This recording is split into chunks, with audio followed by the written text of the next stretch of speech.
It's all right. Don't worry about it. Feel free to stay how long as long as you can. Effectively, we are not here to like how to say it. We're not here to. I am not here to like force you to stay around if you don't want. If you don't have the time to. Also, I have new stuff. New stuff. All the new stuff. The way I made the overlay completely different.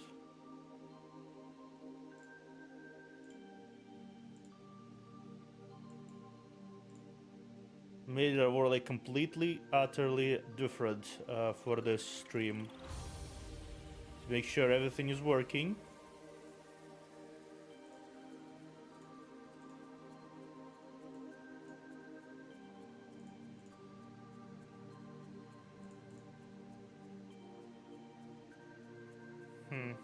Weird. Weird. Let me see. But yeah, I'm here.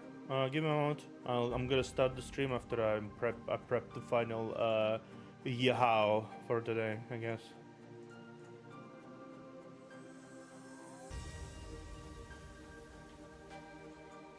Okay, audio.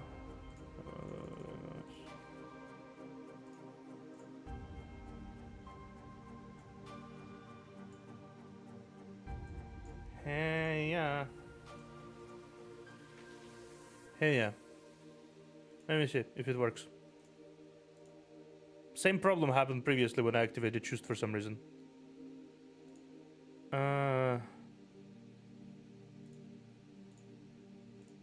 It's like almost Pog and Choose are almost conflicting for some reason.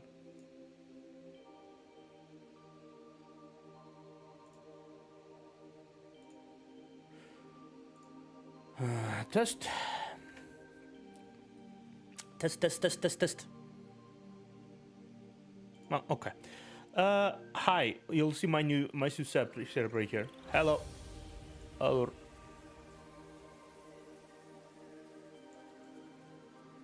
Hi. Decided to do it like this now. Like this. Okay, hi. Let me actually do something real quick before chat box needs to go.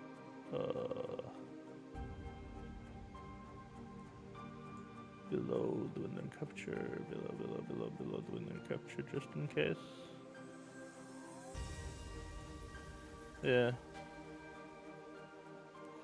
Okay, how are you guys doing?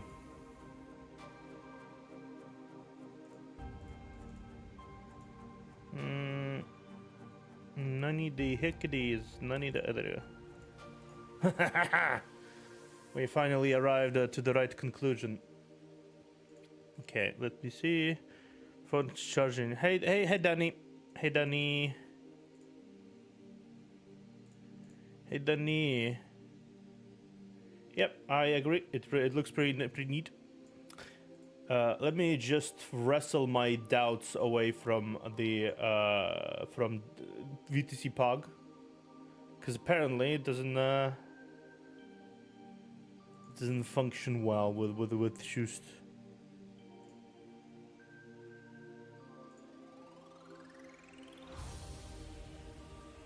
I have in fact seen the Unity fiasco. So it's wonderful how one can completely obliterate their reputation, and what in like and how it was something really it was something really like record times. So I need laptop. Good job. Test.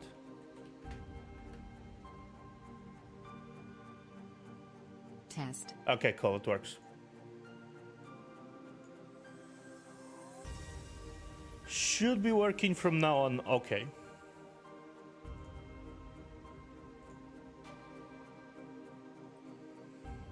So I guess play.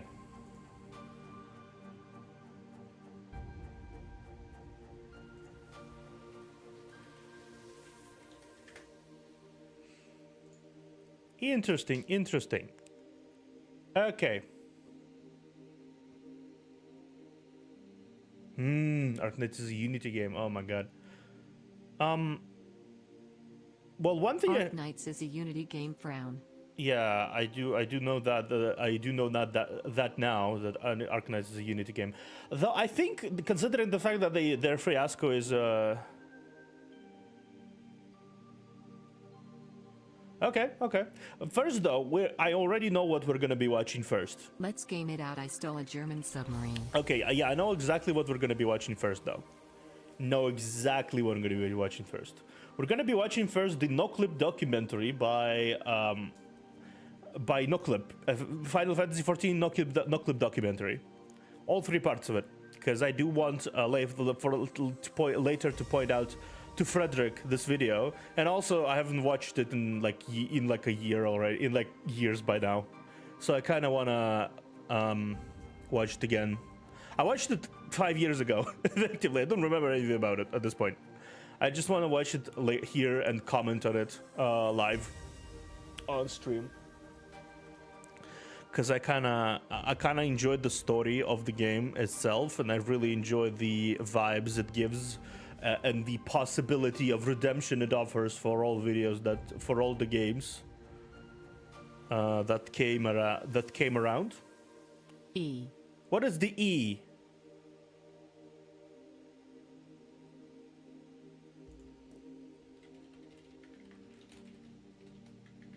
Ugh! Thank you for the subscription.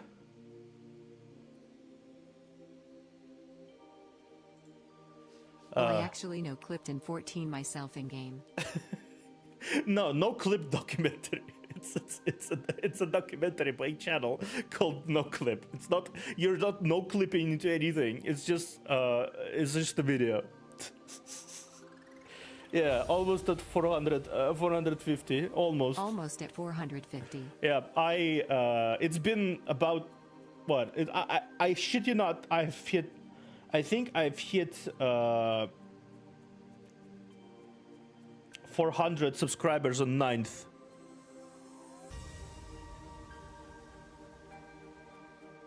If you self-destruct in Gridania, you can reach outside the boundaries of the map. No. It's a clip. It's a documentary about how 14 was made. It's history. It's basically these people drove to Japan. They rode to Japan, and then basically decided to, hey, we're gonna 400 like 4 days ago. Yep, 400 like 4 days ago. 40 subscribers in 4 days. That's madness. That never happened to me before. It's just basically decided to, hey, I'm gonna zoom. I'm gonna gas. I'm gonna get in the gas. Yeah, I have no idea what changed. But yeah. Pogger's channel growth.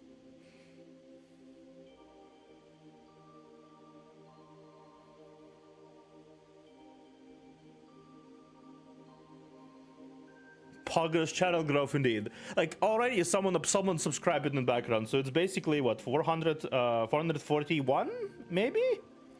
I wanna say 41.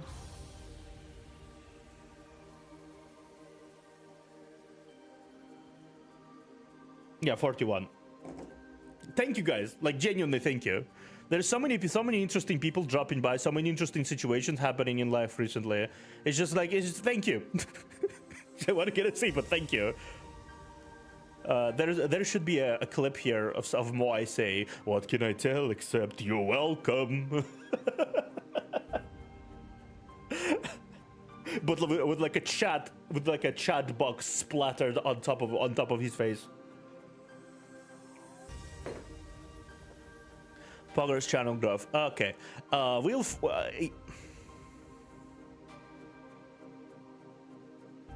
More subs, but chat is the same people. Of course, people who watch me consistently are always gonna be the same. It's just gonna be adding more and more consistent people, consistent faces. Which is, I mean, it's the same thing that happens in even channels with even on Senior's channel. I see all the same people every fucking time. Cinnamon is much bigger than me right now. She's what, nearly 4,000 subscribers right now? So yeah, it's I'm glad that people still watch me and subscribe to me anyway, even if they don't like sit around here a whole day and watch my shit, right? That's fine. That's fine with me if they just want to watch my videos and watch my reactions and everything. The subbers might be coming from the VODs, The yeah. subbers might be coming from VODs. Probably they are coming from VODs. That's not even like that's not even an exaggeration. They probably do. Wait a second.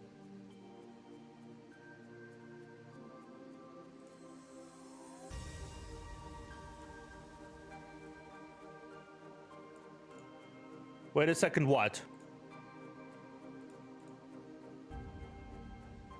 What is it?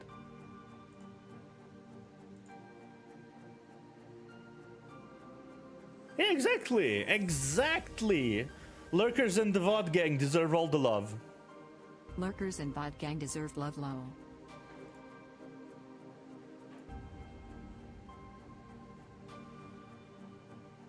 Exactly, lurkers. For later. For later. Okay, I'm assuming.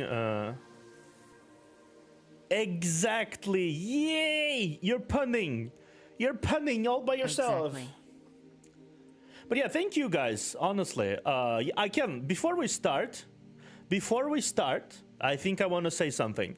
Yesterday, Another wreck. Yesterday I had a really fun stream. So okay, to explain really quickly, the Counterside stream had a basically Counterside the game had a maintenance mode coming in, and I was not aware of that. So I basically decided to start the stream, and then we realized that in about 30 minutes from where we were starting, about after an hour in, that oh, okay, you're gonna be the game is gonna be shutting down for like the next 7 hours, and we're like, oh, in half an hour, and we're like, oh.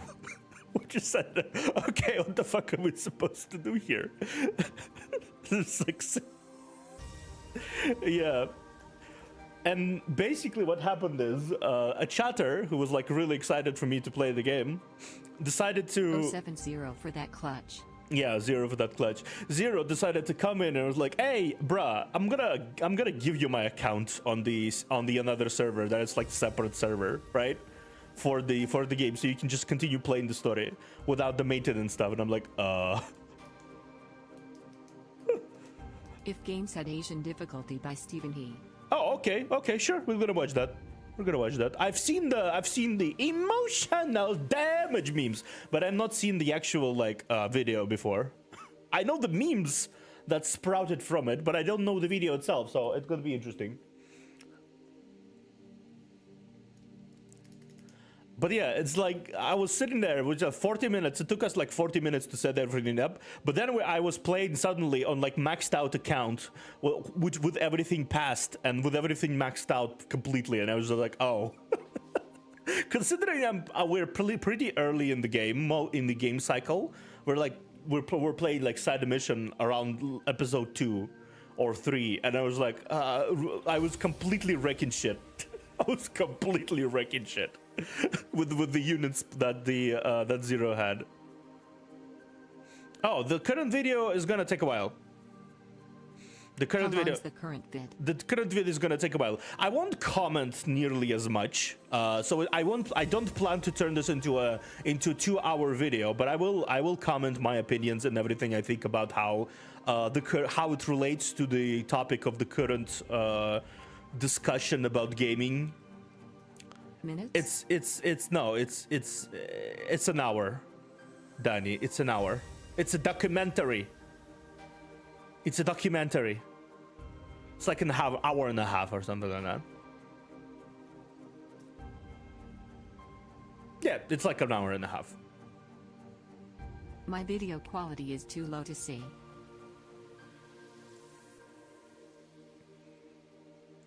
Why is your video quality low? Oof. Why is your video quality low, Danny? I think it's working. It's so far okay on my end. You have do you not have internet on your phone?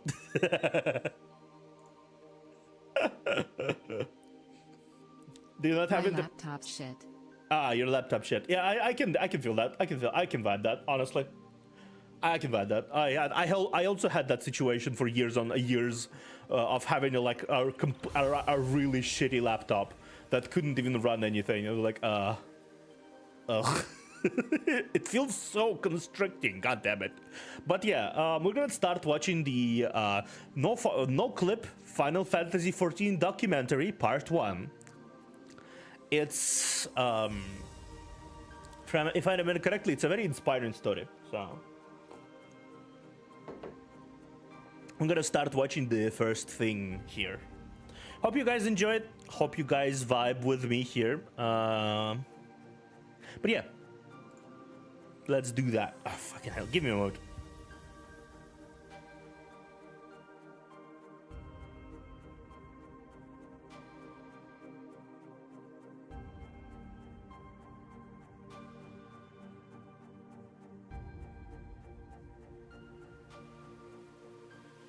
Okay, we're back. Considering the first reaction stream, it could take a few hours. Don't worry about it. Don't worry about it. It's fine. It's fine. I'm gonna relax and watch this.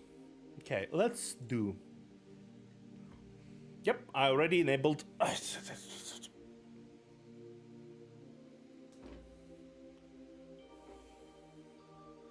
Sorry, I had to catch. I had to catch a fly. Okay. No clip. Square is very deep into the culture of Japan. Originally a spin-off from Masafumi Miyamoto's father's Powerline construction firm. For over 30 years, its games have helped power the rise of Japanese games development. There are no shortage of games that live under the Square Enix banner, but none as big as Final Fantasy. You really don't. You really don't think about how deep this history of Square Enix goes when it comes to Japanese Mind culture. if I suggest 2 songs to react to later? Yes, you can suggest me songs to react for later, and thank you for mentioning the BGM. I think that's fair. It's actually really good that you mentioned it because I don't like having BGM while on reaction. So it's only like 40 seconds. Let's start again so it doesn't really sound the BGM. No clip for the YouTube later. No clip documentary part 1.1.0. Yay yay yay. Yeah. We're gonna relax and watch the video. With no BGM.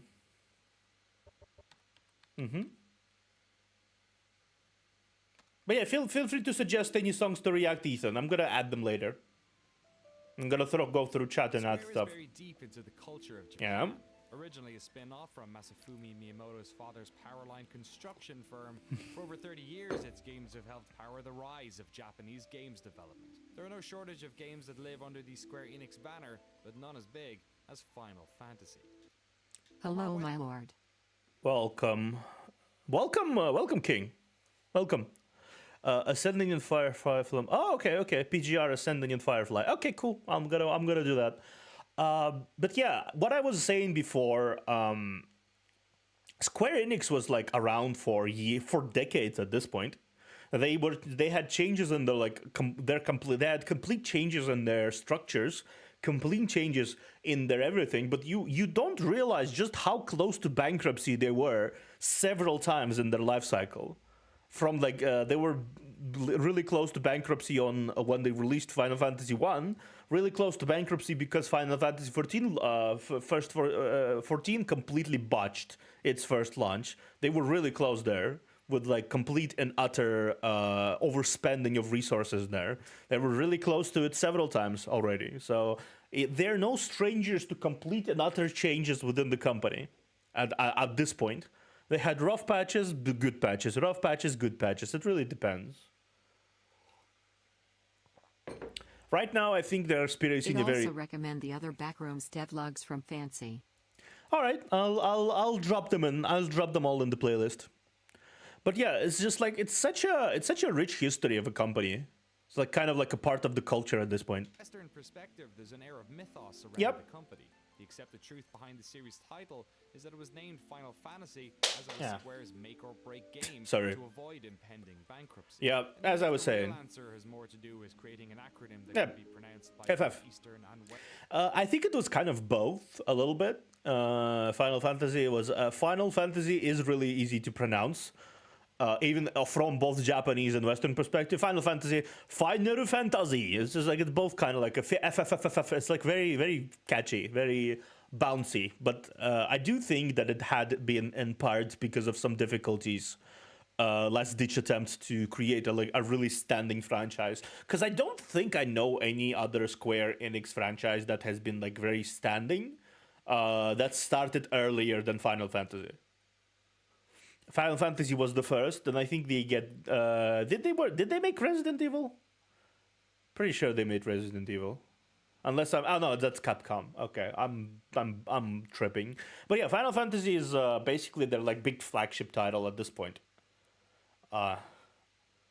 Its fluidity was really important for it, though. I that's considered sure.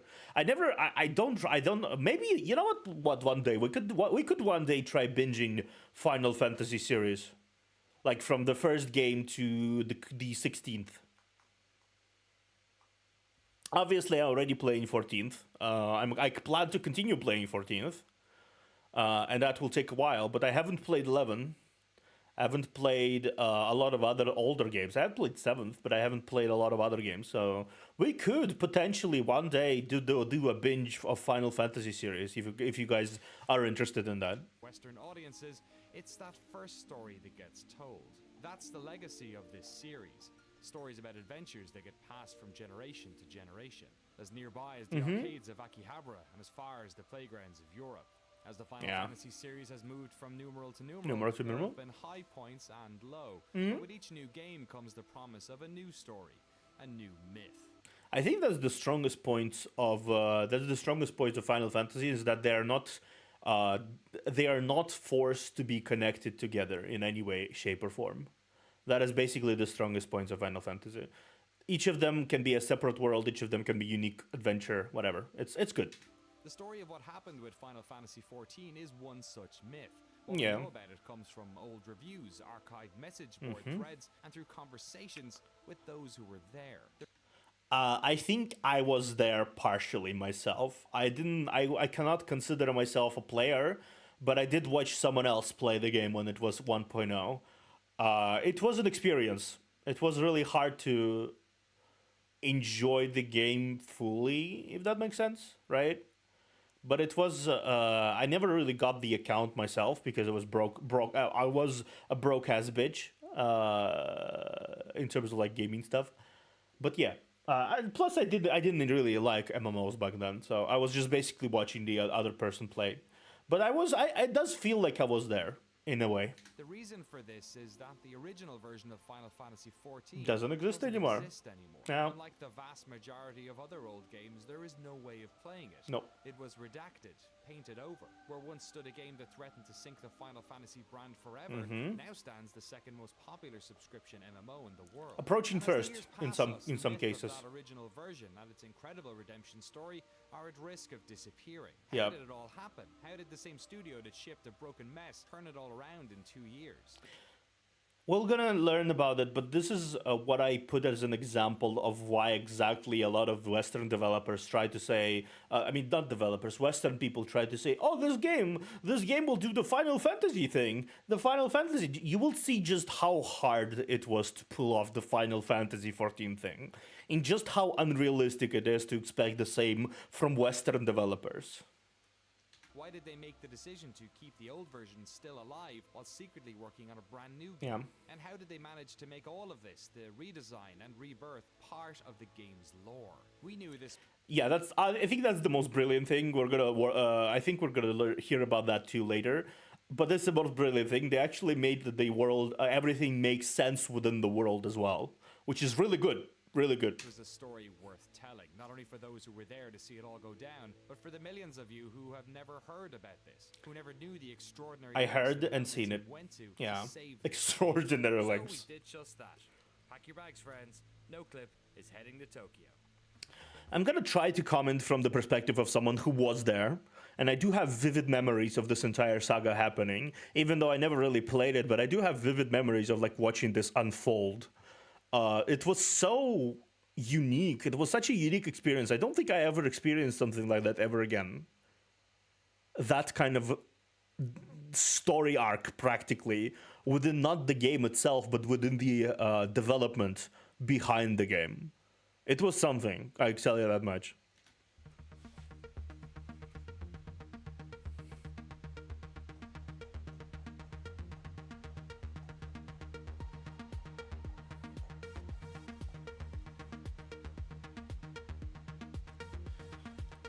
Music's cool.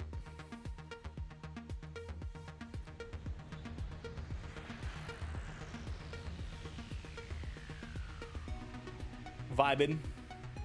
Let's vibe for a bit. Why not? Death and Rebirth for Final Fantasy XIV Online.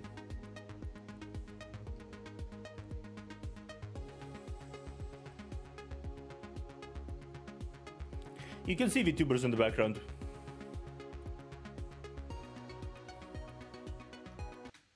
Or like an anime character. Let me actually catch that. Yeah, see? See what I mean? See? There's like a DSIF. It's some anime property, I think. It's either like an idol thing or something else similar to that. Interesting. Oh, there's a KFC there. Japan is an interesting country. Especially when it comes to Akihabara and everything. It's kind of like a mix of snazzily dressed people and all the branding, all the relaxed people, all the shiny things. Just like business suits are walking side by side, but with cosplayers. It's kind of like interesting. It's a weird conundrum of various themes that do not align with each other. And Western brands intertwined with constant neon signs with Japanese of like books and everything and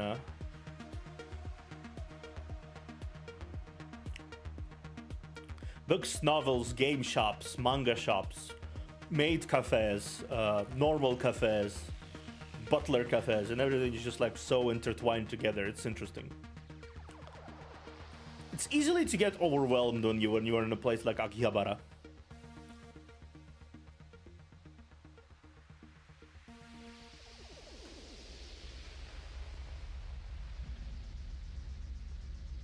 I hope you guys hear me in comparison with the video. Just in case. Hello and welcome to Shinjuku. Welcome to Shinjuku. Godzilla, restaurants full of dancing robots, Yeah. and Square Enix. It's Square one of the Enix. most prolific video game companies in the world. Even though there are problems, there still are. Playing Yeah. catch up with this story, playing the latest version of the game, talking to players, and watching community retrospective series like the Speakers Network's fantastic Fall and Rise of Final Fantasy XIV. My goal to make sure we asked the right questions when we sat down with the team. During our time here in Shinjuku, we're going to talk to everyone from the engineers who worked on the original game to localization leads, community managers, This guy. team. During our time here in Shinjuku, to everyone from the localization. This guy. Very important. Very important face in the overall structure of the game dev and how it went. Surprisingly, even though he's localizer, I wish more people were were that passionate about localizing things from Japan. Sure, they were like they're a little too wordy at times. I'd say, just a tad too wordy for my taste. But yeah, I just wish people were more excited about how they end up localizing everything, how they end up completely absorbing themselves and everything. I do have to ask, do you guys hear me okay? Compared to the video?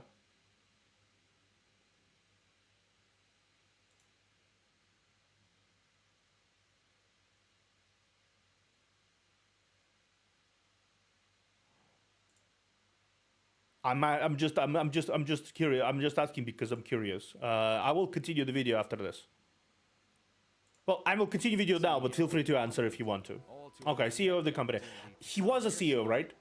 He is no longer a CEO right now, Fall and I rise think. of Final Fantasy XIV happened in real time in front of millions of people around the world. Mm-hmm. But we wanted to know about this story from an entirely new perspective, from inside the Yeah. corporate machine that made it happen, that led to its terrible launch and ultimately its incredible rebirth. Yeah.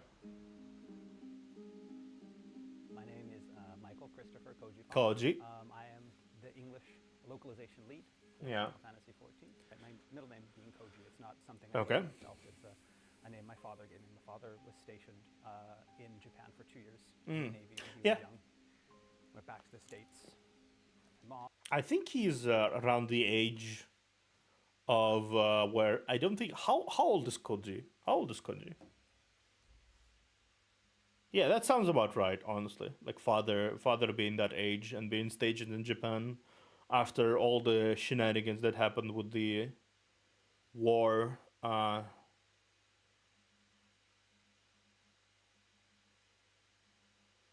Koji. Yeah. Koji, how old is he?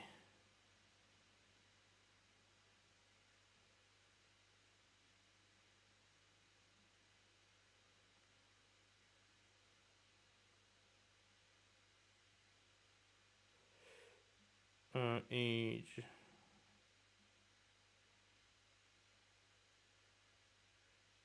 How old are you? How old is he? Like 40s, maybe. Seems like he seems like in his 40s.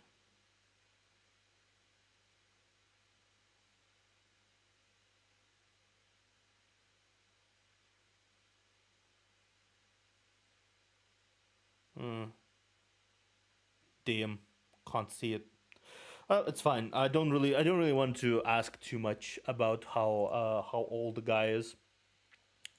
It's definitely worth noting that he might have been his father was around that time. It seems like, but still, yeah, it's kind of cool. Mom had me. Yeah. Wanted to give me a Japanese name. The family was having none of that, so they kind of snuck it in the middle name. But then they always called me Koji, and so I guess the joke was on the rest of the family. Yeah. You know, my dad being in the Navy didn't really learn a lot about Japan, other than he really liked Japan, but didn't learn any of the language. So I always knew that my name was Japanese, but beyond that, I really didn't know anything about Japan. But there was always that little seed in there. And then I mean, if you were born and someone gave you the name of a culture, and then it kind of grows into being this mysterious place that has a part of you, a tiny sliver, a tiny part of your origin that you don't really know how to explain. So it always will be sitting there and be like annoying and compel you to investigate further. It's like basically, it's a given at this point. when I got into high school, there's a Japanese class, and I liked games.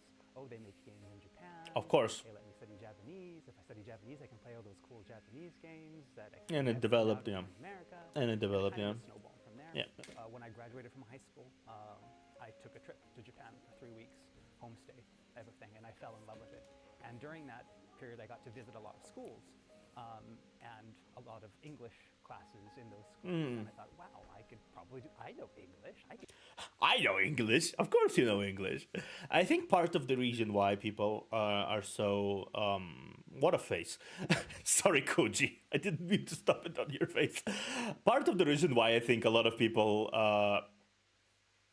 want to go to Japan, again, it's the same kind of mystique with the games, either be with the games or with the animes or whatever.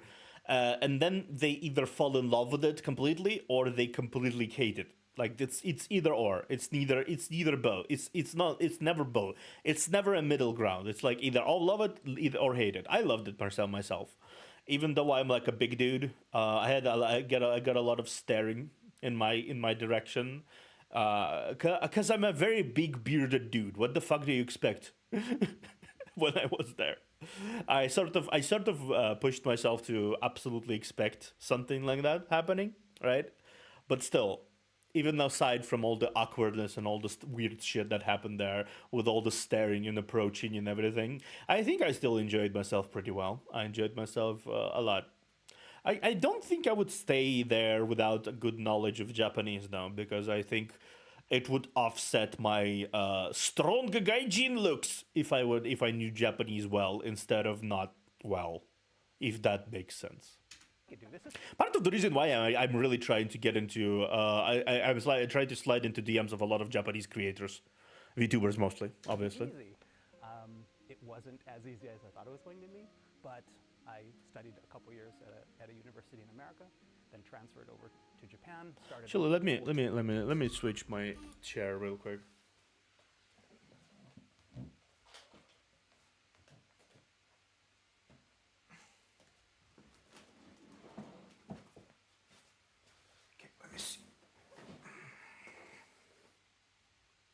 Let me see. I need to see if you guys still see me, okay?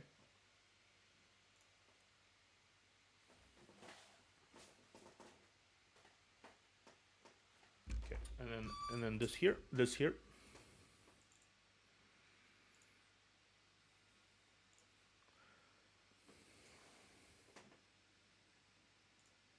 Okay.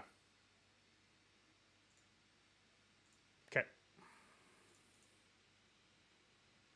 Yeah, I'm gonna cut it out later during the reaction. But yeah, okay, so I'm just gonna ramble in right now. 4 years at a university in Japan. Started with, yep. Got my teaching license, and yeah, It's hard work being a teacher. It's really hard work. I loved it, but I mean, it was very draining.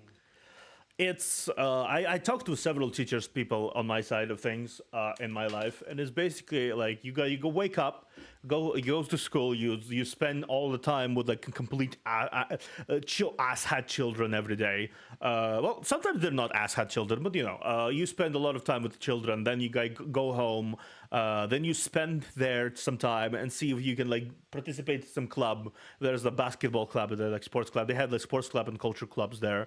You need to also attend to that if you're if you are someone who's overseeing the club. Then you need to go there and do homework stuff. You need to basically grade all the homeworks and everything, and then you need to return home, and then you think about the plan for tomorrow's work, tomorrow's home lesson, or tomorrow's thing, or whatever. And then you have barely enough time to do anything else during the week, and God forbid trying to do anything within the exam week.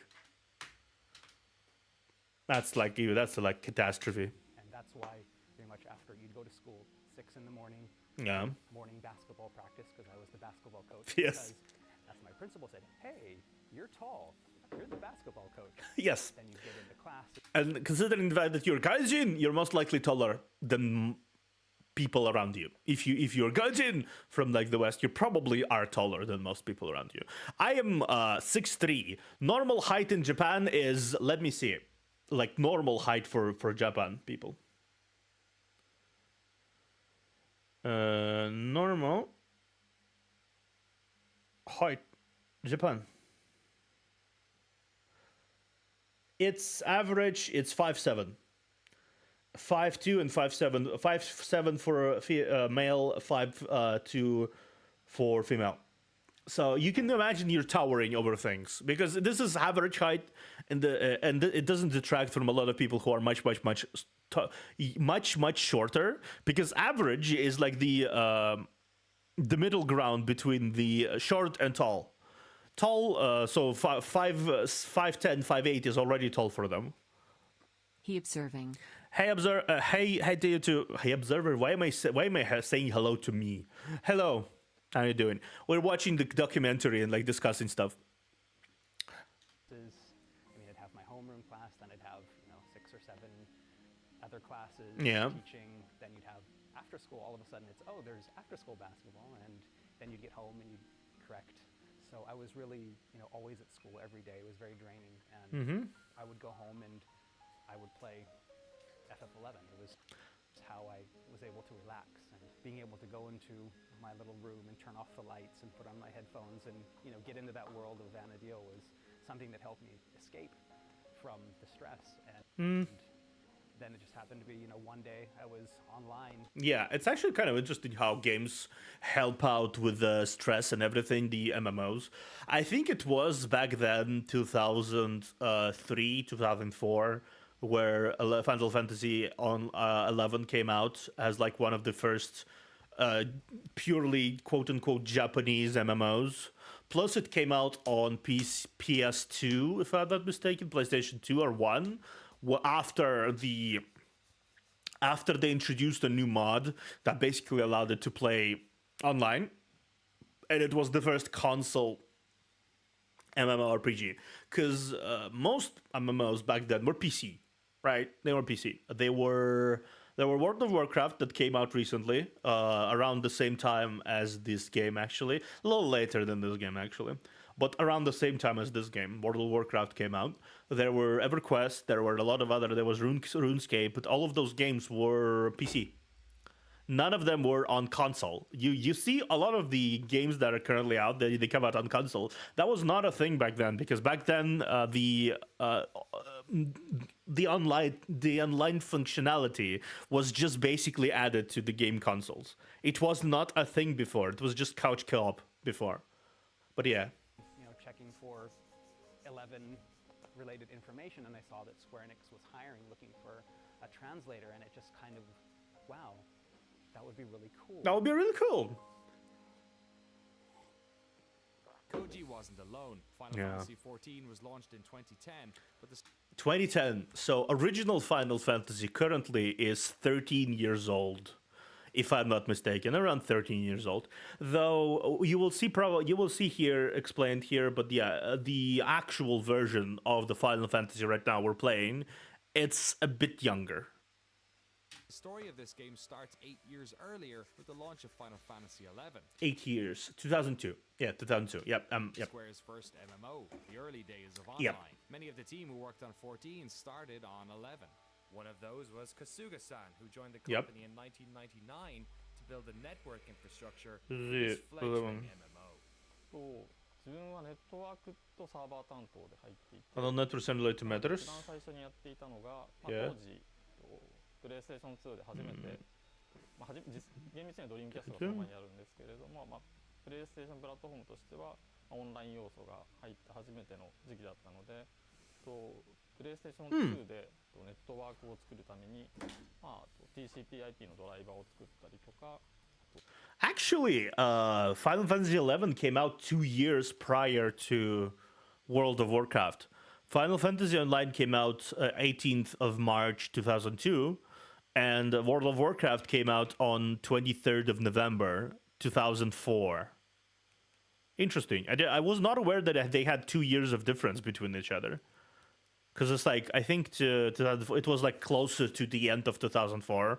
It's basically November, December. It was basically the tail end of 2004 when it came out. Meanwhile, the Final Fantasy XI came out at closer to the start of 2002. So Final Fantasy is currently about, give or take, 21 year as well. So it's older than World of Warcraft. It's still functioning. Curious. まだ当時モデム通信の時代だったんで、Yeah. PPP 通信とか、あと ADSL がちょうど普及した始 Yeah. めた時期 I だったん was で、 starting playing too. Wrote programming for PPOE, 使われた PPPoE とか、 PPOE, and for the authentical of ADSL. Really, the lowest part of the network that no one could be write programming for anyone was what I was working on. So Final Fantasy XI was the first time for Square to do an MMO on that scale in Japan. Yeah. And there were many different things for different things. Want to say more? Inda. But for more titles overseas, there was Ultima Online, yep. A different predecessors to the overseas market. Yeah. The Ultima Online, EverQuest, a lot of other games that are starting to incorporate the online connectivity to things. It was really, it was a unique concept back then. A game that's why people are so nostalgic about MMOs, actually, I think, because it was so unique and so unprecedented to have such a world of such a scale to include so many people. And it was just like, person, can I talk to you, person? And it was like basically, it was such a completely different scene back then. It really was. まあ基本的に PC ですよね。ところがだからコンシューマー機でやるなんてもう無謀の極みだとかってねもうたく It さん was almost impossible, yeah. まあソニーさん As well as was the first PC era when the hard disk, and there were ハードディスク so many programs that they were going on around that. Yeah. Perspective that was impossible to do, so it was quite a challenge. まあ不可能だとかってよく言われてましたよ実際に成功なんて You have to admit that it was really hard to do because if you focus your stuff on the console, because let's be real, console was always more popular in Japan. Nintendo, Sega, everything, it all came from Japan, and they were like super arcadey console players for a long time. Plus, the PC wasn't as developed in terms of like game devs and game implementation as it was right now. Like right now, you can easily find console gaming computers that are much more advanced in their programming than their console counterparts. It's not like it's now it's the consoles playing catch up with the computers. Before that, it was a really cool thing, but it was the computers that were playing catch up with the consoles. So it was a completely different dynamic back then. So it was when they implemented the multiplayer capacity into PC One. It was when the when it was shifted, because for the first time they approached the market that was not inherently created on console, right? The MMOs were inherently created for the PC players. Because the PC players had a bigger capacity for internet, consoles did not have that kind of like addition, so they were basically worked overtime to implement this addition into PC One or Two. I'm not exactly sure which of those, but they worked so hard to implement it, and then they created this game, Final Fantasy 11. 11 was my first MMO. I hadn't played one before. I remember purchasing the PlayStation 2. PlayStation 2, okay. Unit Yeah.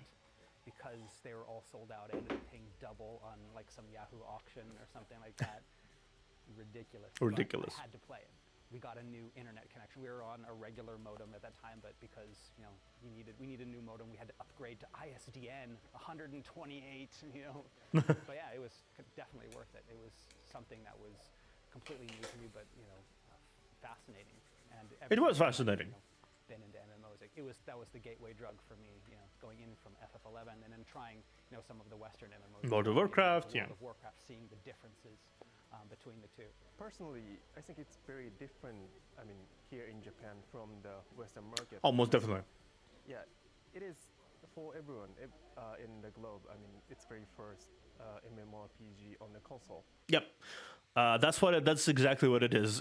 Nobody attempted to make an MMORPG on the console before Square actually stepped up and did the Final Fantasy 11 on the console. Nobody really did that. It was a bit of an innovative concept, and a lot of people were skeptical back then, I think, of the concept. I think people were not really that accustomed to like JRPG format as well, because a lot of the games that are currently coming out, the percentage of games that are getting localized on the West right now from Japan is much higher than it was before. If anything, before a certain point, I think there was more of a cliche about the fact that it was going to be fan localization. It was going to suck ass, or it's going to be like a bad localization, because it's not because of like changing the concepts or anything like it is now when the people are censoring and everything, because it was just basically grammatically bad. It wasn't really good as a localization, just purely for quality's sake. So this was new. This was a completely thing. I have not heard about Final Fantasy 11 as a game until 2006, I want to say, because me as a person, I'm Russian. We are a bit closer to Asia, a bit closer to Japan.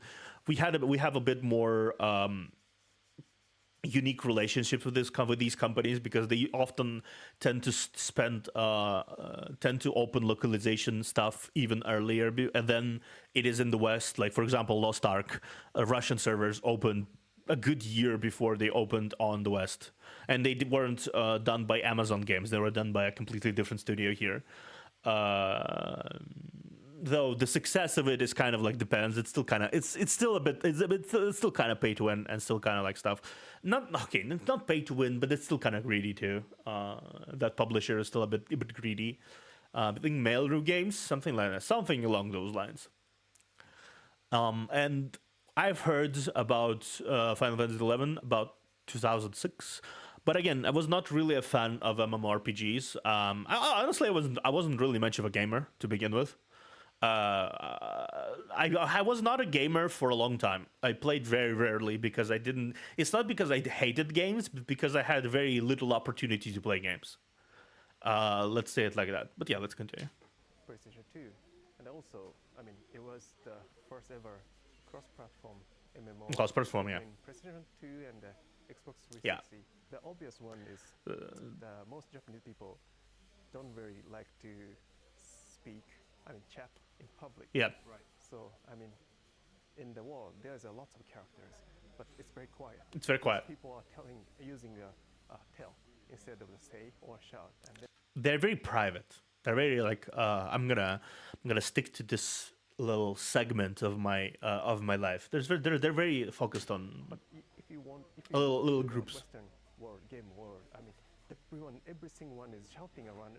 So yeah, that's a huge difference. Huge difference, yeah. You know, while in the West, you have your EverQuests and you had your Ultima Online. Yeah, Ultima Online's. In Japan, there was none of that. None of that. And then, so Final Fantasy XI was really one of the first MMOs. If I'm not mistaken, work with basically the pioneers of the Japanese MMO, was really exciting.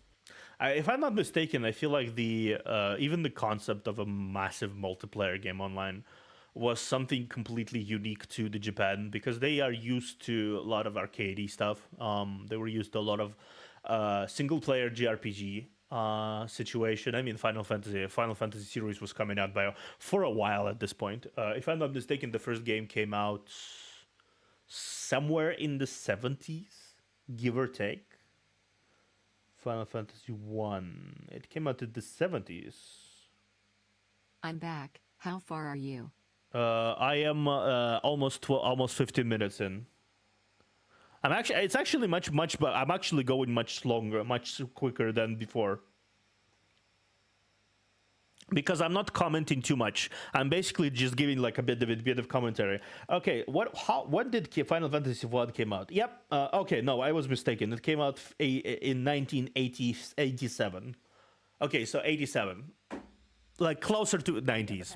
I mean, you could also say that it was possibly kind of a curse, Mm-hmm. in the sense that they were all, doing their own thing. They had their vision of what an MMO should be and what a Japanese MMO should be. Yeah.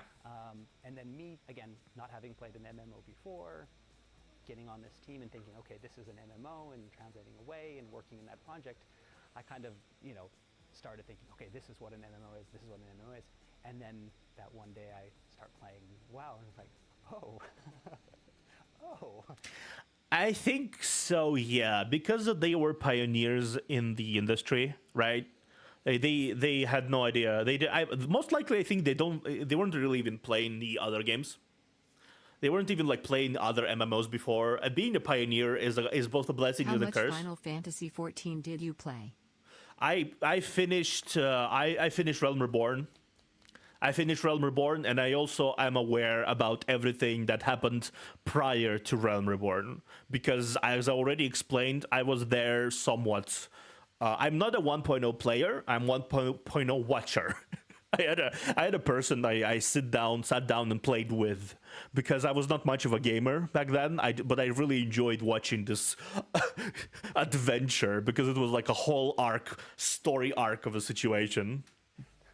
Seeing the differences between the two and saying, like, okay, what I thought was the norm in Final Fantasy XI, Yeah. the grinding for The grinding. 20 hours to go up one level, and then only to have your level drop when you pull too many crabs and it kills you and you've lost 5 hours work. Like, I thought that was normal, and then Yeah. like, that's not normal, is it? That's not normal. A lot of people, a lot of these eras of MMOs, they were intrinsically more hardcore. That's why World of Warcraft took the world by the storm, because it took all of the elements people loved about MMO and cut out all the elements people hated about MMOs. Because not every person is a hardcore play gamer. Not every person will sit there and grind for 30 hours just to run into a little chupacabra that murders the fuck out of them, and then they lost everything they spent in the last like 10 hours. And they need to start again. A lot of people right now, especially, will just go and they just drop it right immediately. Back then was different, but even back then, people were grumbling about it. Largely, the mainstream consumer was grumbling about it even back then when it was like a novelty thing. So Blizzard did the Blizzard thing and basically took an idea and refined it beyond measure and then released it in a much more casual way. Like, it still was hardcore in its own way, but it was very much ways ahead in casualty from what other MMOs offered. Wait, World of Warcraft wasn't the first MMO. It wasn't. The first MMO, if I'm not mistaken, like even Final Fantasy XI came out 2 years before World of Warcraft. There were Ultima Online, there were EverQuest Online, there was like so many MMOs before World of Warcraft even became a thing. Let me actually see, what's the first MMO officially? And I don't know officially what's the first MMO. The first, no. Game. What was the first MMO game? The Realm Online. Okay. While the list open the door to mentions. Okay. Oldest MMOs in the world. Okay. Let me see. The oldest MMOs online. There was the Realm Online, which came out in 1996. There was Legends of the Future Past. Oh shit, I had no idea. There was Legends of the Future Past that came out in 1992. 92. There was Neverwinter Nights from Stormfront Studio, 1991.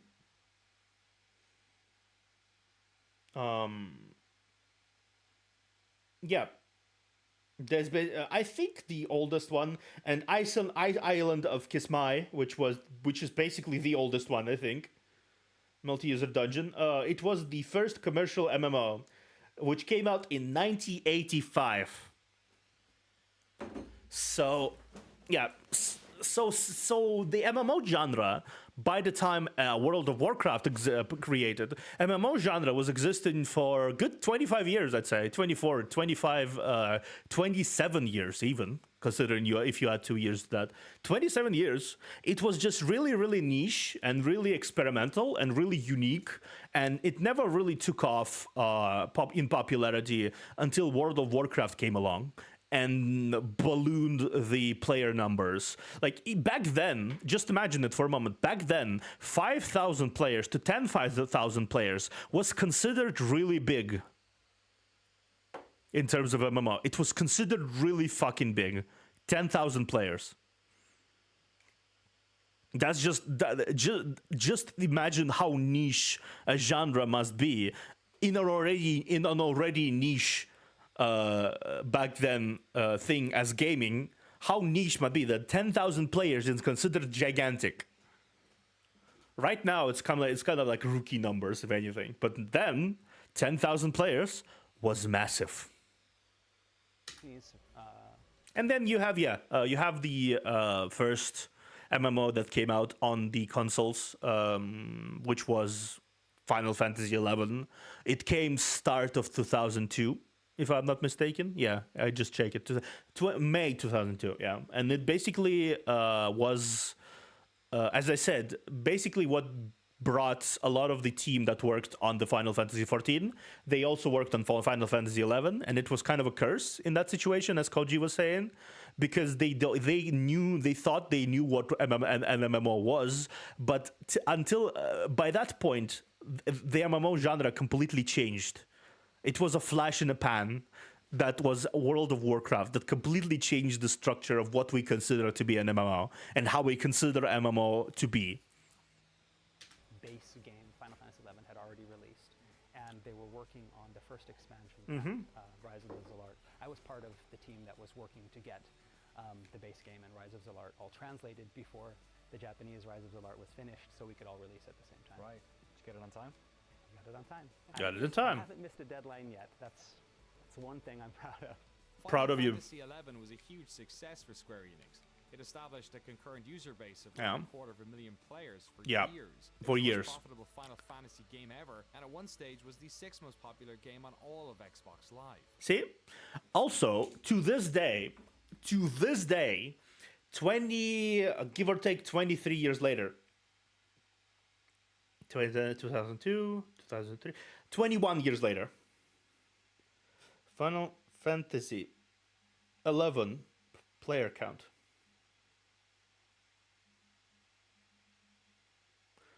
It's still a game that is active, actually.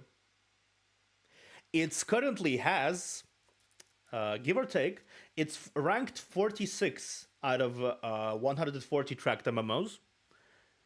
It's also, after 21 years, has about daily players, give or take 14,000 daily players, and total estimated amount of players about a million and a half. Final Fantasy XI, still to this day. Even though Final Fantasy XIV is around, even though Final Fantasy XIV is super popular, still they still stick to 11 to this day. More than that, it established the Japanese style of MMO. Yeah. When the decision was made in 2005 to start work on a sequel, the new MMO was built around things that made 11 successful, focusing, like most Final Fantasy games do, on beautiful graphics and an interesting battle system. This new game was to be directed and produced by the same duo that shipped 11, series veteran Hiromichi Tanaka and Nobuaki Komodo. Yeah. Final Fantasy XIV was announced for Windows and PlayStation 3 in 2009, but behind the scenes the development team was struggling to put the pieces of its new world together. Yeah. Time to hop on 11. Yeah, if you want to, you can check it out. It's a piece of history at this point. It's really a piece of history. Final Fantasy XI was a completely mind-blowing thing that happened in 2002. Again, I already mentioned I heard about it in 2006, but it was really popular. It was really popular where I lived, where I constantly moved around. It was really popular. It was one of the most popular Final Fantasy games by that point. And by that point, as you can see, Final Fantasy VII existed, Final Fantasy V existed. All of these Final Fantasy were already out, and Final Fantasy XI became the most popular one for a while. Of course, Final Fantasy XIV came out and sucked ass. まあ、ファイナルファンタジー14のその最初のバージョンの、自分が見た時の一番大きな問題点、まあ、最終的にそれが問題だったと考えているっていうのはその The initial concept was the game was designers to write. Yeah. The scripts to create the game. Yeah. Of course, there is an advantage of utilizing scripts and that the game designer can write the script and then execute it quickly. Yeah.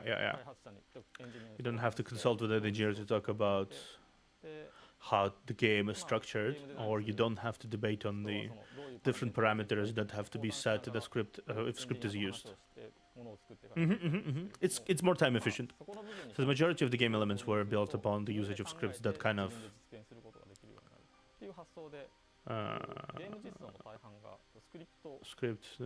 automate the process. Yeah, but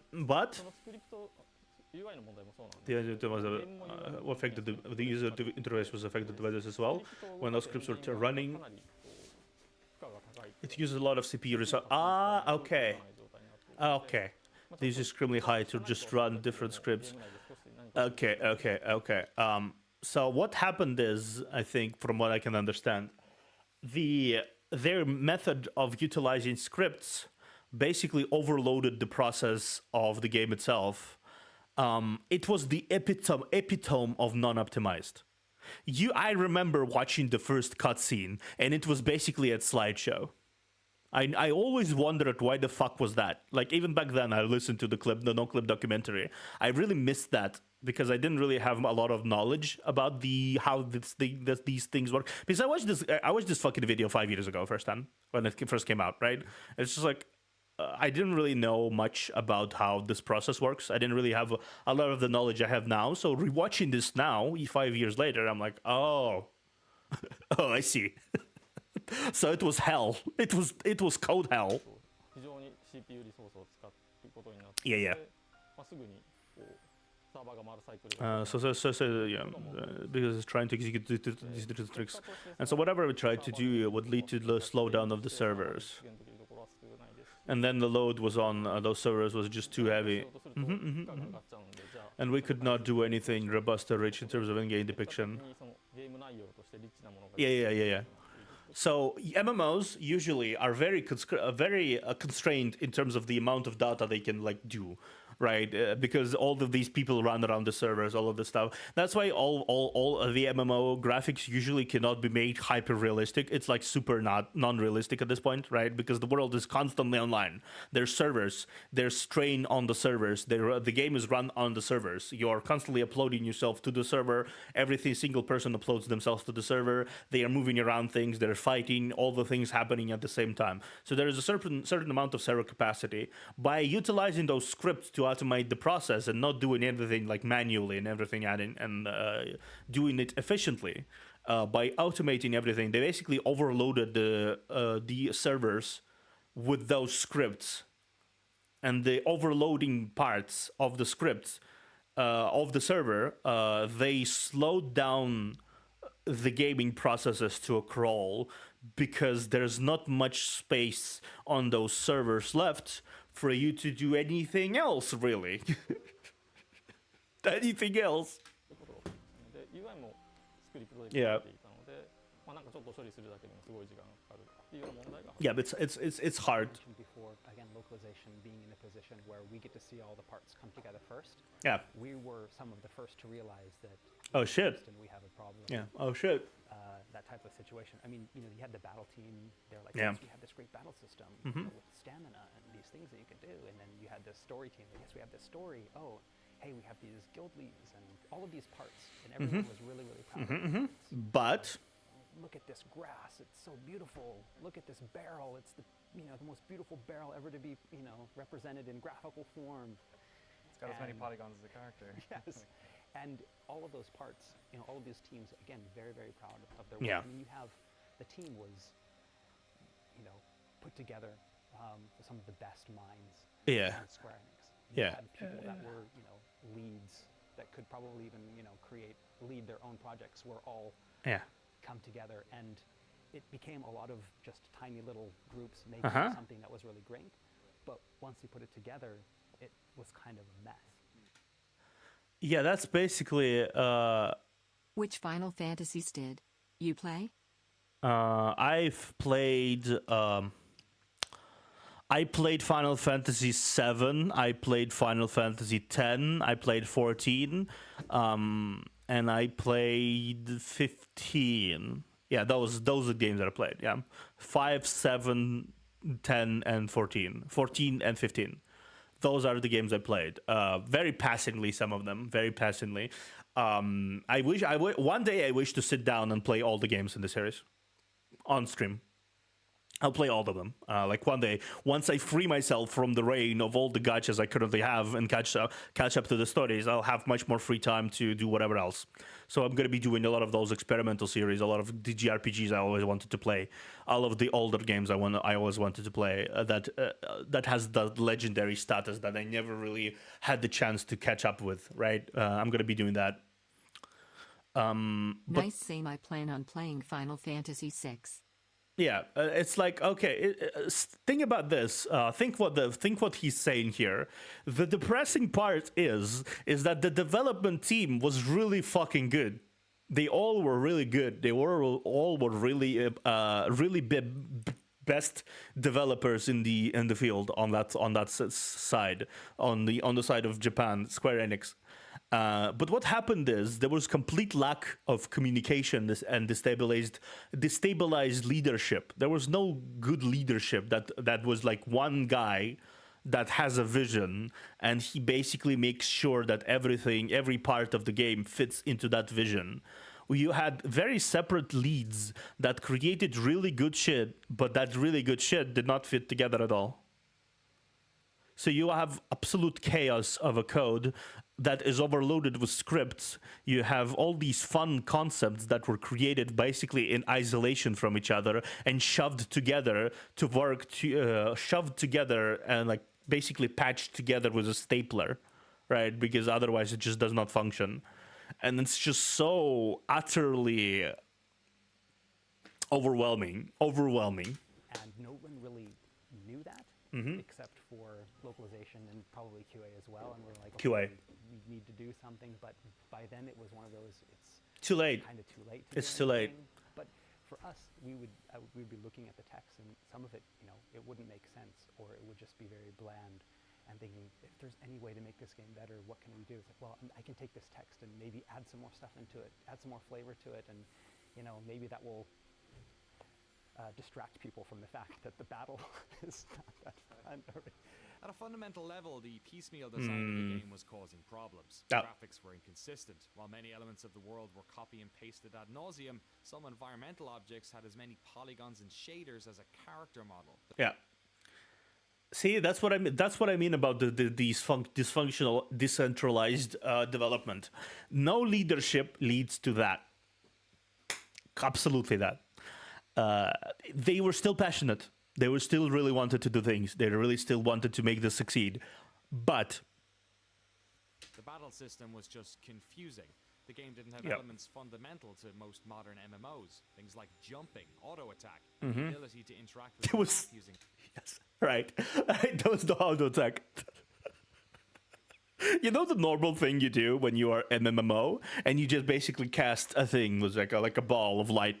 You're a caster. You just cast a ball of light periodically, and then you add to this the spells that are like the lightning bolts, the fireball, and everything. But they're like the most like the full ball of light.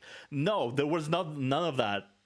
I remember watching the game, and it was basically just like a dude standing there, and then casting ability, and then just standing there, and then casting ability and standing there. It was just like it was.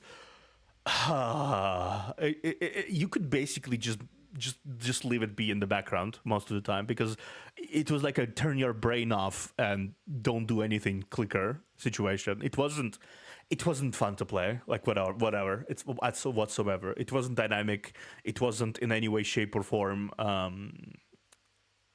engaging. It was just confusing, really. Mouse. It had a system that nerfed hardcore players to make sure they didn't level up too fast. Uh-huh. UI was confusing. Crafting was incredibly complex. So grinding was not even possible because of the stamina system that they implemented. Yes, they had a mobile game system in MMO. They had a mobile. This was a fucking mobile game MMO, where you have stamina for how long you can grind and how long you can level up. It was rough. It was really fucking rough. And took forever.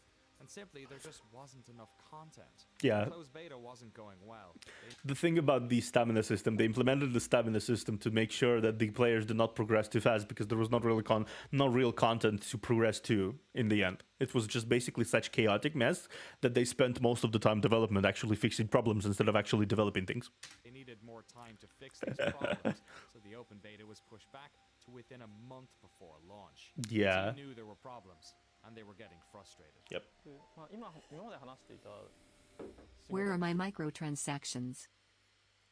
Microtransactions weren't exactly a thing back then in the Japanese stuff, but yeah, it's basically was it wasn't even pay to win. You couldn't pay for stamina. It was basically completely gating you from progressing the game entirely. You could not do anything about it, because the developers knew that the problems were super deep and the game was a fucking burning train wreck. So they implemented a system that could not be subverted in any capacity. So you basically had to rely on just playing a little bit, then just doing whatever else, and then trying to cheese the battle system with like samey spells and like overpowered imbalanced bullshit. Some people stayed around for the company they made. I think a lot of people stayed around back then because they made a lot of friends in this niche game that everyone hated. っていうのは大体その2010年の1月から、Yeah. まあ、実際にリリースされる 8月ぐらいまで Yeah. の間にやっていたことで、で、まあ、ゲームが本当に良くないっていうのがこう、まあ、みんなに Once we've done this with the game, the almost we want the beta started, and then September, October turning. Yep. Mm-hmm. まあ8月9月10月 Started to notice that they were having a problem here. Yeah. See what I mean? That's the same thing that happened to Anthem in a way. Because in Anthem, there was also no centralized leadership that actually knew what they were doing. They were all trying to do different things. They were trying to put their fullest into the project. But ultimately, it was bland and completely broken. It was pretty. It was like it was pretty. But it was ultimately baked wrong, right? And that's why a lot of but it was a Western game. Ultimately, it was a Western game where the company would not really take a risk to resurrect the brand. It was a new brand. Nobody gave a shit, right? If it dies, whatever. But completely different level of dedication to a brand on the Western side. That's why Anthem was never really destined to have a rebirth similar to Final Fantasy XIV because it was a completely different level of dedication to things. But it was much worse than Anthem. Final Fantasy XIV was much worse than Anthem ever was. Even with decentralized everything, even with lack of content, it was much worse because it was not working the way it was supposed to work. It was not working on a fundamental level. On all the fundamental levels, it was not working.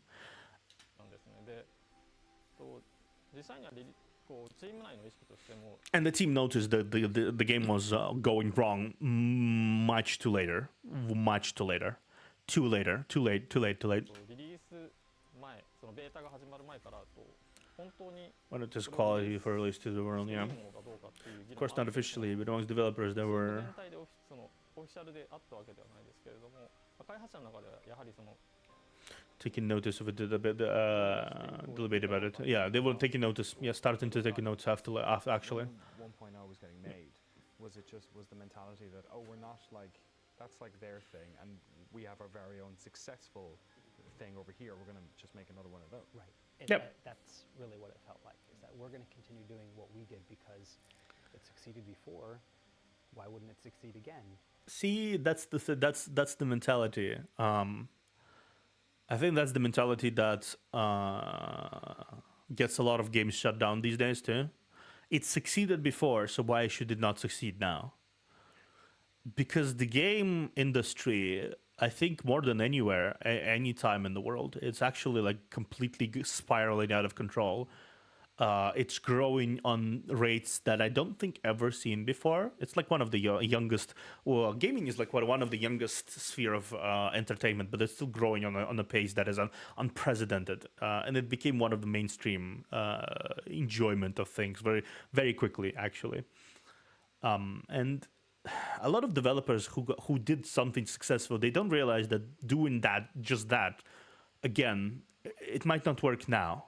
So you have to kind of innovate. You have to kind of adapt to the trends of the current stage. Like it or not, you have to play other games. You have to play other games to find what inspires you. You need to take ideas from other games and make them your own. You need to make sure to implement all these things, especially in a genre as MMO. But they didn't do that. Even more so, they had this completely decentralized leadership position that didn't do that either. And seeing that direction, them taking that direction, and knowing that, having worked on 11, that yes, they were very successful. Yeah, very successful. The success that they had with Final Fantasy XI, seeing these great creators, creating something that was, revolutionary. Yeah. But it was not. On the other hand, knowing that what they were doing was, but maybe that worked 6 or 7 years ago, but a lot of things have changed since then. Yeah. I mean, I think there was even one guy on the localization team that got to that point where he just got so frustrated that he just wrote this scathing mail and sent it out to the whole team before telling anyone else on localization he was going to write it. And then we all get it at the same time, the devs team. We're reading, it's like, wow, this is really terrible. I hope he doesn't, oh, he sent it to the whole team. Because he just got really frustrated because he could, to him, I mean, they were being very stubborn. They weren't, you know, they hadn't moved on. Whereas the rest of the world had moved on and adapted, you know, with the release of WoW and what they had done. Whereas, you know, the team here was like, no, we're going to stick with what we know, and that's good enough. I mean, sometimes it is good enough, but a lot of the time people are not. People are both very resistant to change, but also they don't realize how much they want to change. Sometimes it's like when you are, it's like basically stuck in the same terrible job. Like you're used to it. You want a different job, but then you have the opportunity to get a different job, and then you're afraid of it. It's kind of like a weird psychological paradox. You're just like, I want better, but when it better comes, but what if it's not better, right? It's just like it's ping-ponging back and forth. And same thing happened here. A lot of people don't realize how much they needed those changes, right? Now people scream about how it was better back in Classic, but people some people who played Classic then screamed about how better it was in other MMOs who are much more hardcore. They're like, I don't want to play this casual bullshit. And then people, I don't want to play this casual bullshit about saying, oh, back in Classic, it was so hardcore. But then it wasn't hardcore compared to what was hardcore back then. It is just, it's a constant cycle of, it was better before, it's worse now. But then new people come in, and then when completely different change occurs and a completely different stuff, it was better before, but now it's worse. It was it's different people saying different people coming into gaming saying different things about how it was before. Like for me, what was before, what was in 1997 when it was Ultima Online and shit like that, that was what went before, and it was and World of Warcraft even in 2004 was absolutely casual compared to what it was in 1999 or something like that. It was absolutely casual. But people still say that the classic hardcore was so hardcore. It wasn't. It really wasn't. Compared to it really wasn't. Start feeling more concerning the situation. I mean, this is not fixed. Not fixed. Oh, you announced the launch date, but it's not fixed. So, but still, some major portion of people are still thinking, believing. No, it's better, still better. Copy him. So Copy him. I mean, fixed or change the launch type. See, that's what happened as well because of this decentralized development and because of lack of strong leadership. They were not aware that the problems were running so deep that just fixing it before the game starts is not possible. It's just physically not possible. Kind of went from thinking, okay, this project's going to be great, to, there might be some problems. Can we fix them? Okay, we can't fix them. Is there anything we can do? I don't know. It was a very taxing experience. Imagine, a project. I think it's similar to it's similar to what happened with No Man's Sky in a way, from what I remember. Imagine you're sitting there and the product is not going to be good, and it's like almost you're almost sitting on the train on the rails of a train. And you see a train approaching for high speed, and you can't do anything about it. Or like not even like sitting on the rails. You're sitting on the sideways of the rail, and you see like your creation, something you care deeply about. It is like sitting right on the rails. It's like tied to it so high. You don't have the time to approach it and like take it away from there, so it is not hit by a approaching train. You do not have the time to do it, so you just helplessly sit there and watch as the thing is like as a train is approaching massive speed. You can't do anything about it anymore. The time where you could do anything about it, you just didn't notice it was there. The train. The team crossed their fingers and hoped that the game's beta problems were simply that, the same issues that most MMOs have, ones that could be fixed with patches once the game entered live operations. And so Final Unfortunately Fantasy not. XIV Online launched on September 30th, 2010. It sold well its first week and after a month had over 600,000 players swarming into its world. Yeah, But it was didn't take long massive. for the cracks to appear. The problems in the beta were echoed by new players. The game was sluggish, the servers crashed, and the Eorzeans quickly ran out of things to do. Quests were limited, and the fatigue system even made grinding for fatigue. XP next to impossible. Yeah. Critics hated See what I it mean? too. See what I mean? See what I mean though? See what I mean? See what I mean? Exactly what I mean when it comes to the game system, the battle system. See what happens? Stand. Let me fucking out. Were echoed by new Let me players. see. The game was Flip. sluggish, the servers crashed. You're running around, yeah. Eorzeans quickly The fight. ran See the out of battle. things to do. Quests were See the battle. There is no casting while this casting just happens, limited, right? and the Casting, fatigue sure. system even made grinding for XP Yeah, see what happens? Usually when there's a normal MMO game, there will be some filler damage dealt here, like the normal stab or the normal throwing of the whatever, uncertain magical ball of bullshit that you just throw in, or like a musical note, or like an arrow, how it's like with the bards right now, arrow, or something to fill in the air, something to make the combat more dynamic. Note how there's none of that here. See what I mean? You just basically click on the enemies and you stand there awkwardly waiting for your cooldowns to reset. It didn't show particularly, but you just stand there awkwardly and wait for your cooldowns to reset before you can do that, and then stand awkwardly and wait until the things to do. Quests were and limited, until the bar fills in. even made grinding for XP next to See? impossible. Critics hated It's so how do I say it? It was so unintuitive and weird and absolutely uninspiring. it alive too.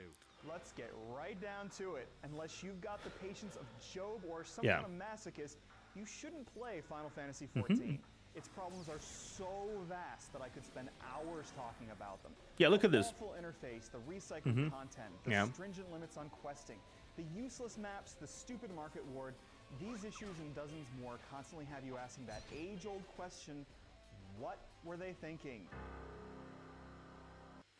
Does it look inspiring to you guys? Like, well, if you look at it, it doesn't look in any way, shape, or form inspiring to you as players. I don't think it does. I don't think it does to this day. It's really not in any capacity something that is like. It's not something you would want to play in a weird way. You know what I mean? Not in a weird way. It's not something you would want to play effectively. A lot of people didn't. That's the thing. A lot of people didn't want to play this. They didn't play it. So, what was it like seeing public reaction? Yeah, it was very, very disheartening, because you'd want to look at those and you'd want to say, no, they don't understand, they don't know, what's going on here, or but deep down, you'd know they were right. Yeah. And that was what kind of, that dagger in your heart and it's twisting, because you want to defend what you worked on. I mean, the people that I worked with are the greatest people. I still work with a lot of them. I had worked with them before. With 11, I consider them not only coworkers but friends.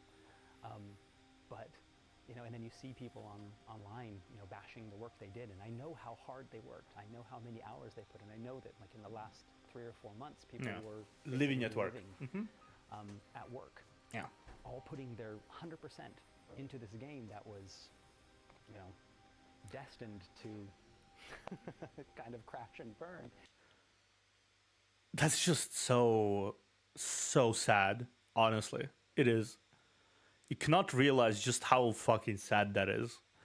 To put a 100 and everything into something or someone or some place or something, and they just realize that no matter what you do, no matter how hard you want to defend it, it's just not going to work out. It's just going to burn, and nothing will stop the burning.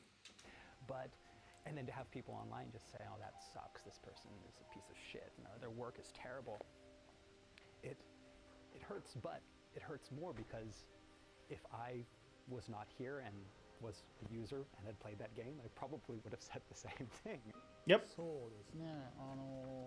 当時はね、私CFO やってたんで見てるんですけども、ローンチのタイミングやっぱ一番大きくて違ったのは、This is Final Fantasy 11, yeah, yeah. いろいろごたごたね。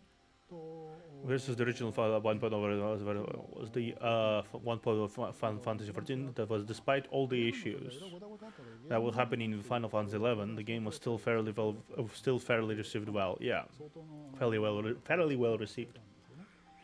But of course, there were some operational issues surrounding. Of course.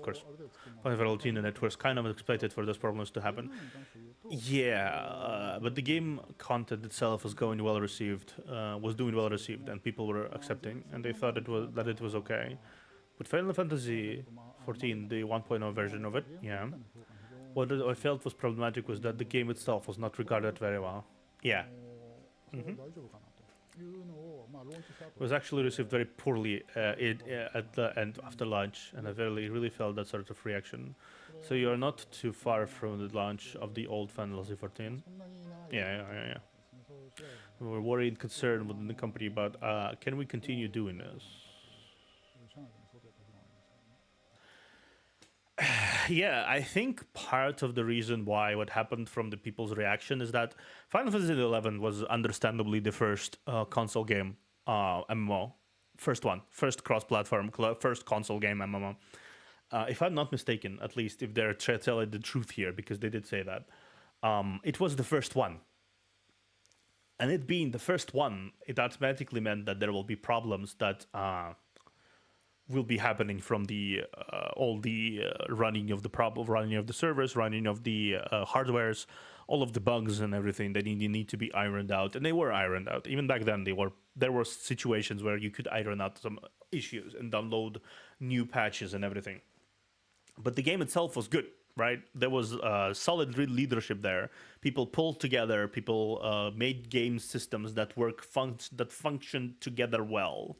In this situation, it's a completely different beast because the game does not function the way it's supposed to.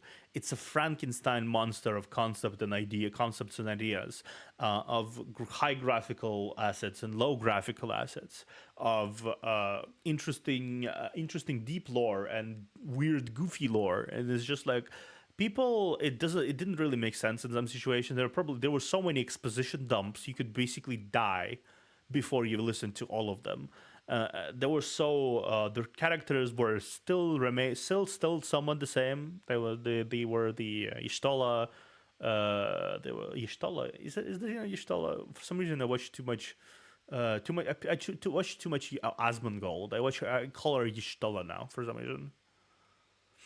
And it's just like there was still the similar characters, right? That were introduced in the Realm Reborn, but the writing was just subpar compared to what it is now. It didn't have that much flair to it on Japanese side of things, if I remember correctly. Just everything felt so disconnected from each other. If that makes sense, it felt so disconnected and completely nonsensical. If I'm gonna be honest. I mean, the first few months was just an endless stream of translating apologies, Yes. mails from There was so many apologies. directors and We're sorry. We're so sorry. We're sorry. We're sorry. Figure out different ways of saying we're sorry, because the more you say it, the less weight it has. But Japan being a country where people apologize a lot, that's part of the culture. Yep. But then trying to translate that, it's like, okay, this is the 10th time I've said sorry in this one post, and from the American myself, like, yeah, people are going to look at that as insincere. The more you apologize, the more and then trying to explain that to the team, it's like, no, we have to apologize. It's like, yes, you have to apologize, but Yeah, that's the thing. When it comes to Japanese, gomenasai, gomenasai, gomenasai, gomenasai, gomenasai. It's just like a lot of even like in casual scenarios, they can apologize like a million times for something. It's just like it's not it doesn't work like that. That the more you apologize, the less sincere you sound. It's a cultural thing that apology needs to be full, and like you need to fully express how you feel about this in like the most polite way possible, kind of thing. That's why a lot of the language of these apologies probably didn't translate well, because like it's basically everyone saying we honestly apologize. We apologize so hard. We apologize really well, very much. 本当にごめんなさい。本当にごめんなさい。It's just like we're so sorry. We're sorry. It's like then you compare it to the clip of South Park. It's like you're sorry.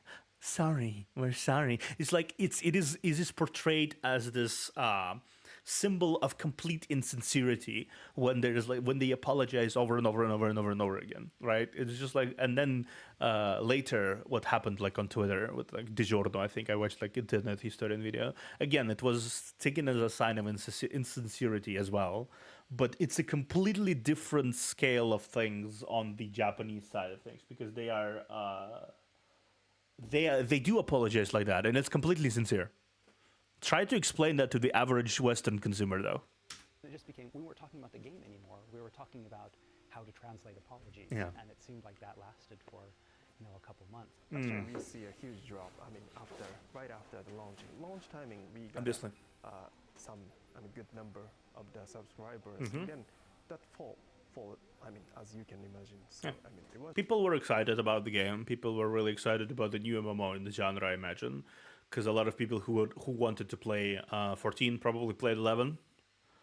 I think a lot of people who stuck with 14, they played 11, because 11 was much worse in terms of like grind and shit. But normal people who dropped by and it's Final Fantasy, oh, MMO Final Fantasy, they dropped by, and then they dropped out immediately after.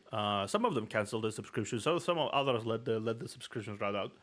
But immediately in the following weeks, if I remember correctly, of the start of the game, there was so much trouble and issues with players, because there was not a lot of players, really, not a lot of them. Like by the end of the cycle, there were like thousands of players. There were like not hundreds of thousands, it was thousands of players by the end of the life cycle of the 1.0, I think.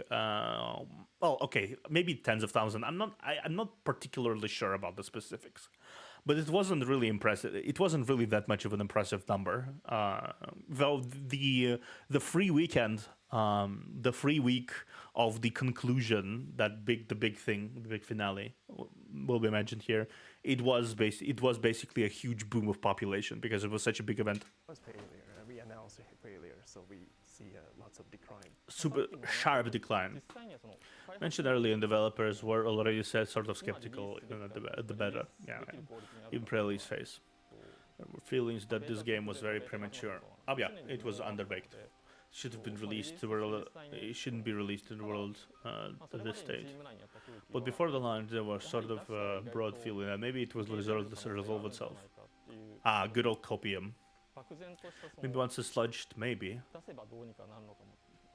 Sort of glimpse of hope.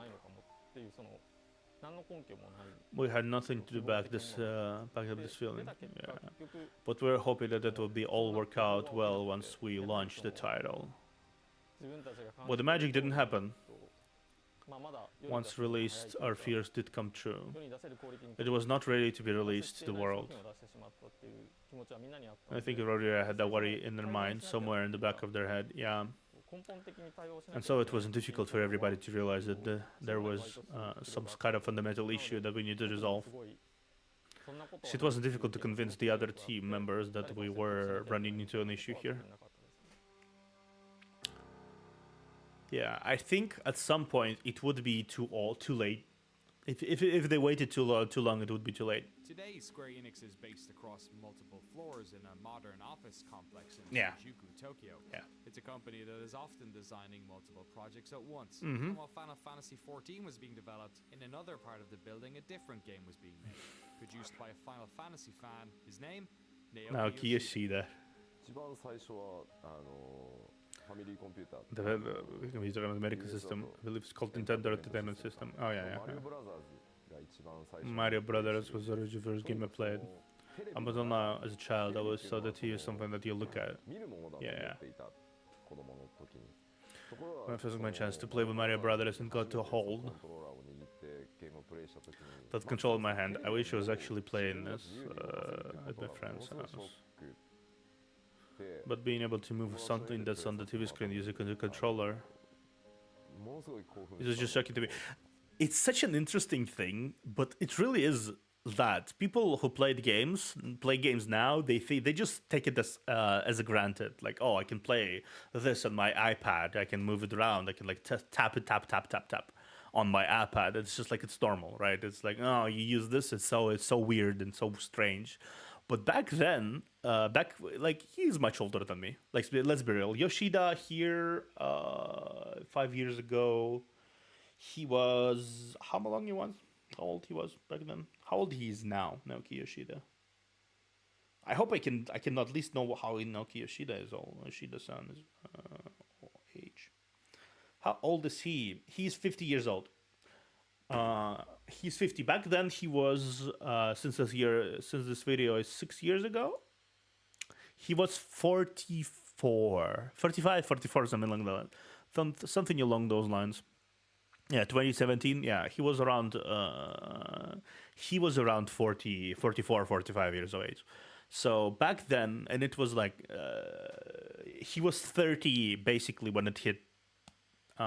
He was basically approaching his 30s when he was hit. When it hit the new millennia, he was like already decently old by the time the new millennia came around. So he was born in the 70s, give or take. So in the 70s, when I was a kid, gaming industry was not really a thing. It really wasn't. Not as much. At least home system gaming, like TVs. There was arcades, there were anything, but there was not really home gaming consoles focus. It was like so fresh and new. So imagine being a kid back then who's used to the fact that a TV is basically just a TV, something you watch, and then suddenly someone gives you a joystick, and then you move the joystick, and the thing on the TV moves. That probably would be like a world-shattering thing for a kid, wouldn't it? Of course, very impactful video game was Dragon Quest. Yeah, Dragon Quest. One of the titles that spread the whole RPG gaming in Japan. Yeah, RPGs. I should know the back and forth and numbers. But it was very story driven. Dragon Quest, yeah, was very impactful for me as well. Dragon Quest was one of the biggest early JRPGs, if I'm not mistaken. Final Fantasy, yeah. Yeah, Dragon Quest. Yeah. After Dragon Quest took a more cinematic movie-like approach to depicting these pictures. So those two games, Dragon Quest and Final Fantasy, are definitely a foundation. Very memorable games for me. Most Japanese players at the time, Yoshida-san played all the early Final Fantasy games. He holds them in high regard, though he still holds the bitter memory of not being able to save before the last dungeon in Final Fantasy III. Yeah, I think a lot of the gaming industry memes, a lot of the gaming industry standards were set in those times. When it comes to JRPGs, a lot of JRPGs cliches were basically set by these things: the Dragon Quests, your Dragon Quest, your Final Fantasies, your everything. All of the big epic fantasy sometimes mixed with like uber technology and magical technology things. All of these quirks were established by these running franchises, and a lot of the other JRPGs that came from there, that's why you can see a lot of the Japanese JRPGs are either fantastical other worlds with unique creatures and everything, or they are urban, like mecha battles and everything, the urban, the aliens and all that stuff. Persona and Shin Megami Tensei is also something that basically set a lot of the quirks in the minds of the Japanese consumers and players. All of those series were basically foundations of what we now consider to be JRPG, and how they are produced in a way. It's actually kind of fascinating to look at the old games and see how they correlate to the new games in the series. And they do borrow other ideas. They do borrow various concepts and shit from each other. because that's how the healthy game developments must be. But ultimately, the basics are the fundamentals. They are retained to a certain degree. But when he was 11 years old, a brand new type of gaming experience arrived at home. His uncle gave him a PC. On this PC, the young gamer learned how to program BASIC. His first video game centered around trying to break into a bank vault. But this PC also exposed him to a spectrum of gaming that eluded most Japanese players. Western role-playing games. He fell in love with games like Diablo and was stunned when he first went online and played with other players. Ultima Online, yeah. Surprisingly, Ultima Online was one of the biggest ones back then, yeah. So I joined the beta, so that would have been my first MMO game. And I was under shock.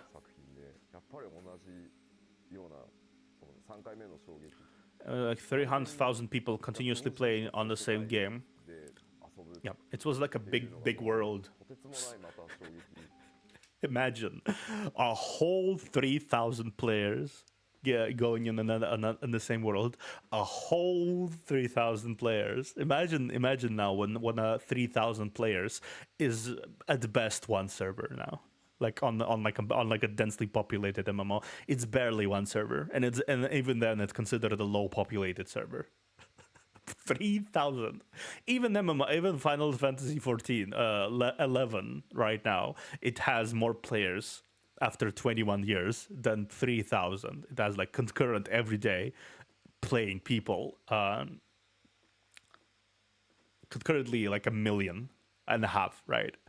3,000, it wasn't 3,000 daily players, it was 3,000, just 3,000 of subscribers, of downloaders, and just 3,000.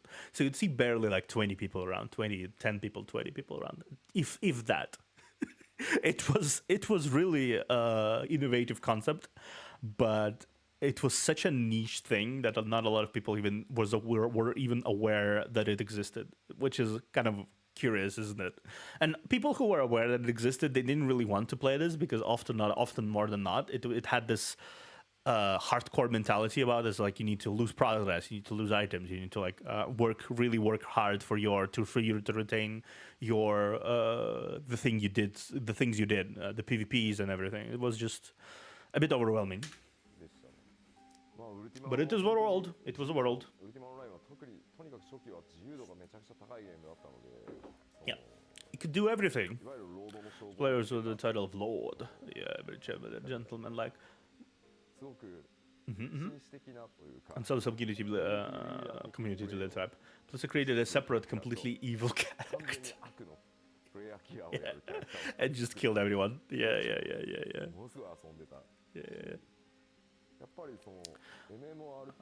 So through Ultima Online, I was able to sort of study what kind of like engineering is required for an MMO type game. Yep.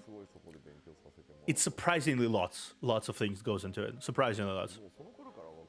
Eversoul? No, what's Eversoul? What's it called? EverQuest, I think. Is that Ultima or EverQuest? Playing games for PC, that must have been on console. And so I also looked into some of FPS games and then 3D MMOs.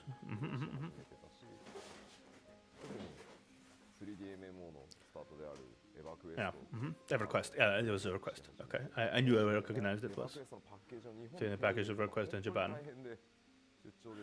So I was travel to Tokyo on a business trip, and I would go to Akihabara and I was searching like somebody trying to find it.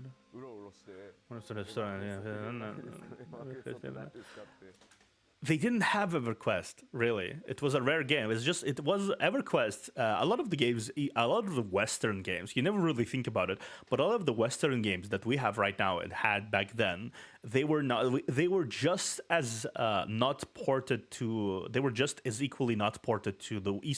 East as the JRPGs were not ported to the West. It was very separated era back then in a way, where a lot of the games like EverQuest, you could basically go through 50 stores and find like several copies of the game EverQuest. So a lot of Japanese people played their own games. They played their own experiences. They were engaged in their own stuff. And Western players, the American players, the European players, they played the completely different experience. It's now that you start to see mingling between a lot of it's like later down the line you see mingling between servers, mingling between stuff, and you create new characters on new servers and Japanese servers and everything. Back then, it was not a thing. Yo, hi, Chief. Hey, Vami.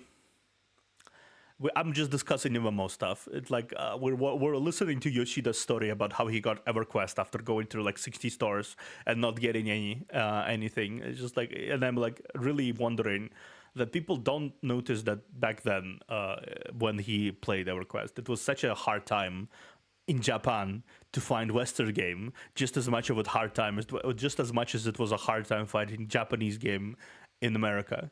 It's kind of funny. Yoshida-san would embark on a career of games that would eventually see him Dragon joining Square Quest. Enix to work on the Dragon Quest series, yeah. Though he wasn't working on the Final Fantasy team, he was part of the umbrella group that was allocating programmers to various projects. He didn't have granular visibility on FF14, but he knew the team was struggling. You probably, From his perspective as a producer, where he thought the game's problems were coming from. I think he probably heard a lot from the from like smoke breaks or anything, or lunch breaks. People talk. People talk in corporate environment when they sit down on lunch breaks and like talk. They talk about their problems. They often whine about stuff. They often like complain. It's not unusual to do that. So I think he had a good grasp of both playing the game and interacting with the staff that worked on the game. That the game had really been completely mismanaged to hell and back. I know he sort of understood that. カットされるのかもしれないけど、クリスタルツールズって呼ばれるプロウェアを全社で作ろうとして、This would have been developed company-wide. 腕のいいプログラマーが全部そのチームに All of their talent programs were pulled from. Okay. All different projects and different lines. So many different treasures are missing. いないっていう状態になって Yeah. Our lead programmers, our main programmers. Yeah. That's also really did contribute to it. I was not aware of that actually. The fact that they were producing the Crystal Tools engine right alongside producing other games, and they pulled all of their important project leaders when it comes to programming to that Crystal Tools instead of having them work on mainline titles like Final Fantasy XIV, Dragon Quest, etc., etc. That sounds depressing, even more depressing considering things. オリジナルの14がああなってしまった理由の It's failure as well. さらに And then two large points that were involved in the sort of problem. Yeah. One of the problems as for Square from us that was because Square Enix and PlayStation ジェネレーションで本当に世界一クオリティ had produced games that were revolutionary with very high graphic qualities. And the quality game experience is also that it was regarded as perhaps on top of the line of the world. That the corporation itself became very arrogant. Yeah. That's the thing. That's why they pulled the developers. That's why they completely had this destabilized leadership. Because of the arrogance. We cannot fail. We're too big to fail. This is going to work. Same mentality a lot of current developers actually have. A lot of current big developers actually have. Blizzard, we're too big to fail.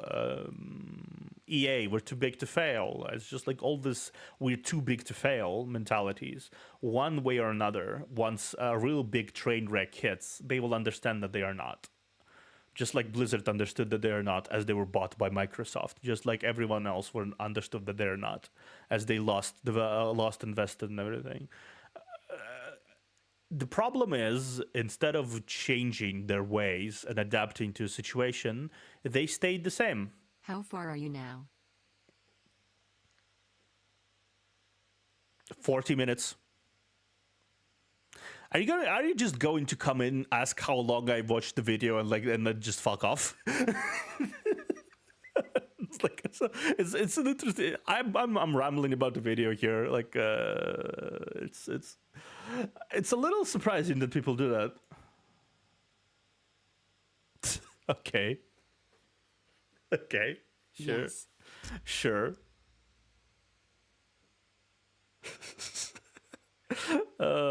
God. Based. Based. Okay. Well, I'm 40 minutes in almost. 35. But yeah, I'm progressing much faster. But yeah, fuck my thought. My train of thought is completely derailed. What was I saying? Anyway. だし自分たちのグラフィックス But yeah, okay, I remember. Thank you. That arrogance led to the complacency, and led to the we're just gonna develop. We can just pull all of our best engineers from the project and just develop our shit. Just develop Crystal Tools. It's gonna be fine. It's gonna be fine. It's gonna be fine. It's gonna be fine. The game is gonna be fine. Everything's gonna be fine. It's gonna be fine. But it was not, in fact, fine. It was not, in fact, fine. I'm a check again in 30 to 40 minutes. Okay. Feel free to. I was saying, I think the one message got missed. Didn't know. No Titson? Didn't notice. Didn't notice that it's already been this long. I think it's. I think they meant notice. Didn't notice. そうが世界一だし Accomplished this quality. Feel that it was extremely large success that become a sort of shackle. Yeah. 超巨大な成功体験ってやっぱり足かせというかにもなる Sorry, autocorrect. Yeah, I figured. I think I've become very arrogant, very prideful, and again, pride leads to complacency. When you succeed in everything you do, eventually you think you're just you're hot shit. That's basically it. If I'm gonna succeed in everything I'm gonna be doing, eventually, Happens all the time. eventually I'm going to be sitting here and be like, I'm too good. I just don't need to work too hard because I'm so good. I'm gonna be doing well anyway, right? It's like eventually at some point, if there's a level, I mean, look at XQC, right? What he's doing, he no longer needs to do anything really. He just basically sits there and doesn't even play games anymore. It's just like reacts silently to videos, and he's still one of the biggest Twitch influencers in the scene. He's like, because people just find amusing watching the train wreck that is here. He put much more effort into his own production back then. He still was, but he was at least playing games. He was a really good player, actually, really good player. He did a lot of other things, but yeah, and it's kind of sad how pride eventually that builds up does not allow you to move past your own limits continuously, because eventually you just come to a realization. Well, I feel like I learned a little bit today. That's nice, thank you. But yeah, it's just like the complacency is always going to be the enemy of progress. It really will. It really will be. Same thing happened here. The impressive bit is that even after all this train wreck, all this bullshit, they actually did find it in themselves to turn it around. That is the important part. They risked it for the biscuit. Back then we had swordsmiths, artisans that make katanas. Yeah. It's a good analogy. We compared them to swordsmiths creating katanas one by hand, and they would create world-class quality. But meanwhile, the world is developing technology so that they can cover that sort of tedious manual labor through technology. And so going back to the gaming industry, yeah, once PlayStation 3 came out, technology finally had caught up, and you were able to cover those tedious tasks through technology. But Square Enix did not change our old methods of creating assets. And then we didn't have the resources to catch up on the technology to cover for that as well. And then the programs we knew that we had an issue, technology-wise, were wrapped in creating middleware. Of course, the artists are in that sort of artistic mindset, thinking that, I made the world's best graphics. Yeah. And so it was a very laborious and time-consuming way of creating our assets.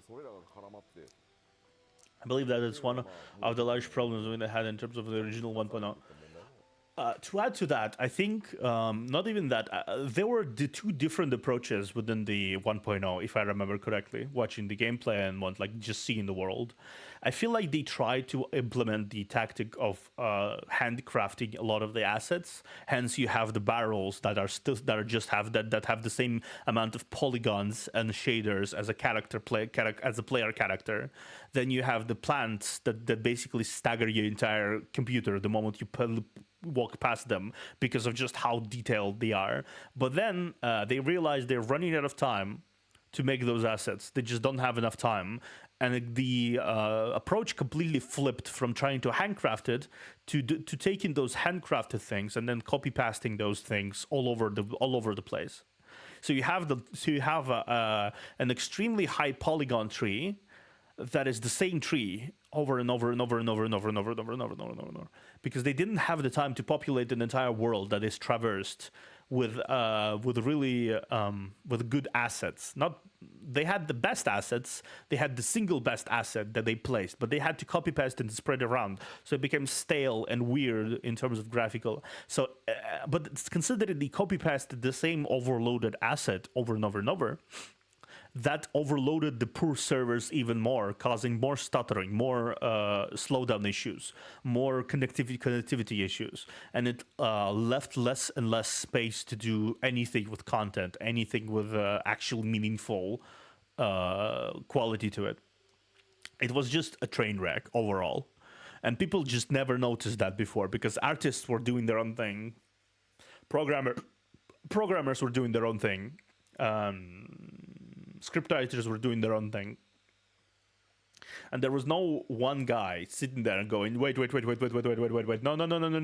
can we just do this thing together here, and we just produce these things for these art assets for this game, instead of producing art assets or producing game mechanics or producing anything that everyone else will have to sit down and try to turn into a Frankenstein monster that doesn't even utilize stitches. It utilized more like staplers that were easily breakable. もう一つはプライドはいついかなる時でもとても大切なものだ Yes, of course, pride is very important, but with great pride, they started thinking that because they are great, they don't need to look at other games. Exactly. So, say for example with MMORPG, if you know, ask anyone who knows MMORPGs, what is the most well-known MMORPG that you know? If you ask 100 people, I'm sure 100 people will say World of Warcraft, yeah. World of Warcraft. But did the same staff members play Warcraft? No. None of the people played. Well, okay, that's a problem. So I give the experience of World of Warcraft not because I wanted to talk about the number or not. Developers knew the World of Warcraft or not. But I just wanted to point out that we need to look at what would be our rival and what users are experiencing in terms of latest gameplay experiences. Yes. And I felt it was very unbelievable that no one was doing the research for titles outside of your own, because you won't know where you are useless, where you are unless you look at other games. Yeah.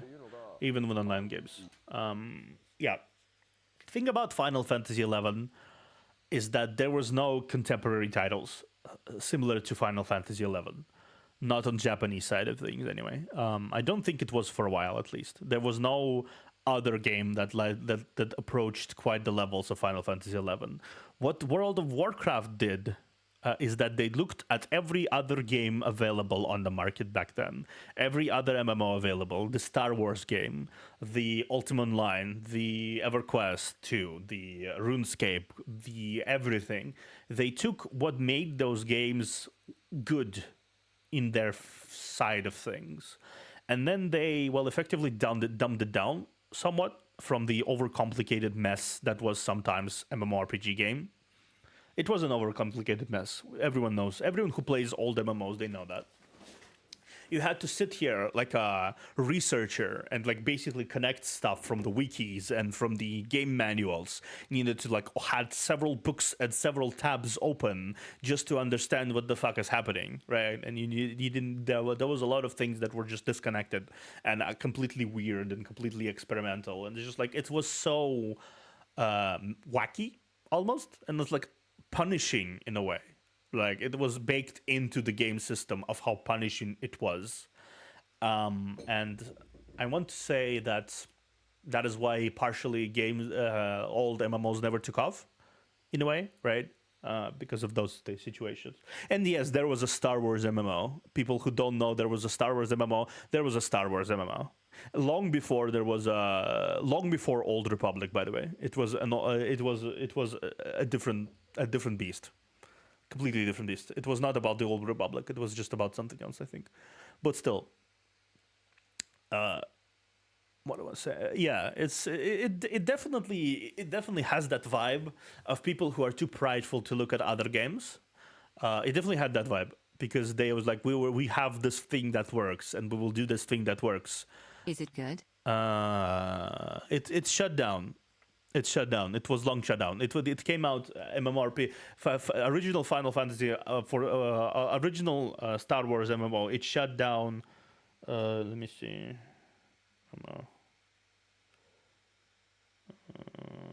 Star Wars MMO. Sad. Yeah, it shut down. But then there was systems where you needed to farm stuff to become a Jedi. You could be a different. You could be a trader. You could be. It was very sandbox MMO.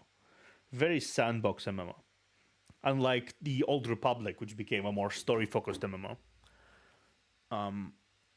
But yeah, it was one of those standout titles, I think, that people really wanted to enjoy. But there was a lot of problems on that end as well. So I think at the end it didn't really survive for as long as people would have wanted it to. But ultimately, I think the successful games that's successful to this day, they need to look at other games in order to produce content that would rival those other games, because they can see what other games are doing well and what can be improved upon, and they can rise above their contemporaries by utilizing what could be done better and doing it better. And that's how they retain their long lifespan. But a lot of the Western developers, they look at the successful titles, like Baldur's Gate 3, for example. A lot of the successful developers right now, they looked at Baldur's Gate and went, "Oh, it's so unrealistic. You cannot expect us to do this. It's so bad. Don't give us expectations like that. We can't do it. It's just like, instead of looking at that and saying, hey, we can learn a lot about this, but they do this shitty, or they do that bad, and they don't do this quite well. We can just take those lessons and then improve it with our own kind of thing here, and we can rise above that Baldur's Gate 3 and establish ourselves as really good RPG, for example, or like new Assassin's Creed. I see this, they did this well, or like a new, I don't know, new game, new Dragon Age. Right? There's like Dragon Age developers look at Baldur's Gate 3 and go, oh, interesting. They did this and that. Maybe we could implement this and that.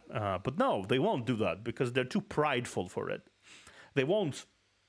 They will completely disregard everything that is basically done by everyone else, because they know what they know best.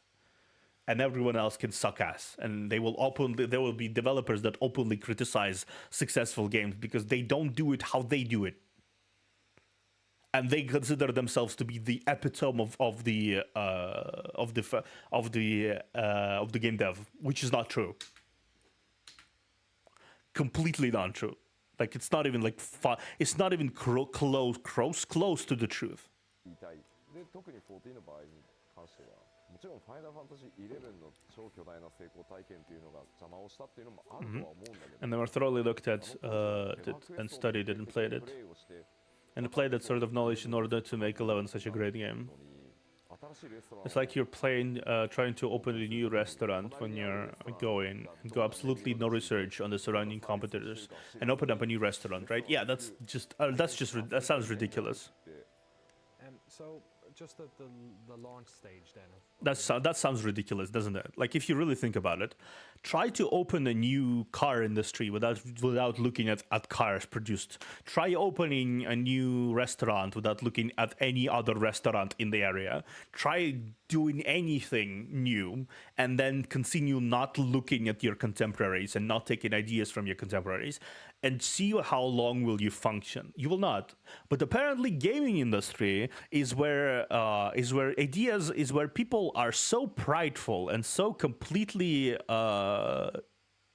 ignorant of how business is actually done, that they think they're the center of the world and everyone else must do how they do, or they're bad. And it's such an interesting mentality to have, considering how much failures and underperforming titles there were in the last 5 years. And I sit here and wonder exactly how long will it take for these developers to realize that they are not the center of the universe. And these higher-ups, specifically higher-ups developers, to realize that they are not the center of the world and they are not the best at what they do. And if they stop evolving, they will completely stagnate and stop being even decent, really. What was the feeling within Square Enix? The beta was quite close to launch. Were people anticipating that there would be negative feedback, or yes, were they less aware that was going to happen? Dude, of course. Look at that smile. He knew. Pedro's born. I mean, at that time, of course, whatever the MMO launches, I know they didn't intend to get up in arms, and they tried to complain about it. Yeah, but I think development team does do several stress tests.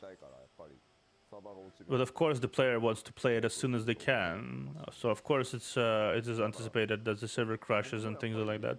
So I mean, I wasn't involved in the team, so I was looking at it from the outsider perspective, and I was thinking that because it is the same team who worked on 11, so I thought it was just the consumers complaining to the high level of competition of completion of Final Fantasy 11, and I thought so eventually that sort of animosity would die down. Yeah, that's fair. That's a fair assessment to make. But coming from an insider perspective, there were apparently a number of people within the original development team that thought that if we continued moving forward with this, we were in a very bad situation. Yeah, the community Square Enix had turned around and turned to those people that, well, that's how it was for Final Fantasy XI launch. We had missing functions that were a lot of negative feedback, but we were able to patch it up and fix it. So the company had decided to conclude the beta phase and then go into launch. That information that I found, when some developer staff members after I joined the project, But yeah, there were indeed people within the development team that did raise their voice that it was we're in deep shit, basically. But the company had ultimately decided to move forward anyway. Yeah. So I guess that was like basically that's why a lot of companies are such a complex puzzle. Like you can like point at one person, like director, programmer, like one person in the group and say you're to blame. But usually it's not the case. Usually it's really not the case. You cannot really blame one guy on a team for the entire game not functioning well, because that's not how it works. That's not how it works. Lots of people probably did already point out those mistakes, be it on QA team, be it on localization team, be it on everything. But the higher ups decided to, it's good. It's cool. We're gonna fix this anyway later, or we don't. We're not gonna fix it anyway because it doesn't really.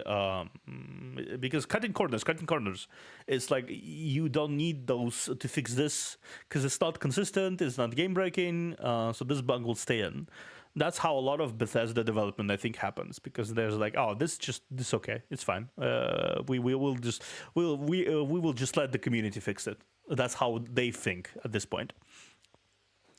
And a lot of the game developers, even back then, 2010, 2011, they were considering the rise of the internet and the rise of the being able to upload content to the game after the game was already shipped out.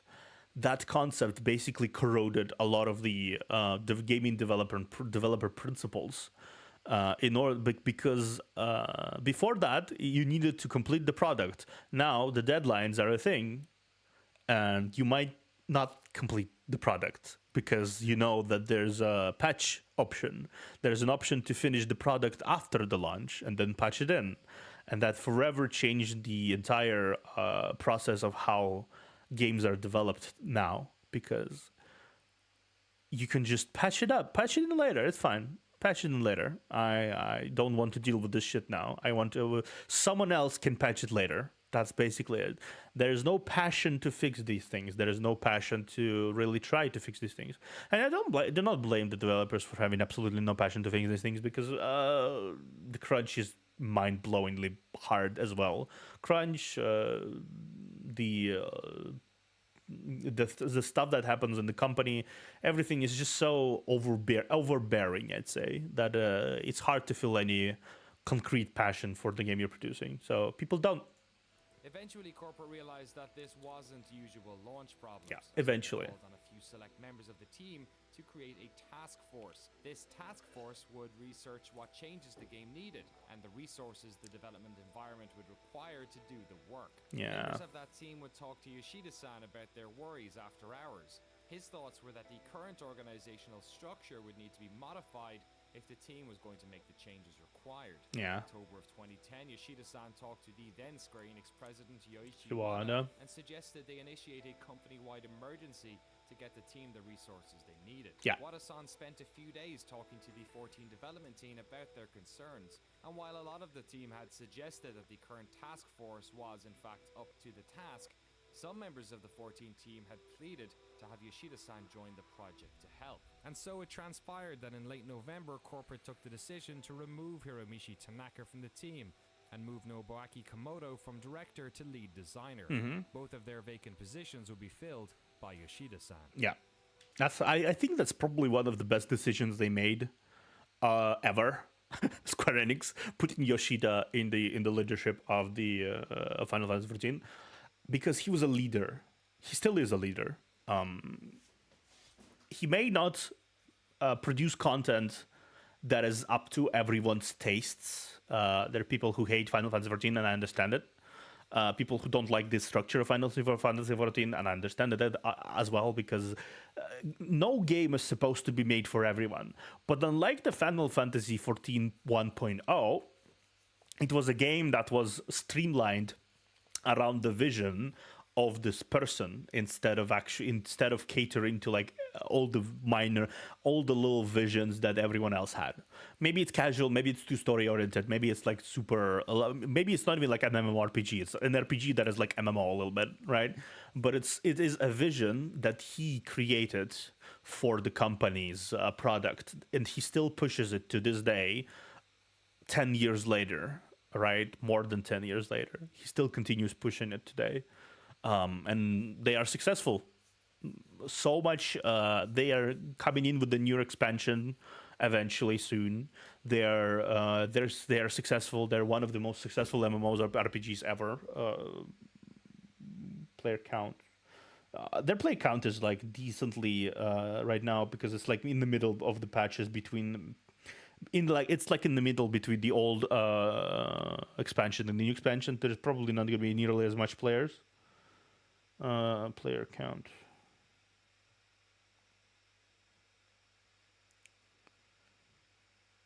Yeah, average player is 20,000. Yeah, it's basically on Steam specifically.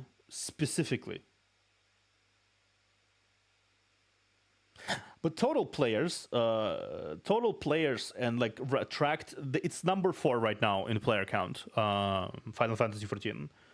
At least out of those tracked by MMO population sites. Number 4, total amount of players, nearly 50 million. And the average daily players is in the realm of 900,000. At least tracked. That is like insane. that is like one of the best. That is like no other upper, like that is like Baldur's Gate level of stuff on their peak stuff. That is, but like daily, they have this amount of players daily, just every day playing, like nearly 900,000 players just every day play this game. Because there's something to be had. There's role players, there's crafters, there's story followers, there's new players, there are old players, and everything. Just play, right? And that's how hard it turned around, right? Maybe it's not the second most played MMO, but at that time he was leading a team that was working on an original IP for Square Enix. He was disappointed to leave that team, but excited for the opportunity to work on one of the company's crown jewels, a numbered Final Fantasy game. So he got right to work. やらなきゃいけないことは当時3つあると思ってて、まあ順番にやってったんですけど、まずそのチームに、まあオリジナルのチームにトップが変わります。So that's from the original team, and then the team task force was going to sort of like the lead. It would be a core team that was involved in the development, yeah. And because I was on the Grand Quest side, I did not know these people on the development team. Obviously. I know the familiar faces, yeah. But I hadn't had a chance to work with these people. I was definitely just saying hello. That was kind of like my beginning. I told them that because I have not worked with you, so it's if you don't like what I do in my job, you're more than welcome to leave the team. Yeah. But please give me about 3 months to work together to see what we're like. Yeah. What do you like and what I'm like, and that's the kind of talk that I deliver during my speech. That's a good speech to make, honestly. You don't want. This is not like coming in my way or highway. Like this is not coming in like this pompous leadership kind of thing. I am the rock star of gaming. A lot of the big leads they tended to also develop this I am the rock star kind of mentality, where it's just like they're the best person in the room. And even then, to this day, there's like you have these game leads that are like, oh, this game lead, like. But without the team, they would be nothing. Effectively, but they just think too much of themselves. They cannot produce the same results that they did when they worked together with their team and put their talent to use alongside their team, instead of like, oh, I am this cool person, I am this best gaming developer ever, everyone must listen to me because I know best, I know everything. It's just like, no, it's a machine. You're a cog. You're maybe an important cog, but you're still a cog. So you should approach it as a cog. You're like, okay, I'm gonna be working here. I'm gonna be leading this train somewhere, right? Please listen. Please let's work together for a little bit and see if we gel together or not. If you don't want to work with me, you can just leave, right? If you want to work with me, you can stay, right? You have no obligation to stay. Just give me this time to introduce myself to you, and like give me the time to see if we truly can create something great here, right? That's a good speech. It's a good speech. Good speech. Jesus Christ. I mentioned to them I have going to make this challenge one more time. Yeah.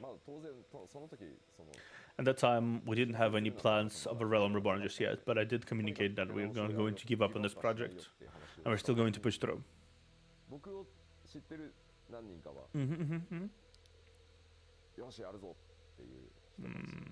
Yeah.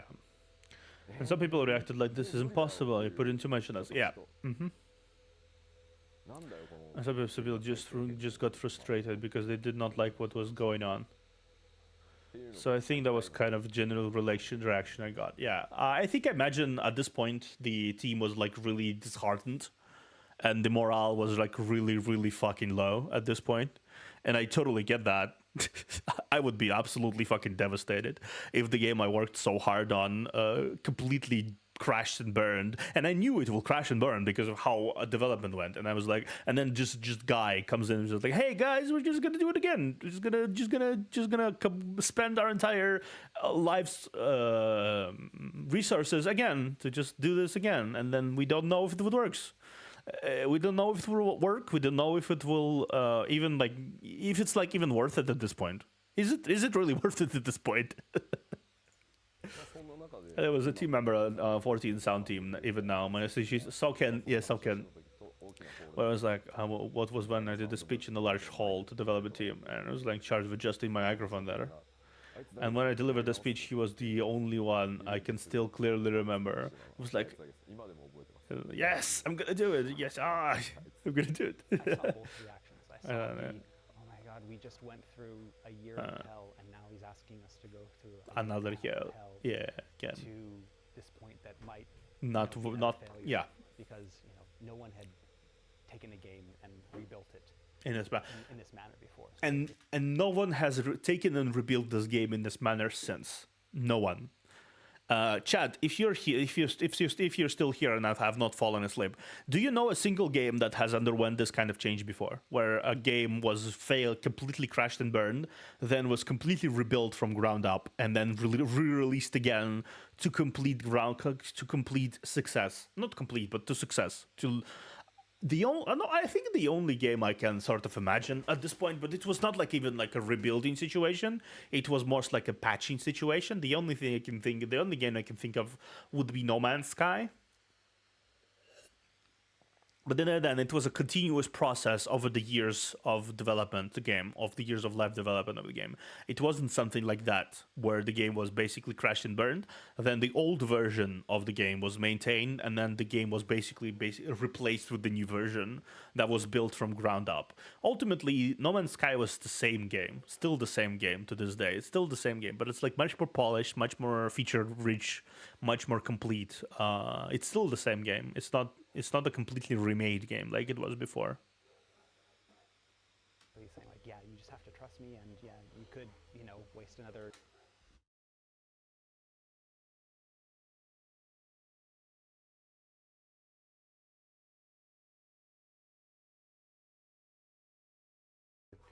Year and a half of your life, and it could be a failure, and but you're gonna have to believe me on this one. You're gonna have to believe me on And this so one, a yeah. lot of people are like, I can't do this anymore. I don't know, and I can understand that because again, it was a gamble. But then on the other hand, there were, a lot of us, myself included, but a lot of people on the team that were like, no, we worked so hard on this, and we did our jobs the best that we could. But for a lot of reasons, some And circumstances, that were yeah. out of our control. Yeah. Decisions made by higher ups, decisions made by other teams that affected our work, and nothing that we could do about it. But Yeah. we had put our all into it, and we were invested in the project. At this point, it was make it or break it, I think. And we were. It was also for the players. Like we were, not me exactly, but people who were playing. Like even a friend I was playing with. Was watching him play. He was like, at this point, it was make it or break it. Either they do some drastic changes, or eventually, the game's core fan base that had built up from people who had hoped that it will become better, it will slowly start to trickle away until it's nothing left. So they had to do something radical.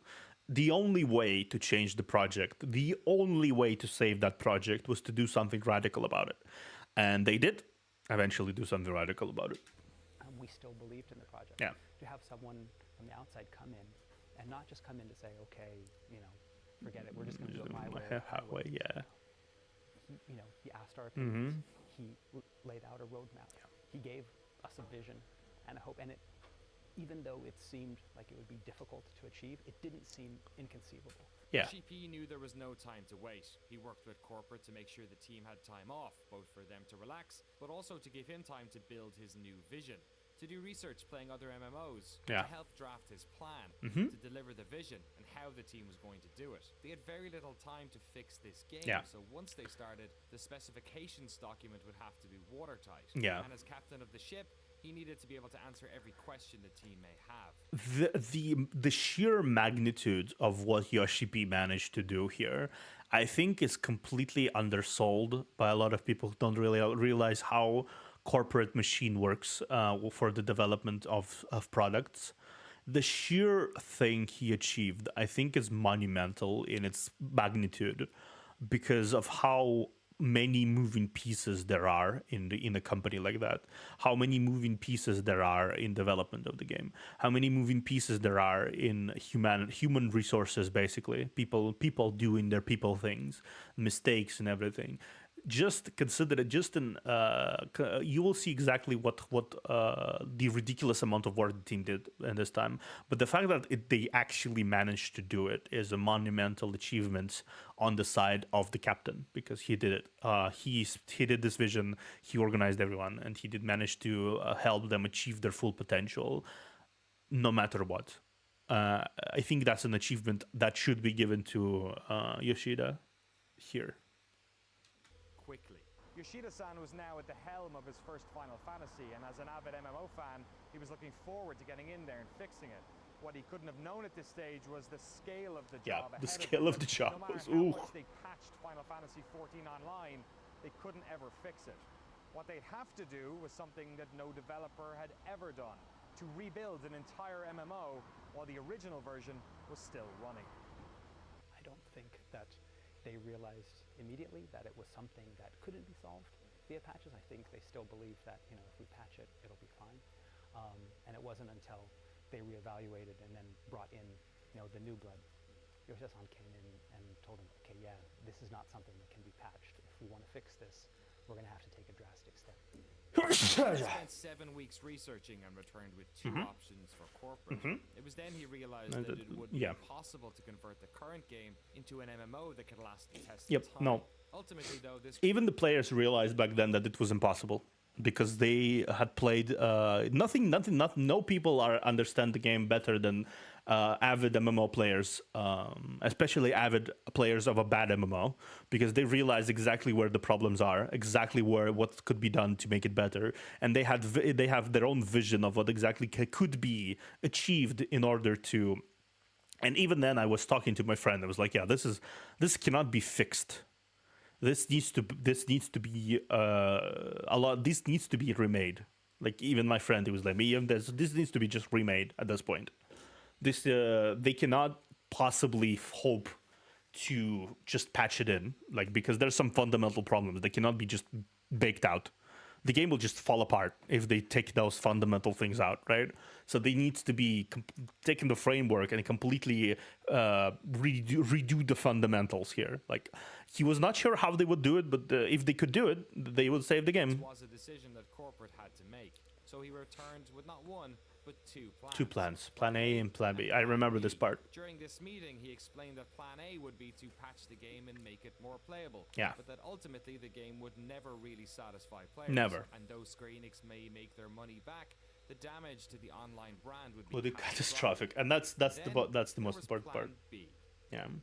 今のファイナルファンタジー I remember this part. オリジナルのファイナルファンタジー14をパッチを当ててそのできる限りポジティブに遊べるものにしながら裏で全く新しいそのファイナルファンタジー14をもう一度作り直すっていうのがプラン B でまあその、Completely new Final Fantasy, as you can see.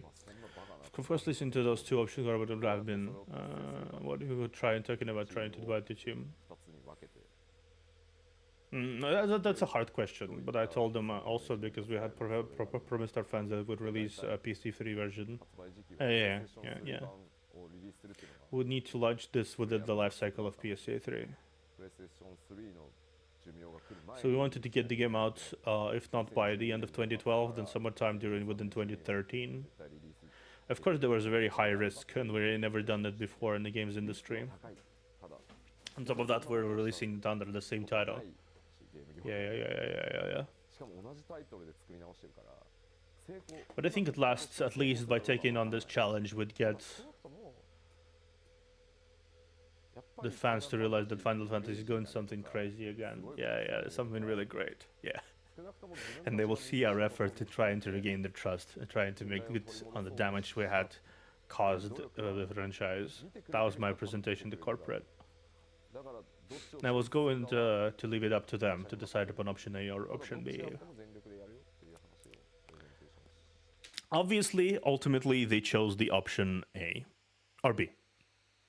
B. They option chose B in the end, which is surprising someone in the corporate actually decided to give the chance, give the gamble a chance back then, and now we have this game.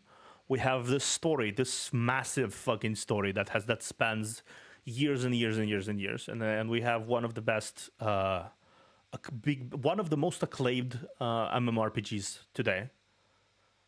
If we didn't, I think we wouldn't have Final Fantasy 16 quite the way it is. We'd have this. We wouldn't have a lot of the current stuff that Yoshida does. We wouldn't have a lot of those things. I think it really is a game. I think it really is important to see that if the Square Enix wasn't as fluid as it is, a lot of their bad habits would have taken over long ago. So even now, with their new bad habits, I think they will shake those bad habits eventually as well. And we are here we are today. Yeah. Yeah. Final Fantasy Yeah. 14 1.0 was in a state of disarray. Disarray. Enix had decided to suspend subscriptions to help ease Yeah. the negativity around the game, while the PS3 Yeah. version was indefinitely postponed. Yeah, they definitely are. Completely canceled the subscription, and you could play for free, basically.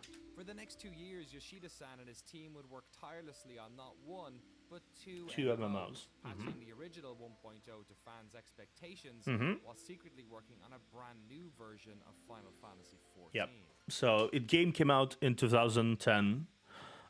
Some turmoil, several months happened. Then they spent 2 years, till 2012, till middle of 2012, fixing things, I think. And then they released in either 2013 or something along that lines. In our next episode, we focus on that 2-year period Yeah. and tell the incredible story of the falling moon of Dalamud, the death of 1.0, Yeah. and the birth of a new AORG. I was there. It was a magical experience. Really was. But yeah, I'm gonna go away for a second there, here to do something. But yeah, it was something, wasn't it? It was quite something.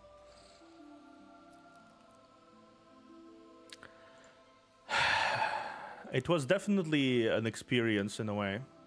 Oh, fucking hell it is. What is this?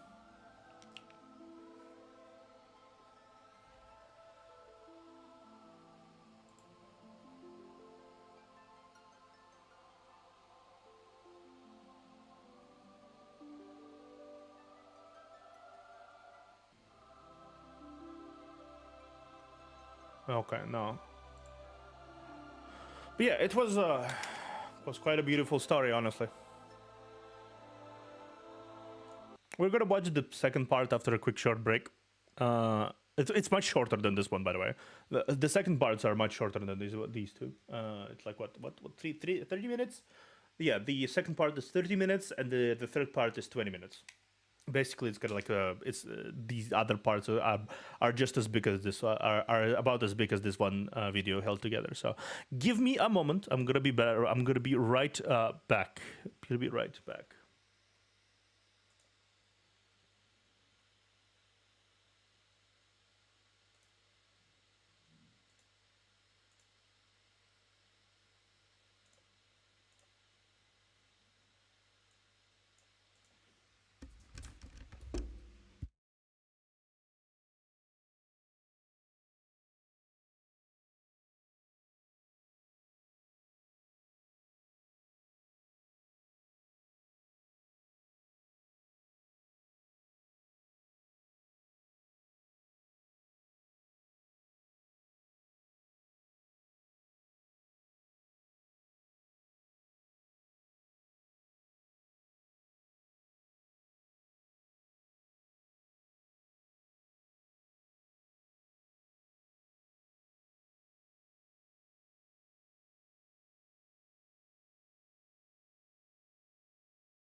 We are back. We are back. Wait, what is this?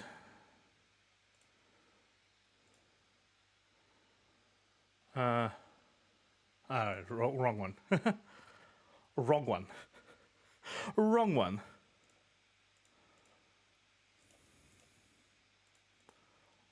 That was a wrong one.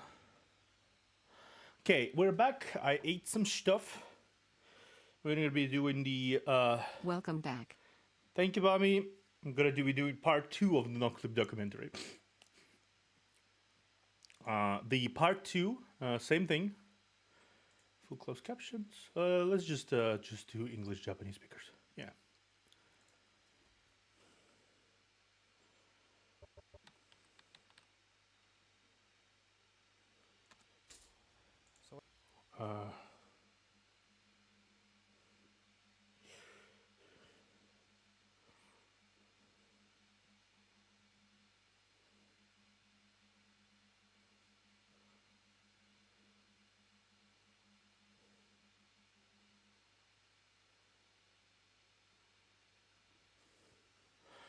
Okay, we are going to be starting with the part 2 of the Noclip documentary, Rewriting History.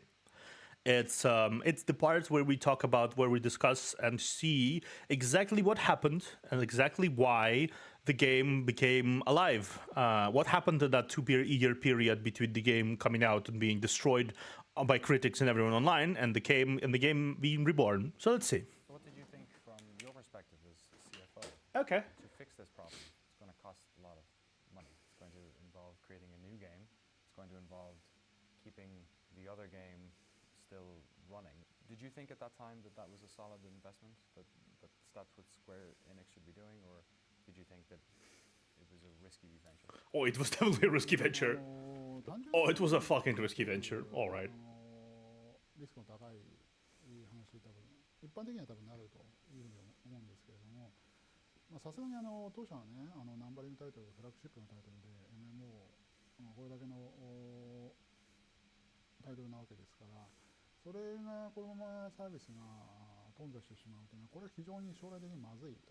これはやっぱり経営上これ非常に大きなダメージを与えるということで。Yeah, okay. Yeah, it was very risky. It was something required to do. That is the thing.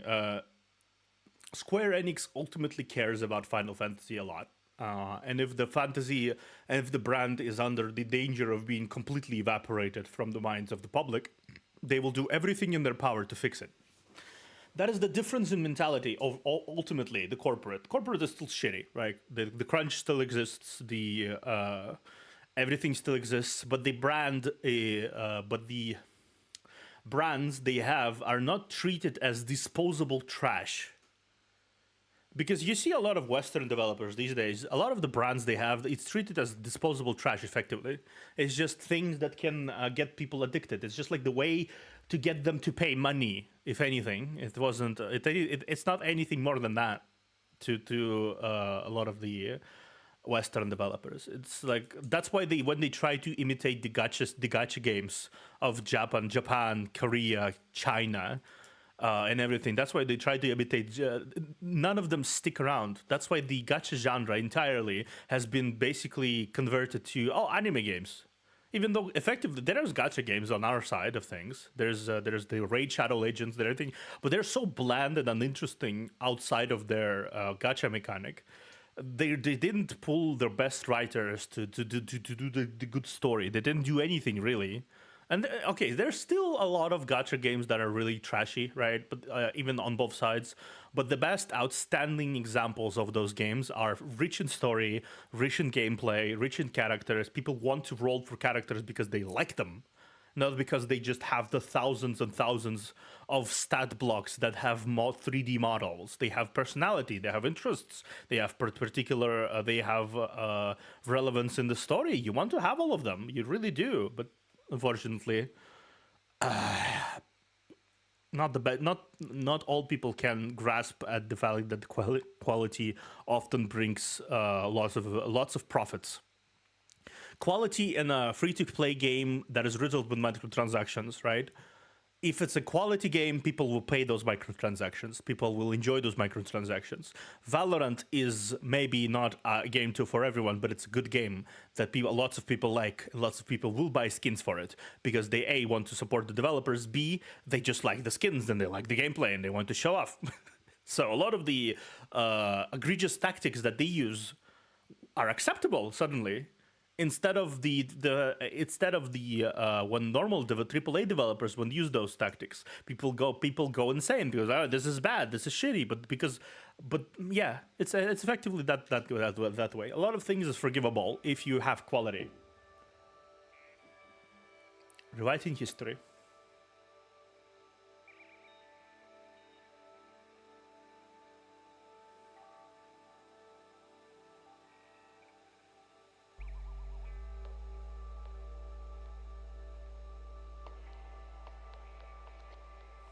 Hello and welcome back to our series on the fall and rise of Final Fantasy XIV Online. We rejoin Yoshida-san and the team at Square Enix at the start of a long adventure, and with players leaving en masse and the clock ticking, it was time for them to formulate a plan. But how exactly do you rebuild an MMO while people are still playing it? Yoshida-san set his eyes on a 2013 launch date for the new version of 14, as he wanted to have the game out for fans within the PlayStation 3's lifecycle. But to do this while still patching 1.0, he would have to create an entirely new MMO in less than half the time of most conservative estimates. So before we get into specifics of what exactly was changed, I wanted to know how he did it. So for a moment, we step away from game design and dive into a critically important aspect of video games development that we rarely talk about: project management. Designing an MMO I just imagine the timeline for something like this is at least 5 years for anything. And you're being asked to do it in less than half of that probably. When you're designing games, when we talk to people, so much of it is iterative, that you create something and then you refine it and you brush it and then you look at it again. But you didn't have that luxury. You had to make sure that the version of A Realm Reborn that was coming out at that date was the final package. So did that change the way that you had to set up the team and the way your workflow kind of went? MMORPG の完成5年が普通だっていうのはもうちょっと強く言っといてください。まずそのスケジュールトラブルを起こさないためのそのマネジメントの工夫としては、なんだろうな、言い方がちょっと難しいんですけど、ものすごく腕のいい、特に100ぐらいしかいないようなプログラマーが100 type of programmers so much. ので、かつ We didn't make a whole lot of assets in a very short amount of time. Good lord. Good lord, they needed to do so much bullshit. Really did. 能力のこの差をある意味高いレベルに合わせるんじゃなくて、低いレベルに合わせるというか、言い方。They needed to do so much, like objectively speaking, in order for the game to function the way it was supposed to. They needed to remake the assets. They needed to remake the stuff involved in this.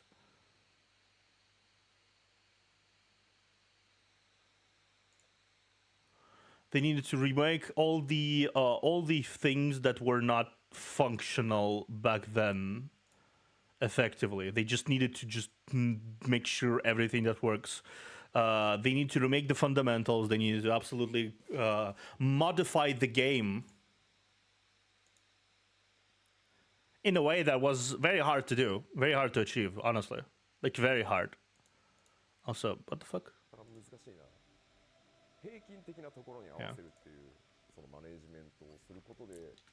Chance of risk happening. Try to lower the chance of risk happening. Yeah, they had to basically do the work of the 5 to 6 years within a year and a half, with half of the team, because the other half of the team was busy with establishing connections to the new version, A, in the lore, B, making sure the game is upkept and updated as per promises of the management, that they will fix the game, and they did fix the game ultimately, to some degree anyway, to keep the players playing, really. And it was just all of that they needed to achieve within 2 years of time. Basically half, even less than a half, than a development cycle of a normal MMORPG. Like, just Jesus Christ, they must have lived on the job. They must have had little tents with like sleeping bags inside of them on the job in the closet, just because they didn't see home. They didn't see home in a year. リスクをなくすっていうことをしました。この後 Yeah. もうちょっと詳しく話すんですけど、で、まあ何をしたかというと、とにかく一つのタスク、例えばドラグーンというそのジョブを作るっていう時に、まあ今言った No. ドラグーンっていうジョブを作る。 How a lot of these work. I'll let him finish the sentence and then continue. そうじゃない実際には。何個のドラグーンアクションが必要 Actions で、 assigned to a particular job, and so you would need to programming for each of actions. Yeah, each. どれだけかかるか。もちろんその How much time it takes to do that. アクションを作る In order to do what you need to do, specify documents, specification 資料 documents. 書も必要だし、 So, say for example, when you take a look at the task of creating a specific document, 実際にその because this specification document in 2 hours to create. It's 2 hours to create. Then request to review is sent to me, and then my review takes about 15 minutes. 依頼が No, でそれを 15 チェックするのに give or take 15, 20 minutes. Depends. It should depend on that. 一つのタス Went ク through everything thoroughly, that level of detail that went into 分解 and invisibility to our tasks. We boiled it down to the absolute minimum task element to manage our workload.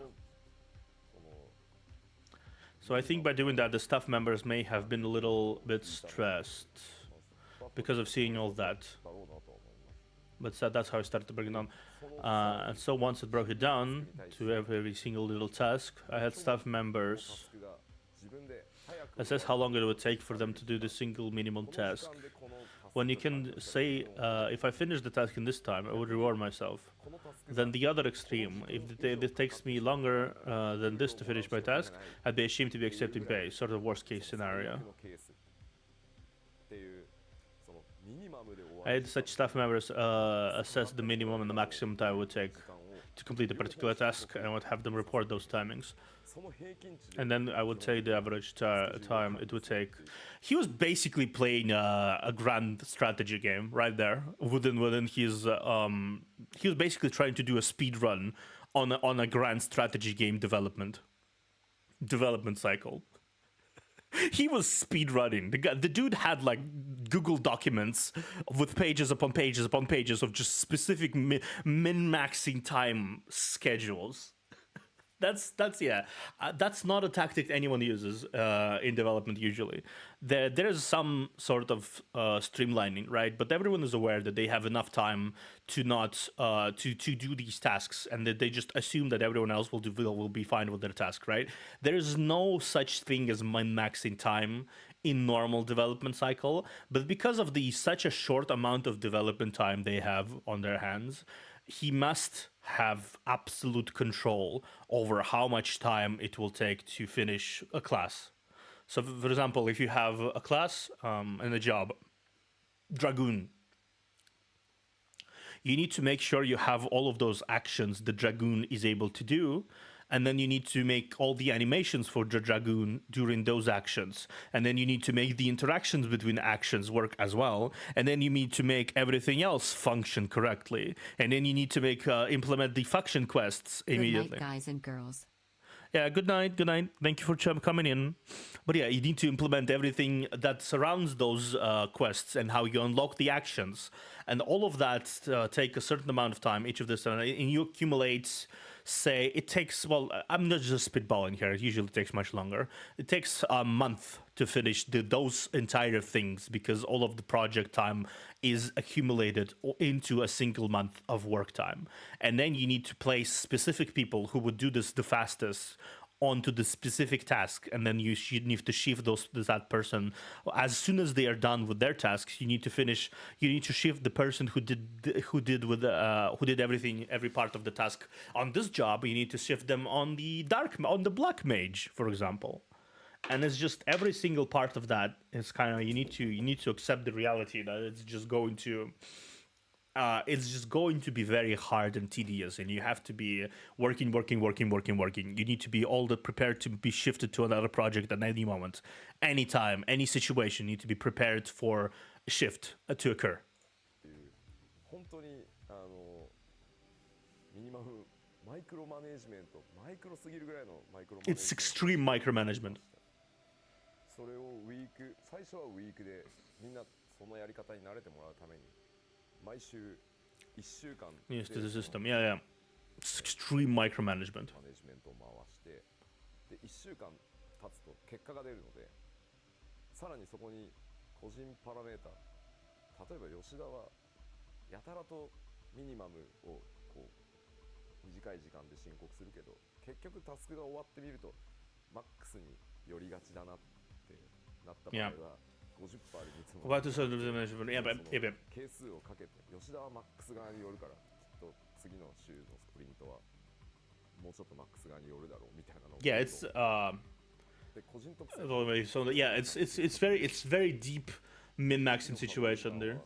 What counts per day? I mean, it's really good. Think of it, 8 hours. Yep, something like that. 8, give or take 8 hours. 会議室でのミーティングじゃなかったとしてもスタッフと主要の打ち合わせを絶対にそのデスクトゥデスクでフェイストゥフェイスでやることもあると思うので1日の稼働は6時間で計算してましたねその時は全員6時間8時間では見ない。大体慣れてきたらそれをまあyeah. It was basically every single part of the day to account it. Yeah, and that's really is what is also to add to this. There was also breaks you need to add, 3 days that are required by the law to be 3 days. You have to have days off. It's just like you need to juggle the entire team as like juggling balls in the air, but like you need to make sure you are everywhere at once, and you have like 70 arms that all juggle the same balls, and one ball is not going to fall until like tomorrow, and then the other ball you need to shift the other ball into another hand and switch them around and shift everything, and all those balls are moving constantly and within those 70 hands, and some of them need to be taken out of equation. You need to accept new balls into this whole situation. It's just like it's such a chaotic mess. It's such a basically. Fundamentally, it reminds me of an ant layer, effectively, where all the workers must completely and utterly be in absolute sync for the project to succeed. Because otherwise, it will be absolute fucking chaos.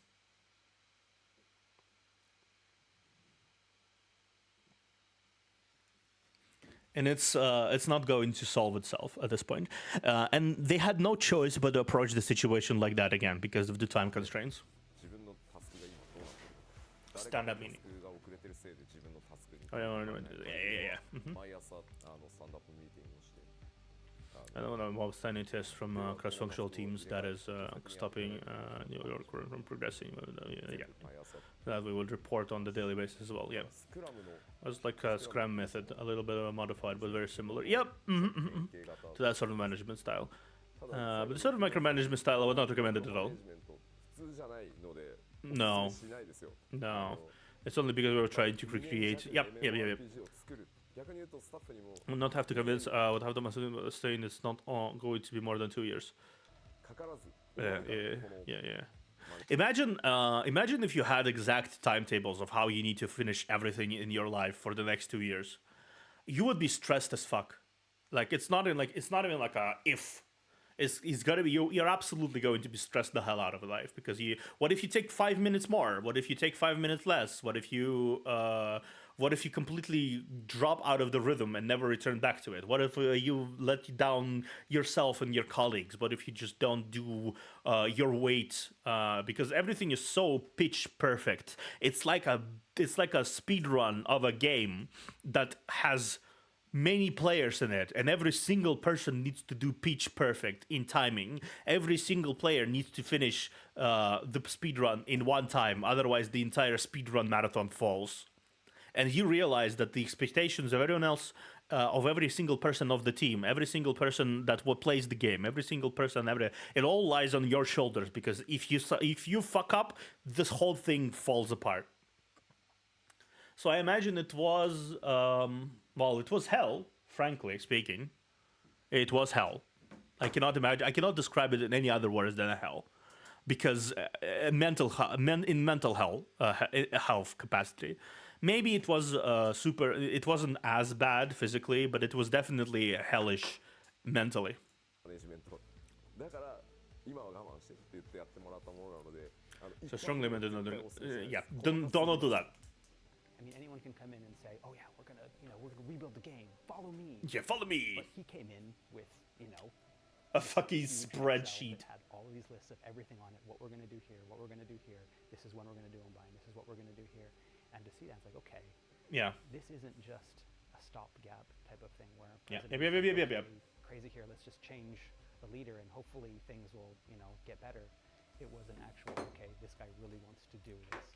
He has this plan. Yoshida had them running like a well-oiled machine, so it was time to get to work. First things first, they had to start the rollout of patches for 1.0. Yep. A critical part of the failure of the first game was the poor communications the development team had Yes. with their community. So to keep So the hard absolute fans on board during transparent. this protracted period of redevelopment, they had to be a lot more transparent. Yeah, absolute transparency.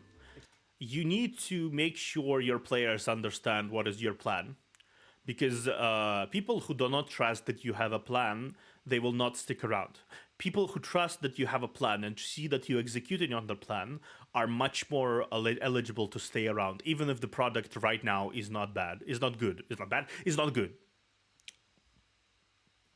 That's how it was with my friend, who was like, yeah, maybe it's not like super fun right now, but I do see that they're trying to fix it. I do see that they're trying to do something about it, right? And I do see the fact that there's this added, this added, this added. And it's not only like talk to talk. They don't just ramble on about how much bullshit they're gonna add. They're actually adding it. And I'm like, eventually, over time, the game actually came into a somewhat decent shape as well.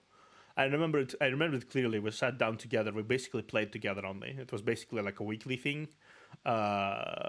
We came in after some IRL stuff, and we sat down and we played.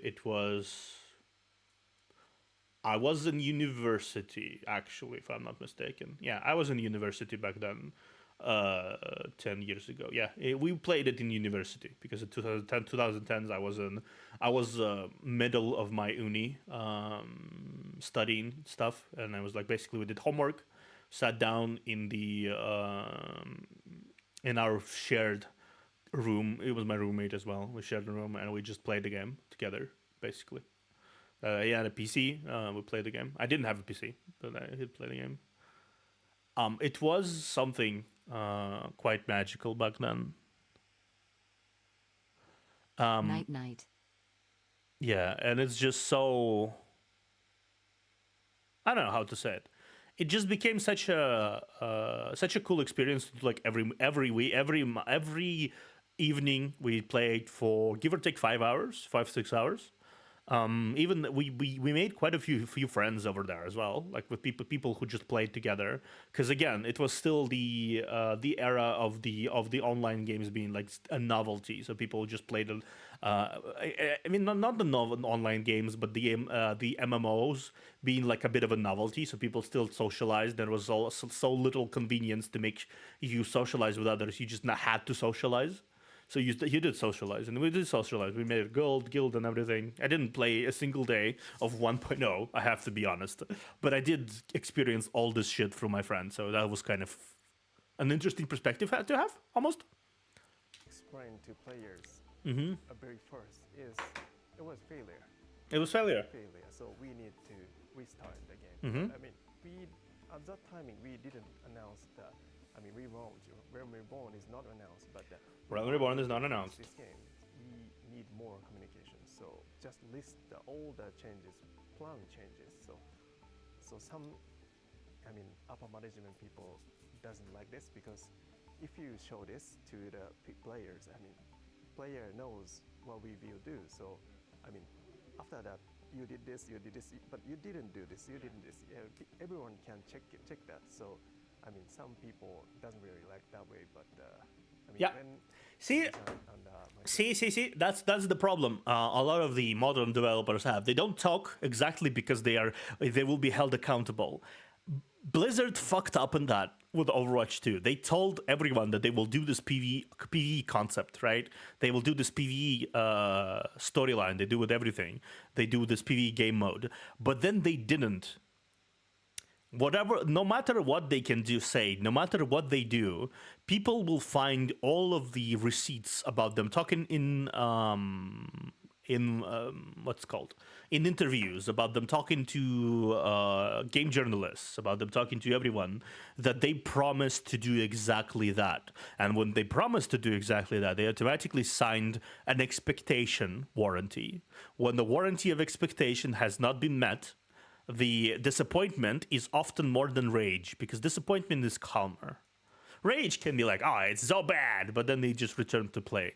But now the game bleeds players, Overwatch 2, because of this disappointment. People are no longer willing to deal with this kind of crap because they were disappointed. They were expecting one thing and they got another thing. And that's... honestly, I would have... it was very short-sighted to announce Overwatch 2 like that. To say like, oh, now it's gonna be PvE. It's very short-sighted.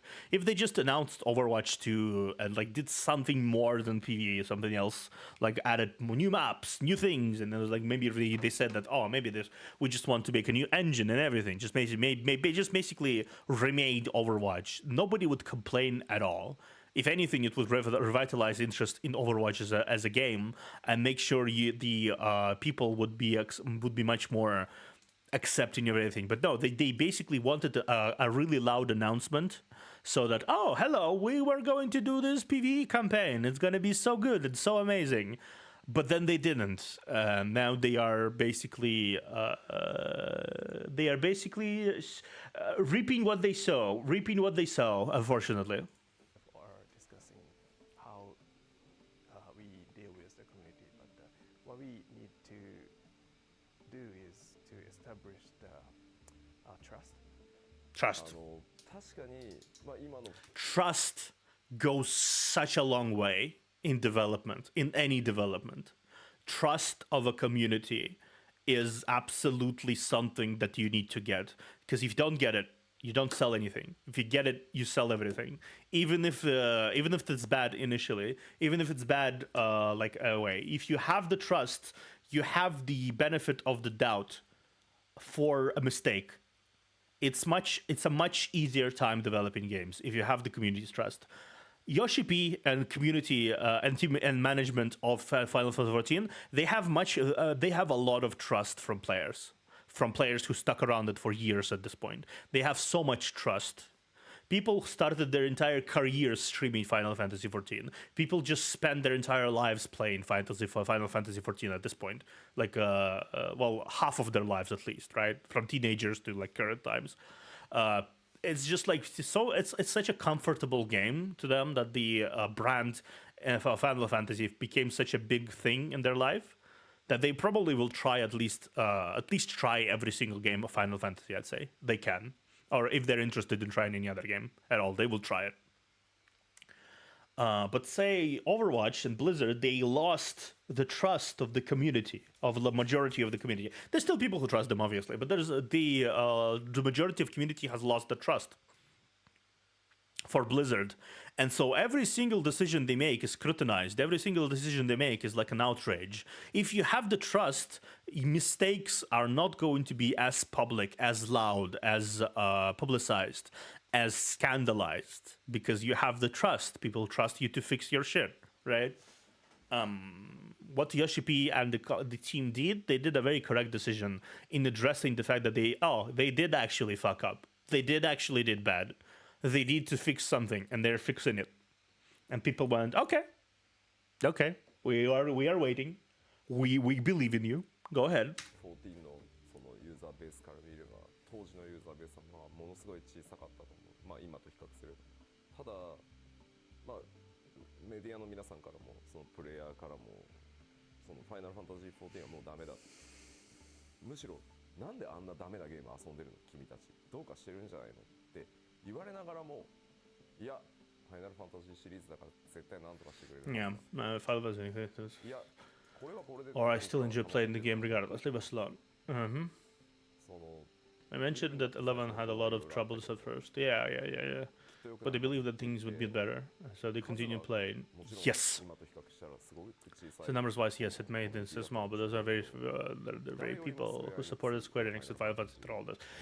Exactly, the numbers are worth it because those people are gonna stay and play and spend money and support and advertise the game to the other people in their life. They're gonna be, oh, have you heard of this critically acclaimed MMORPG Final Fantasy 14? Sorry for the copy pasta, but still, they're the same people who made that copy pasta. The people who were there since 1.0, and it was like with free trial and everything, and they are going to be those people who will eventually convince Asmongold to try Final Fantasy 14, who would eventually convince other people to try Final Fantasy 14, and it became one of the biggest games in the world. Because of those people, because the Yoshi-P and team trusted those people, because they were supported by those people, and they returned the support in full. It's a good relationship to have, honestly. Word of mouth usually attracts a lot more attention to the game than people realize.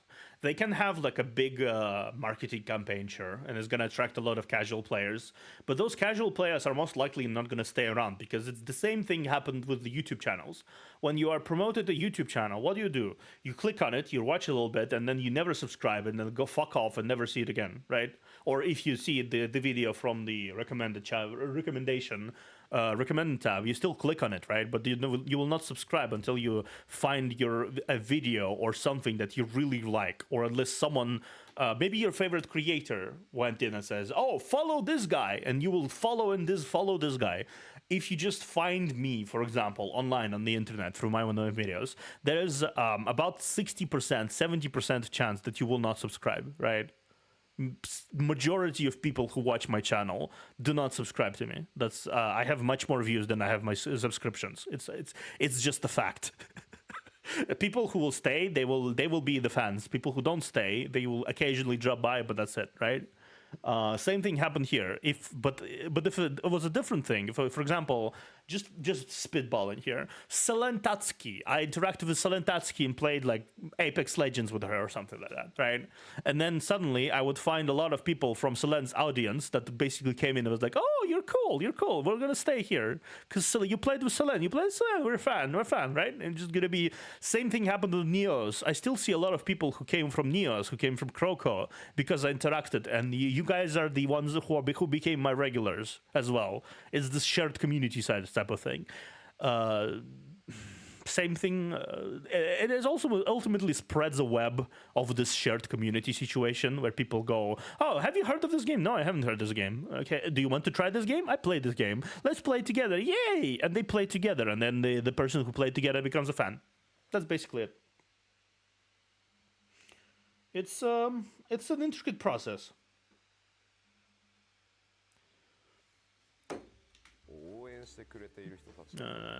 Fantasy would probably be over. If we ignored them, I thought Final Fantasy would probably be over. Yeah. Yep. Well, Vanity also had the statement. That was biggest reason. Yep. The trust that we had to get back from those people who stuck with us throughout the years. Yeah. It didn't matter if we spent millions of dollars. It's a cost spent for something we wouldn't have been able to repair later. I believe that's what trust is. Yep. So what I felt was important about continuing to patch 1X series, and that's what I explained to the corporation as well. We needed their help. We needed them to be on our side. Yep. Because maybe when they release a new Final Fantasy 14, right? Maybe they will receive a completely new player base, right? New people from the marketing. They will obviously spend money to market, and then they will receive new people who play the game as well. But then the old people will be alienated by this, and those people who stuck through the game through its worst will most likely be ecstatic to play the game when it's best, right? So if you keep those players, they will be the spearheads of your community in any capacity. in whatever capacity they're capable of. Next, Yoshida split his team in half, some working on the new version of 14 and others working on the updates to 1.0, called the Guts version. The Guts version, With yeah. so much of the game requiring fixing, where do you even start? まず一番最初にやらなきゃいけないと思ったのはインターフェースをとにかくなんて言うんだろうな最低限遊べるように Yep. Yep. 正直本当申し訳ない The interface was. 僕最初にやっぱりオリジナルの14に触って Look at this shit.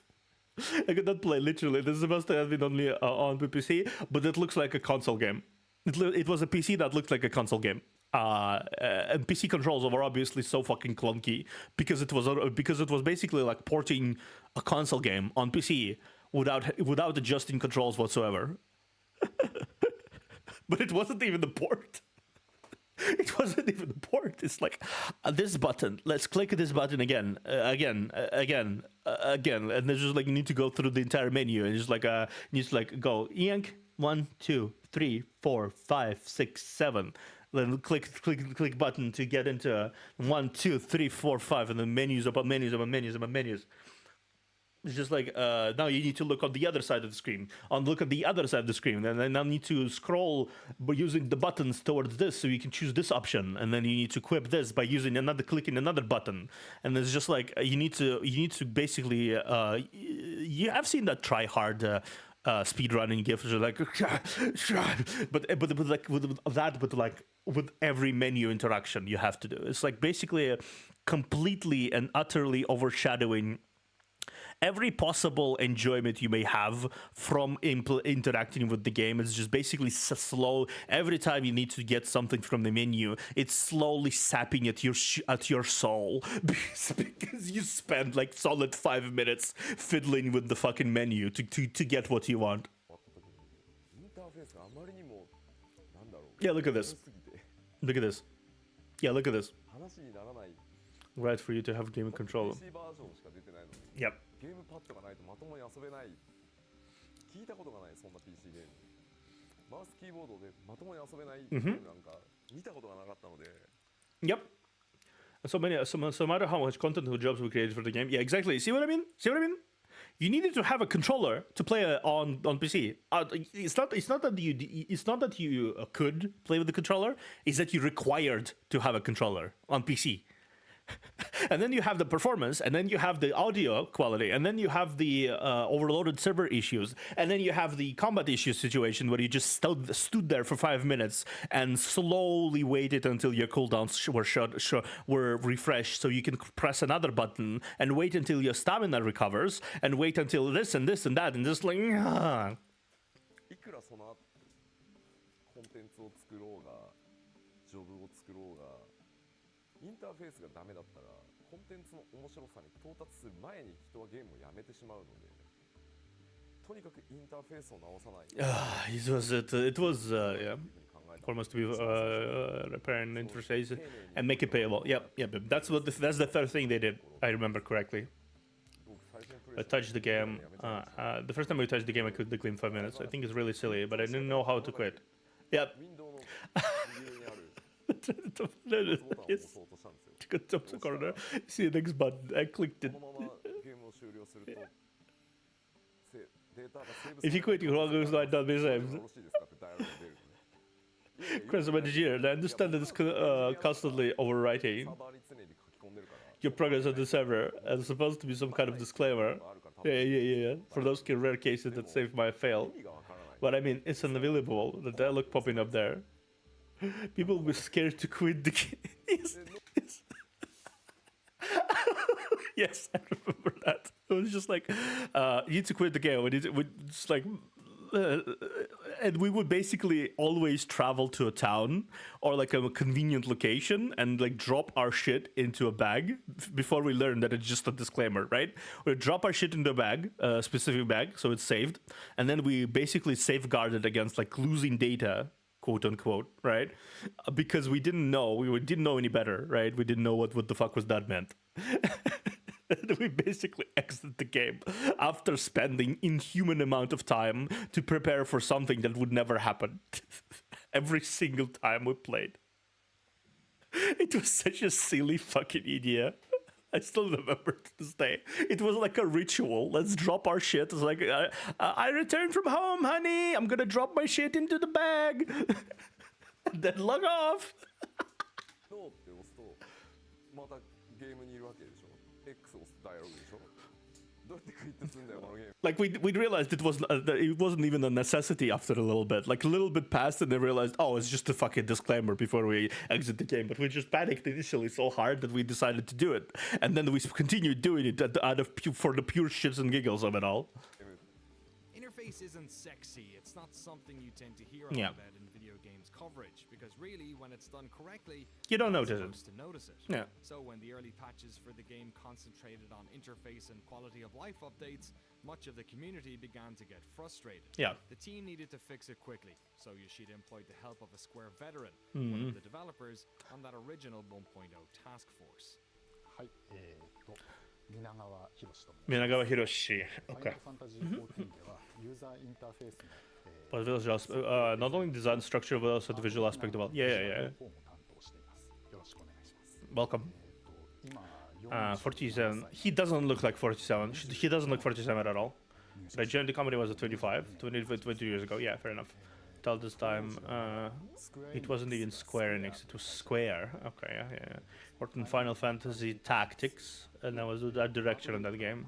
Oh, art director of Tactics. Okay. Yeah, I remember this one. Typically it was a standalone game, so it's simple and streamlined. Yeah, but with Final Fantasy 14, I had to consider about more customization. So this is the guy who had to think for the UI. Nice. And allowing the player to be able to customize it as they like.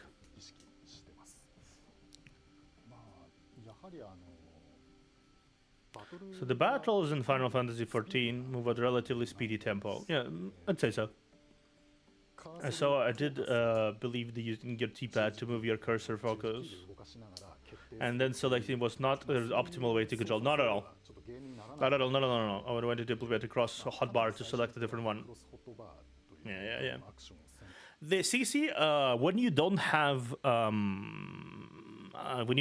attacks, when you don't have like default attacks, right? And when the pace of the battle is so much slower, dragging your cursor with your D-pad is much easier because you are able to like click the thing, and then it works, right? And then you just while you wait for the thing to cast, you could just drag your D-pad to another button that you click after that and wait until that casts. And like, but in the Final Fantasy 14 now, there's a lot of moving elements. There's off cooldowns, there's cooldowns, and there's off cooldowns. There's main cooldowns, which is universal.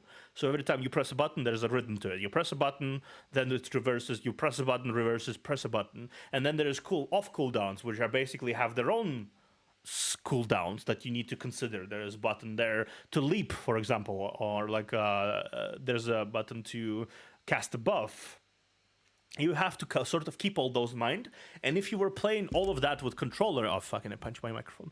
If you were playing that with a controller, it would be inevitably cause you to lug around and hyper focus on a specific combination of skills that you could do effectively. But you would not utilize majority of your hotbar if you just needed to drag around your cursor with a hotbar, because it's just so unoptimized. Like it's just not feasible to control a game like that. It's really not.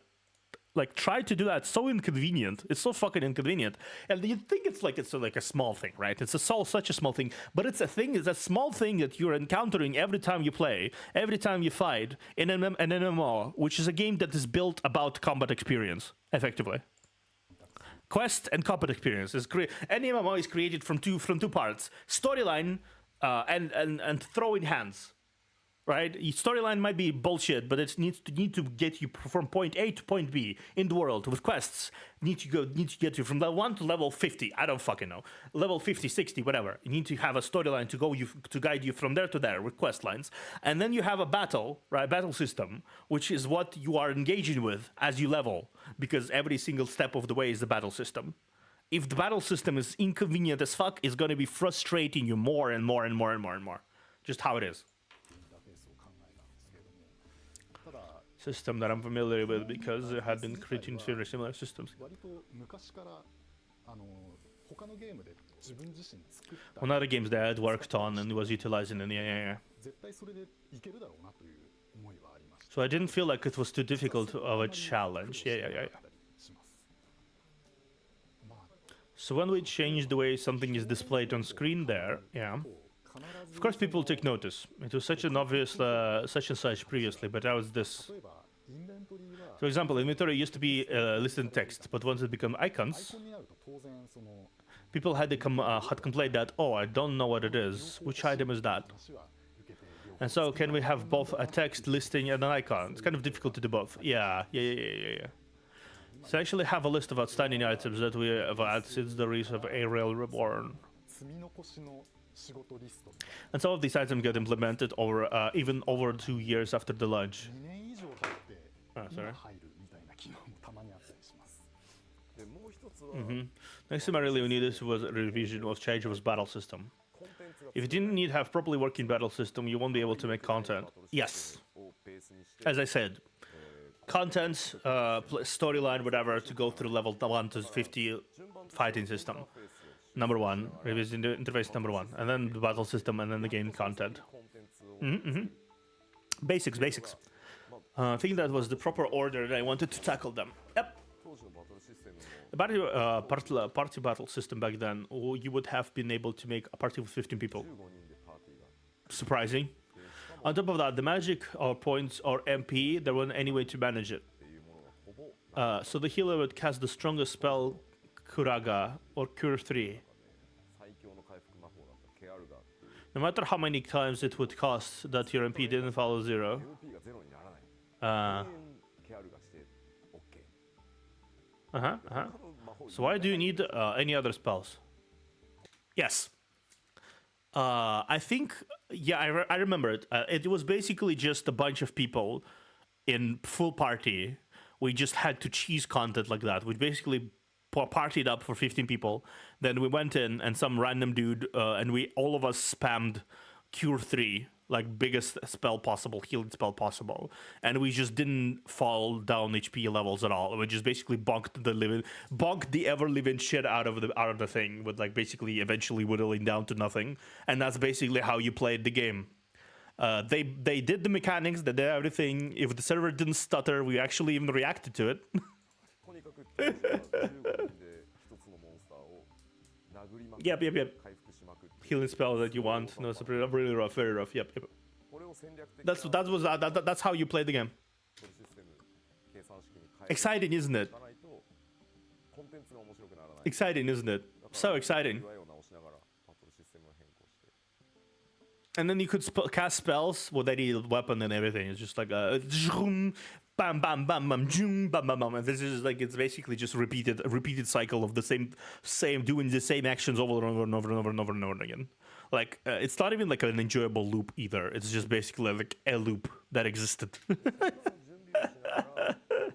It wasn't exactly too exciting. ファンタジーエレメントっていうものをとにかく入れていくことっていうのが次のというか最も大きな課題だっていうふうに思ってました。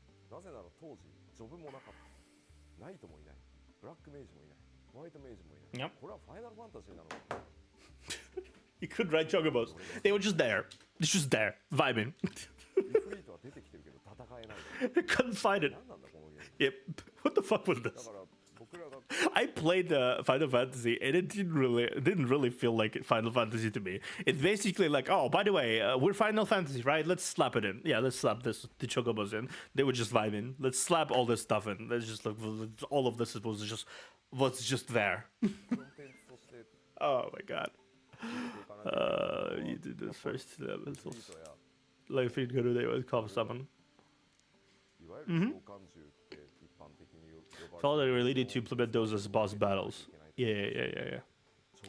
Of course, chocobos. This is the MMO. You've got to be able to ride the chocobo. Yes. ならないからチョコボにちゃんと乗れるようにしないといけないし何よりジョブがないのも Precision is じゃない the job system. They want specific jobs. Yep. Job system. There were not job systems. There were no jobs. That's why you've seen a dude with a halberd basically cast big cure spell on himself. Because there was like a mix battle system. I don't remember the specifics about it, honestly, but it was like a mix hybrid weird bullshit confusing that you needed to like build your own character or something like that. I don't remember specifics, but you needed to like build your character, and it often became like a Frankenstein monster of different features, and people were really building the same thing. They just grabbed the long arm weapons, they grabbed like healing spells, and they didn't really use any other spells. Like, what's the point, really? Because it was just like you would just survive through everything, you know. Again, I might be talking out of my ass here because I don't remember a lot of things. It was more than 10 years ago, so and I wasn't even like the gamer participating. I was an overseer there. I was the observer. Guess something never changed. Huh? I was trying to revise the ramp, and laying the foundation for these elements to be implemented. I was going through that and created different specifications for these elements to be put in. Slowly but surely, I did notice the response to the change that we had been making. Yeah. People were starting to mention that, oh yeah, it's a good game. A number of players also have been steadily, more slowly, but steadily increasing, which also was great emotional support for us. Yes. In the middle of the time between the release date and between the grand explosion, there has been increase in players, which I assume has been happening because of the word of mouth situation, because it has been fairly quiet in terms of like marketing. Well, also people were more willing to try the game because they still had the subscription suspended, so you didn't really need to pay subscription to play the game, right? You could still just play it, right? And it basically was very easy to go in and play the game a little bit, and if you didn't like it, sure, you could just drop it, right? You didn't like, it's not even like an investment really at that point. People were just coming in. Some people stuck around from that era as well when the game became better, stuck around till the end of the life cycle. Some people didn't, obviously. Like I'm not sure I should be even telling that. That's just basically obvious.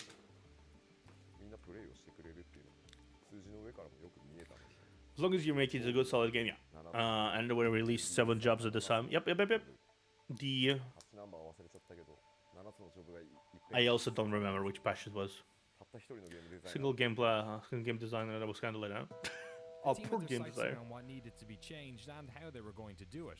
For the first time in years, they were feeling hopeful, and even better, players were finally starting to respond with positivity. Okay, give me a moment. I had to go to the bathroom.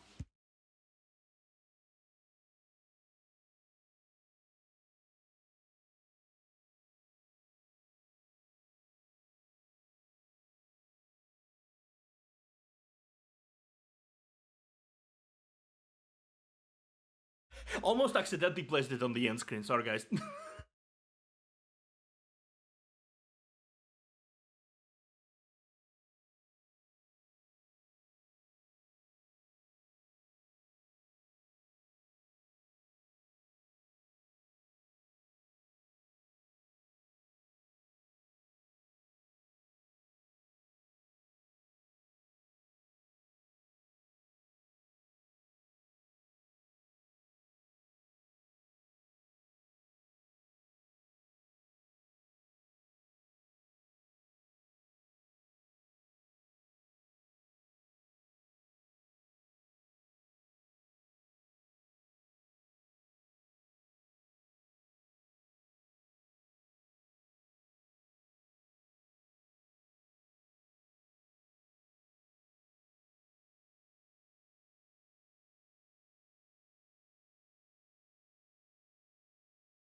I live. Okay, let me see. Sorry, guys. That was some really quick health break. Let's continue. But right as they were settling into this new reality and finding their rhythm, disaster struck. Right. Right. That's happened about that time. 6 minutes, Japan shook. A 9.0 earthquake Yeah. struck 200 miles northeast of Tokyo. Yeah, the earthquakes and the tsunami of that era. That was like a big tsunami situation, an earthquake. Back in 2011, 2012? Devastated coastal regions. Yeah. What followed was a humanitarian and infrastructural disaster that can be barely comprehended. Yep. While the country rallied to help those affected, It was chaos on all sides. They basically completely restructured their like building stuff, started to restructure their building mechanics since then because they needed to make sure that to establish towns and buildings that are capable of withstanding A, earthquakes, B, the overflowing of water, because this was just completely this was catastrophic. Tokyo suffered aftershocks and frequent electrical blackouts. Yeah. I asked Yoshida-san if he'd like to share how this had affected the team. Yeah. It was a couple hundred miles north of Tokyo. We did feel a quake as well. Yeah. Some people decided that it was safest to stay at the office, so they would stay overnight and just continue to watch the news. Yep. I imagine it's also it's not only safer, it's also like more I don't know. It's better to do so, to stay in the office, because there's all your colleagues, all the people you are relying on to for some sort of comfort, because not everyone has a family, right? Not everyone has a family. Not everyone is like just not everyone has kids or anything that they provide for salarymen.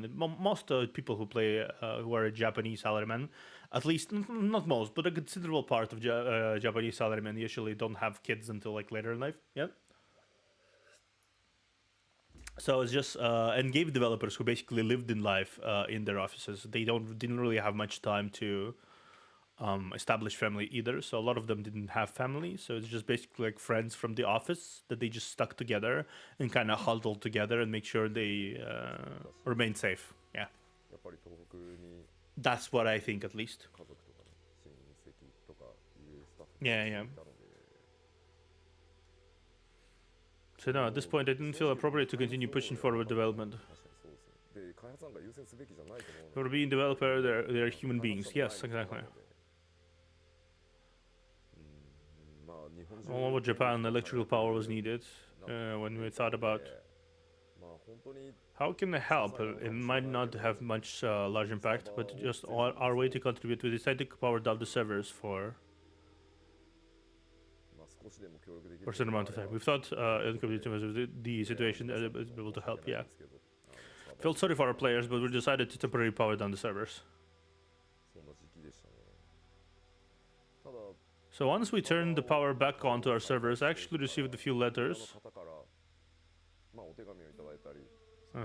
from the players and letting me know that they were able to contact their friends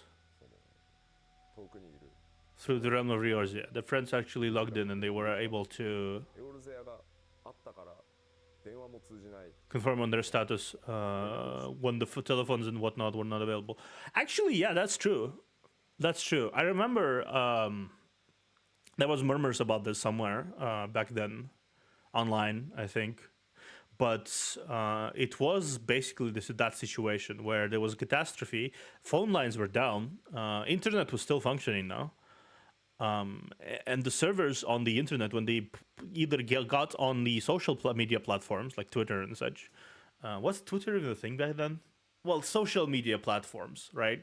Or Facebook, most likely, and they went there, right? And they basically only were able to establish contact through either social media platforms or with friends and family through games they play, online games they play, which is kind of unique because some people were legitimately finding out if their friend or family is alive through an MMORPG. Isn't that just a fascinating concept?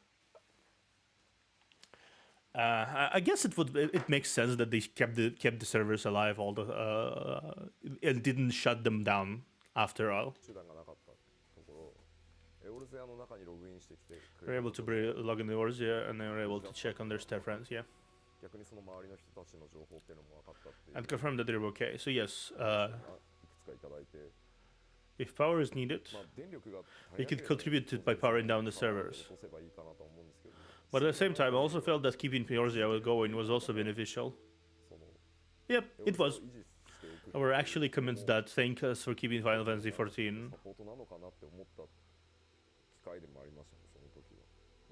up and running and for continuing operations. Yeah. Well, not only contacting others, but also the sense of stability. I think that is what's also important. The sense of like, oh, I can reliably go there and meet my friend there, and we can like play a little bit the game and like make sure that we are fine.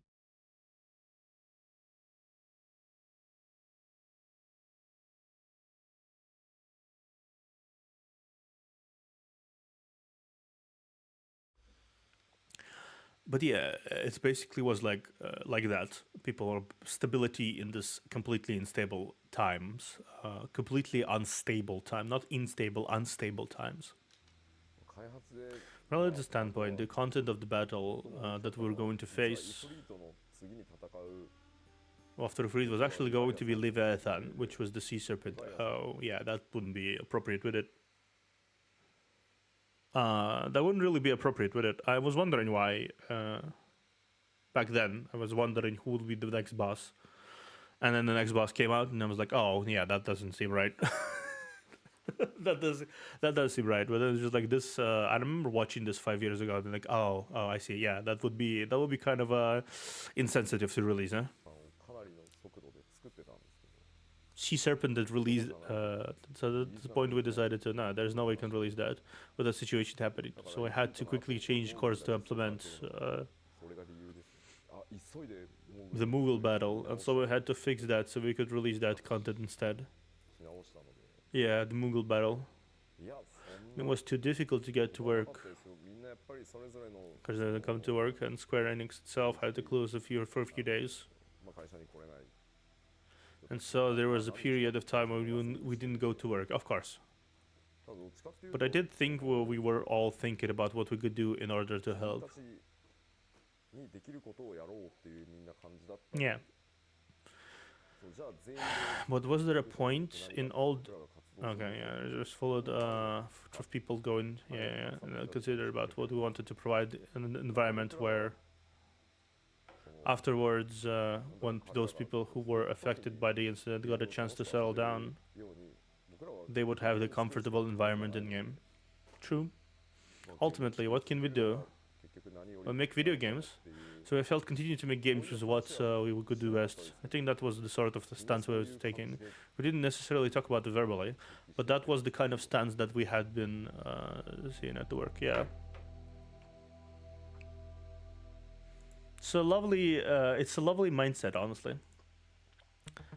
Considering I didn't like read everything out loud. Basically, what Yoshida was saying here is that they were focusing on making the game and focusing on making it comfortable and good, and trying to keep the servers online because people all over Japan was experiencing this catastrophe, and then they was like trying to find their friends and family and everything through the game. And then the Yoshida also said that they would want to people who settle down after this to have a game to return to that is comfortable and good, and to take their minds off things by enjoying this game effectively. So he was like, yeah, it felt good to make games, because making games is what we do best. So they made a game. They made a game.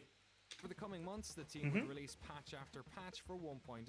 Yeah. 1.17 introduced 8-player parties and more stable network infrastructure. Oh, yes. 1.18 dropped in June 2011 and was a huge patch that made the game much more playable. Yes. Level caps lowered for story quests. It added grand companies, class adjustments, yeah, instance dungeons, and auto attack. Yes, auto attack. This game still didn't have auto. It didn't. Yeah, finally, when you're running up to the enemy, you didn't need to immediately cast a thing. You needed to just click on an enemy, and then you poke an enemy, and then you'd only after that you cast the thing. Like, it featured a more user-friendly map interface, and also scrapped the controversial fatigue system. Yeah. And so we need no more. We were barred from playing the game longer than like few hours. No more. to take this concept that Yoshida-san has created, make it fit with the current world, Yeah. write stories around it, make the transition seem seamless. Yeah, maybe. And then in the new world, make it so that there's still some connection with that old world that will be understood by those core players, but won't alienate new players. It won't be something like, oh, you didn't play that old, the stuff in 1.0, so you're going to be completely lost. Because we don't want to do that either. We want to get new players to come that didn't play the original one. Effectively, the entire Realm Reborn, I think, was built around the fact that the wink, wink, nudge, nudge about the world, in a way, if I remember correctly, since I played it, I've seen this. Like, there's a lot of wink, wink, nudge, nudge situations in those in Realm Reborn that I think a lot of people missed because you guys were not there. A lot of people were not there in 1.0, but it was not detrimental to the experience of Realm Reborn to understand those wink, wink, nudge, nudge.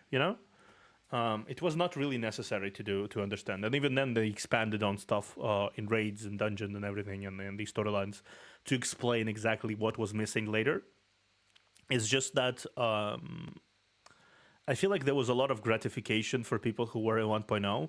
I think there is even specific dialogue in cutscenes, some specific cutscenes that only happen to 1.0 players. If you have an account from 1.0, there is only that specific dialogue only happens for you. It's nothing too major, right? It's nothing too major, but it's a cute little nod to your continued contribution. It's just a cute little nod to your existence as a person. Well, not to mention the fact that there's still 1.0 players' accounts still are permanently discounted. They are permanently discounted from in their subscription pay. I think they're lowered from $14 to $9, something like that. It's like a pretty sizable discount for Final Fantasy XIV players who play on legacy accounts effectively. Yeah, it's a pretty sizable discount. It's like it cuts out a solid percentage of the payment you have to make to every month to play the game. So it basically it's a little plus there's like some cosmetic rewards and stuff that you only have if you played in 1.0. Ultimately, it's not groundbreaking or game breaking, but it is something sizable. We want to have them have to play the original to understand this one, and so trying to work the story that way was it was challenging, but it was a lot of fun. We got to try a lot of things. We had a lot of freedom then, especially on the 1.x stuff, because in a sense, it would only be released, seen for a few months, and then it would be gone forever. Yep. There was a lot of wacky shit back then. There was a lot of wacky shit. Like I genuinely believe a lot of the more unhinged storylines and plots happened in there because, well, nobody will see it more than a certain amount. No restrictions were given. No restrictions were given to the writers for these parts. It was a sight to behold. I've got to say to you, it was a sight to behold. Honestly, it was kind of like it was a unique experience all on its own, and seeing all that develop over time was also especially unique for me. Especially. So, on one hand, that's really exciting. I guess I have so much fond memories of 1.0 because I never actually played it. I just watched someone else play it. And I do not have that personal attachment to all the stuff that happened during that period of time. So I only experienced the good part and the growth and the interesting parts and the overarching good development of everything. I only watched. So yeah, it's hard for me to realize all the painful memories my friend has about some stuff specifically, right? It's just like I've seen them get frustrated. I've seen them get like angry and stuff. I never did, so because I never actually played the game. But yeah, because we can do whatever we want. We can create these crazy stories, have these crazy characters, all of these crazy situations, and go balls to the wall. But on the other hand, we're working day and night on something that only a few thousand people are going to see and will be gone in 6 months. Yeah. I really think, I look back at it now, I think we did a lot of our best work during that one point. And it's sad that no one is ever going to see that. Maybe, there's some videos up on YouTube where people can still go back and check them out. But a lot of some of the best stories, some of the most crazy stuff went on during that 1.x period because it was pretty much no holds barred. No holds barred. We had like crazy cults, and you had like people from the Garlean Empire. There was like propaganda, giant dragons and machines, and it was just anything goes. Anything goes. Part of the I kind of missed that time when there was like a lot of the mentality of everything goes, because there was a lot of weird stuff, obviously, because when everything goes, there's always going to be misses and like missteps and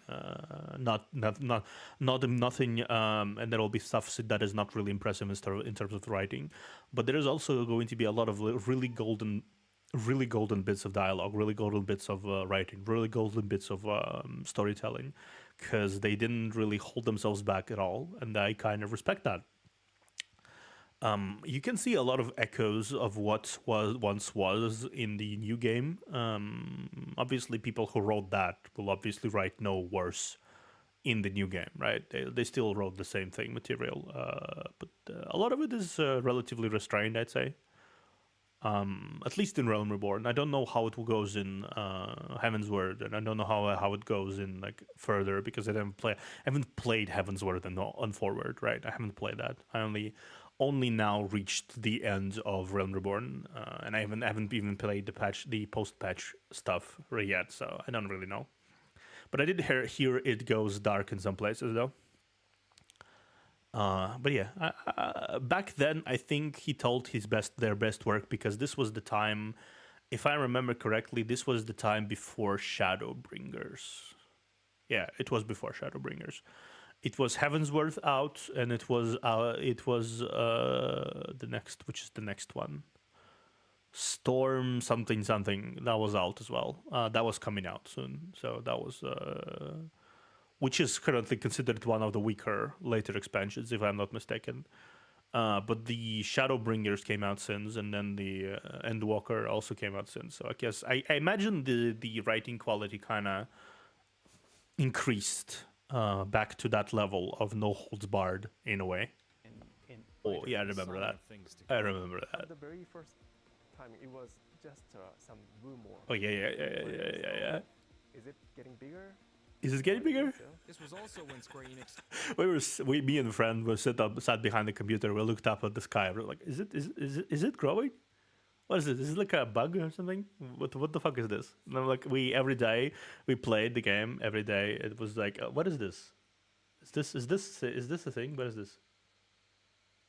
What do we do with that? Like, what is this? What is happening there?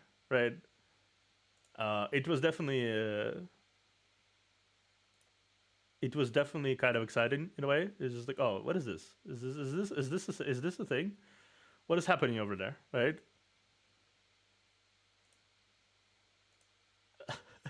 It's just like, what the fuck is this, right? Don't really understand, because the developers didn't really speak about it at all.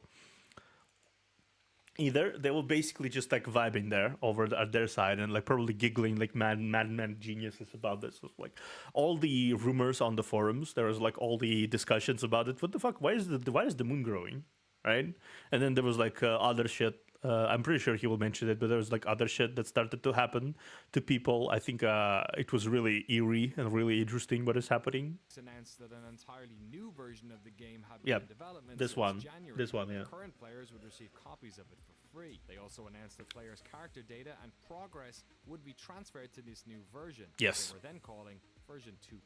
Yes. The roadmap for patches was outlined, and it was announced that monthly fees would be reinstated as of January 2012. As an incentive for players to keep playing while the fees were introduced, they announced Legacy Campaign, which rewarded players who paid for at least 3 months of service with permanently reduced monthly fees. Yep, that's what happened. At least if you played at least 3 months, you were awarded complete reduction of price for the rest of the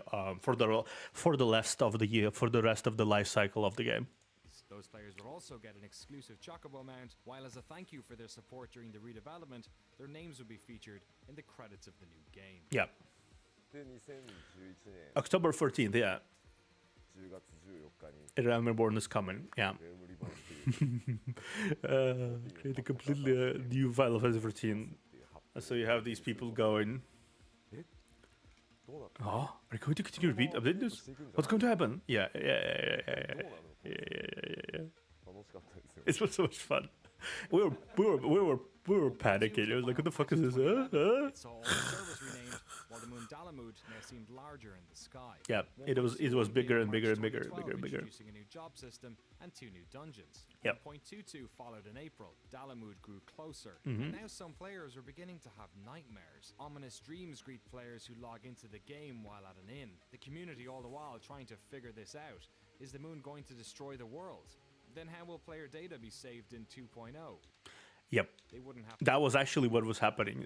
It was mad. Like this stuff, because we were always logging off in an inn, right? Or always basically went because it was a tradition, as I already mentioned before. It was a tradition to like unload stuff at inn and like go to sleep in like almost in a role playing kind of capacity, right? We always got these dreams, and it was like so many nightmares happening, and I was like, oh, what is happening?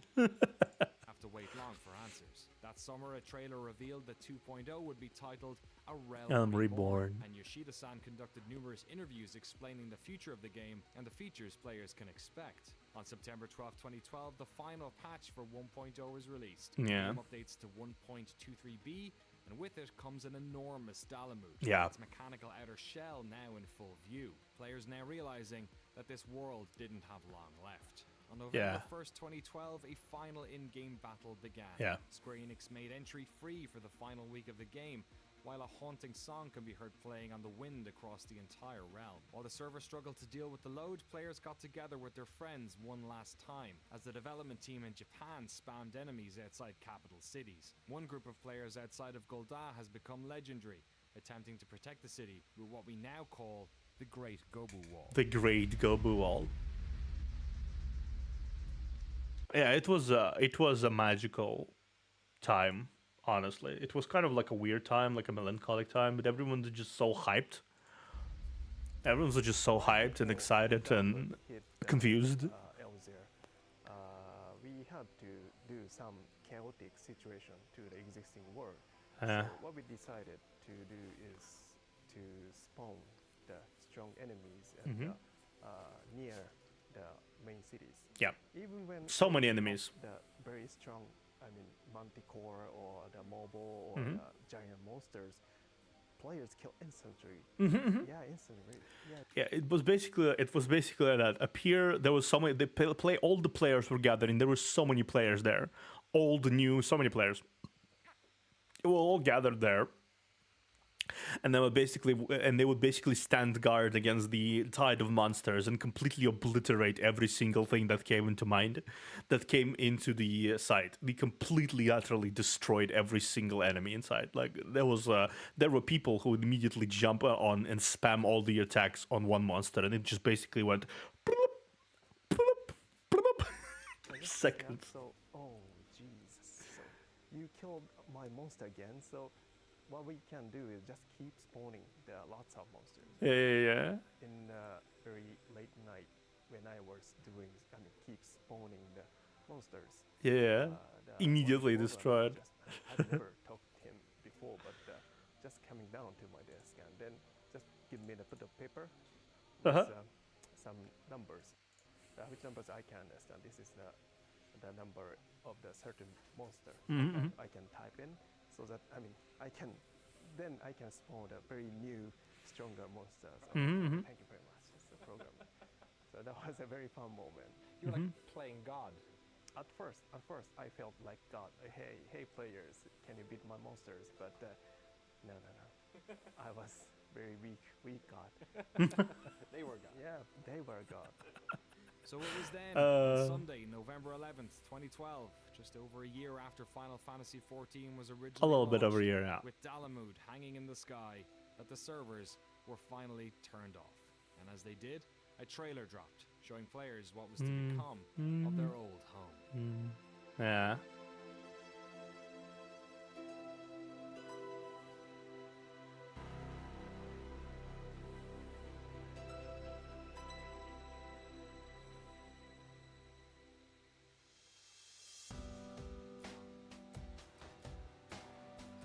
Yeah. Oh, man. Well, Maybe it's got like nostalgic there for a moment. Something that not a lot of people liked, and everyone wanted to forget about it. Yeah. So rather than, just taking that and doing it over, Yeah. and just reimagining it. Of course. Why not destroy that and start over? Yeah. Why just not blow it Too up? much of that original core there, then it will just linger on as No. that kind of cancer. Yeah, just blow it up. Will always bring us back to that failure. Just Why blow the not fuck just up. Clean the slate. Yeah. But on the other hand, and this is where things kind of got complicated, is that no matter how bad the reviews were and how many people bought the game but then left the game, there was still this core of players in both Japan and Europe and West America. Yeah. Were passionate about the game. In the state that it was, they were passionate about the game. They were Yeah. passionate about the series and their characters that they had created and were now. I think if I'm gonna make a statement here, I think a lot of the core of the community formed by those people who were passionate about the game at its worst. They were so passionate about it, even though it wasn't it was objectively not a good game, right? It was objectively not a good game, but they were still very passionate about it, no matter what. And it's just something I think that formed the core of the game, where it became kind of like obviously needed to be friendly and accepting, and it kind of became ingrained in the culture of Final Fantasy XIV to be acceptive of the new players, because there was a time where the game was actively bleeding people, bleeding. It's the only reason the people stayed. Who stayed is because of the community that formed around the game. It was kind of like a little thing where it's just like, we know it's a bad game, right? We know it's a bad game. We know this has a lot of flaws, but they're fixing it, A, and B, I already made friends here, and we played this game, and I want to play with these friends in this game together, and this game is cool to me. And I'm having a lot of fun in this game. And the more the time progressed, the better the game became. And the more time progressed, the easier it was to keep the game in your radar and keep the game around. And there was actually even newbies again. There were new people around again. People who stuck around and also joined in those friendships. And the RP scene was also... RP scene existed even back then as well. It wasn't like it spawned out of nowhere, because when the game became reborn... it was already there. People were already role-playing their characters, because often more than not, that's all they really did in the game. Until a certain point of fixing, there was not a lot of things to do. So people just role-played. People role-played, interacted with each other, created their own adventures. Basically, it was a thing. And so it would have been easy to just say, okay, bye guys. Bye guys, yeah, but easy. If you do that, then you've basically alienated the only group that stuck with you, for all of those years, when everyone else is slamming the game and talking about how bad it is. I mean, those guys were troopers. They would go on the forums. They were defending, the development team when a lot of times we didn't deserve defending. Yeah. So that idea to wipe the slate clean, but not make it something completely new, make it something that was connected in some way to that, to the old game. The decision made by Yoshida-san to, okay, let's bring down Dalamud, destroy the planet, destroy the realm, but then bring it back. But yeah, I think the sacrifice of that one particular person, I think everyone who played the game at least heard of. I think the sacrifice basically, in a weird way, I think the sacrifice, it was basically, how do I say it? It was almost symbolical of how the development team worked so hard to preserve something, but then when they realized that it's impossible to preserve this thing, it must be let go to go on to greater pastures, right? But it's still ultimately it was still the similar world, similar characters, similar everything. But it was a new one. It was a new updated one. It was the better one, where there's more chances for it to be saved instead of again wiped away. So yeah. A way to make that happen within the current story. Yeah. Make it feel natural. Make it feel like that was always the plan. That was always the plan. Was the biggest challenge, I think. The team at Square Enix had worked themselves to the bone, not only recreating Final Fantasy XIV in A Realm Reborn, but also by dedicating time and money to ensuring that 1.0 players felt part of that story. Yeah. The moon, Dalamud, had crashed into the world of Eorzea. That world was gone forever. Gone forever. One question remained. What was going to rise out of its ashes? I think there was a pause in services. There was a pause in services for a while. I'm not exactly sure how much. Like how much time passed between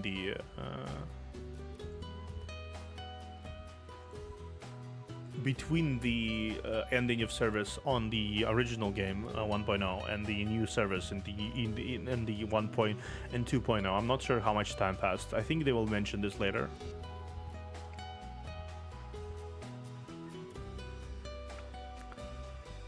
There is one last part, the new world. We're gonna watch this in a second. I'm gonna drop by, go grab some tea, and then we're gonna watch the third part. I'm not gonna go on the beer back screen. Clap. It's a wonderful story. Like I think this is really good story. This is the last one, the last part of the Noclip documentary. We're gonna watch this in a second. I'm gonna be right back. Just right back. I'm not even gonna go to the back screen. I'm just gonna be right back.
I'm alive. Let's watch the final and the third part of the documentary.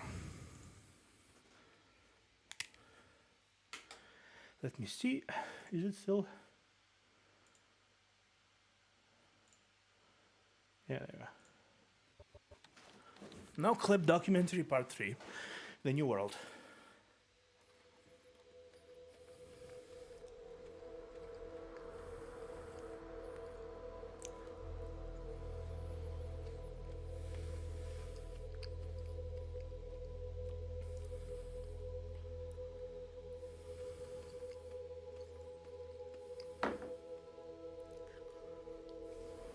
Welcome to the final part of our fantastical tale. We sit on the eve of the rebirth of Square Enix's New World. Almost exactly 3 years after the original catastrophic launch, Eorzea was going to be getting a second chance. But this time, everybody knew it wasn't going to be getting a third.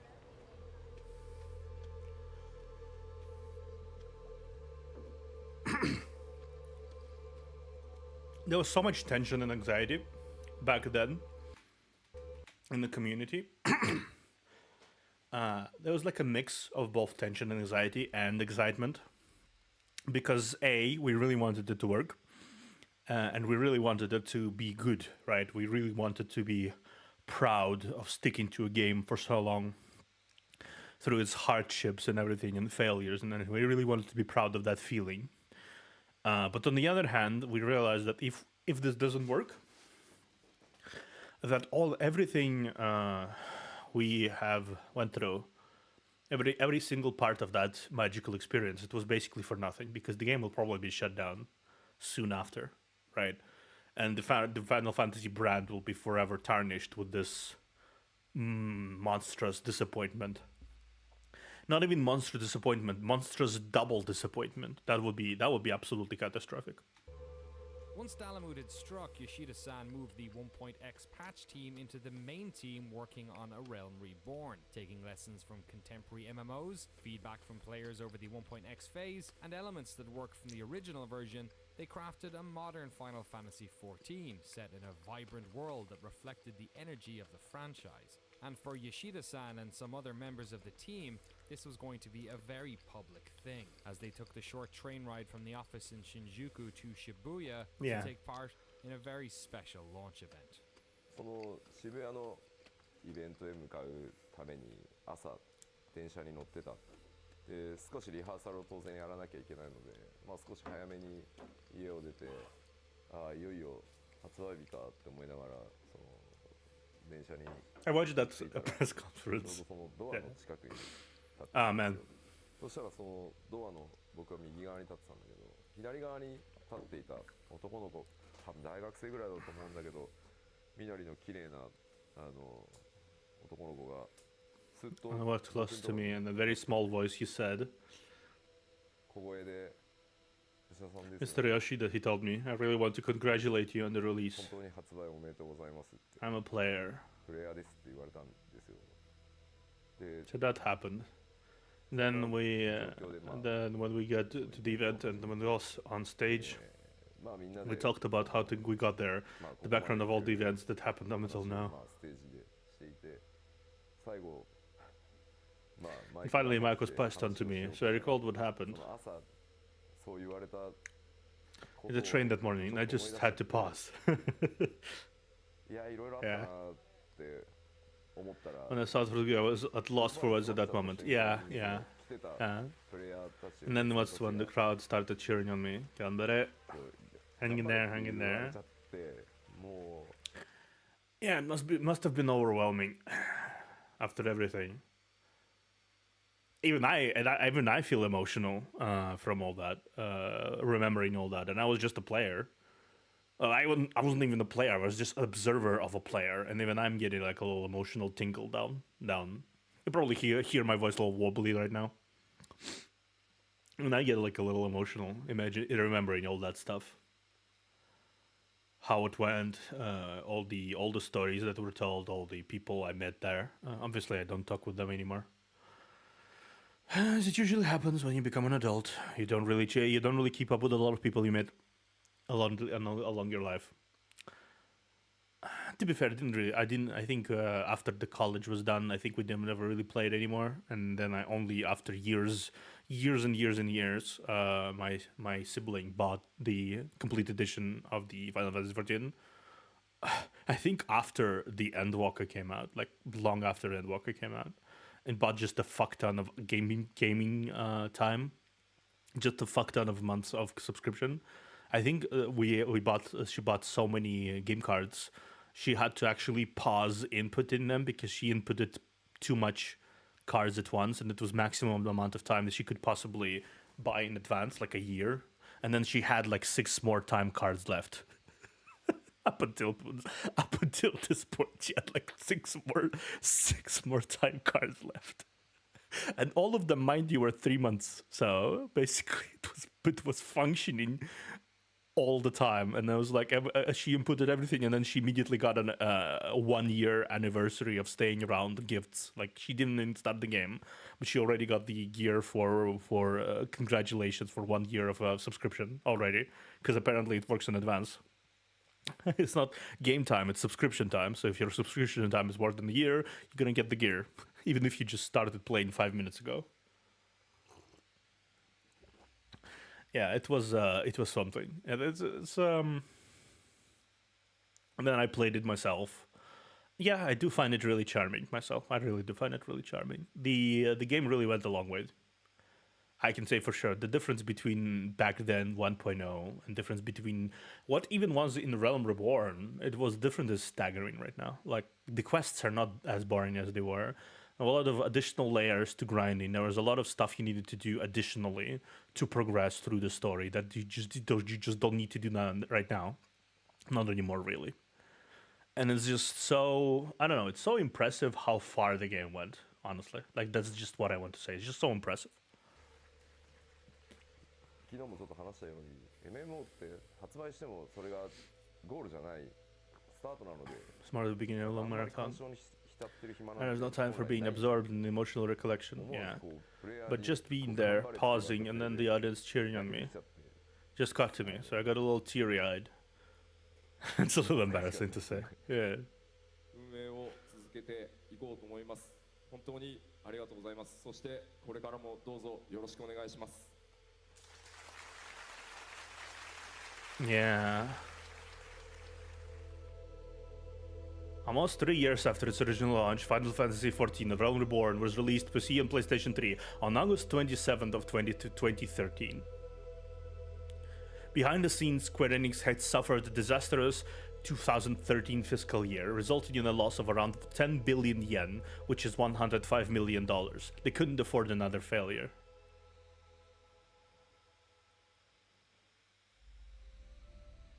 Yeah, IGN. Oh my god.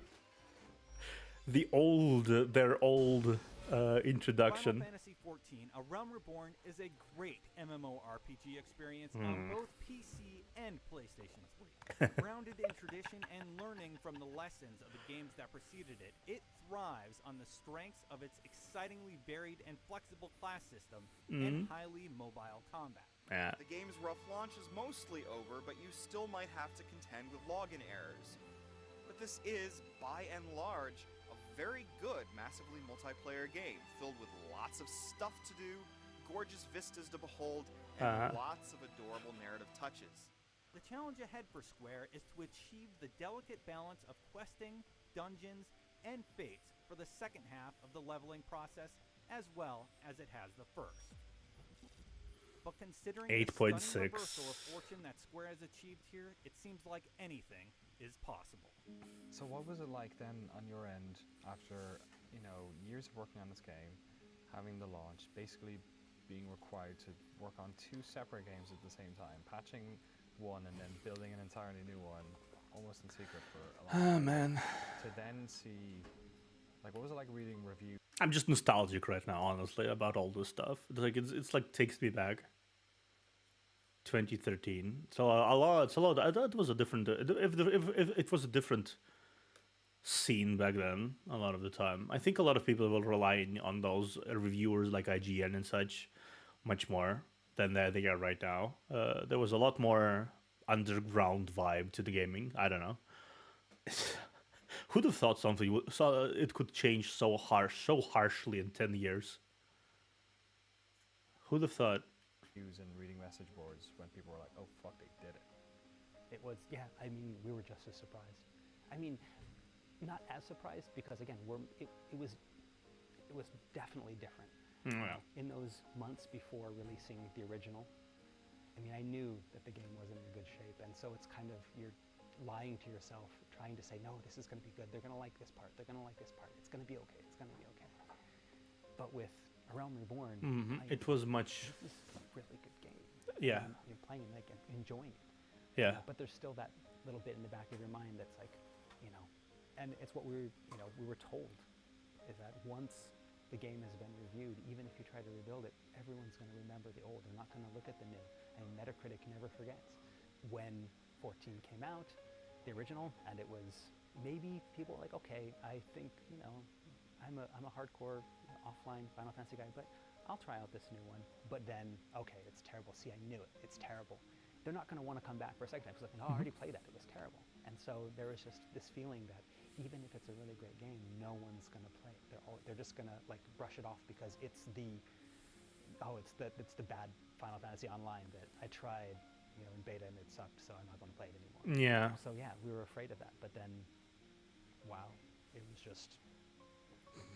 I mean, servers not breaking, but like servers getting so packed with people in those first few days, and then seeing the reviews come in, and they saved, and then they start saying things like, you saved the franchise, and you saved the series, and I don't know, remembering what it was like, at their launch of 1.0, and then just being able to, because who gets to re-experience a bad launch? It's something you don't get in the game. Oh no, and especially in MMOs. And not even especially in MMOs. Nobody gets to re-experience a bad launch. Nobody.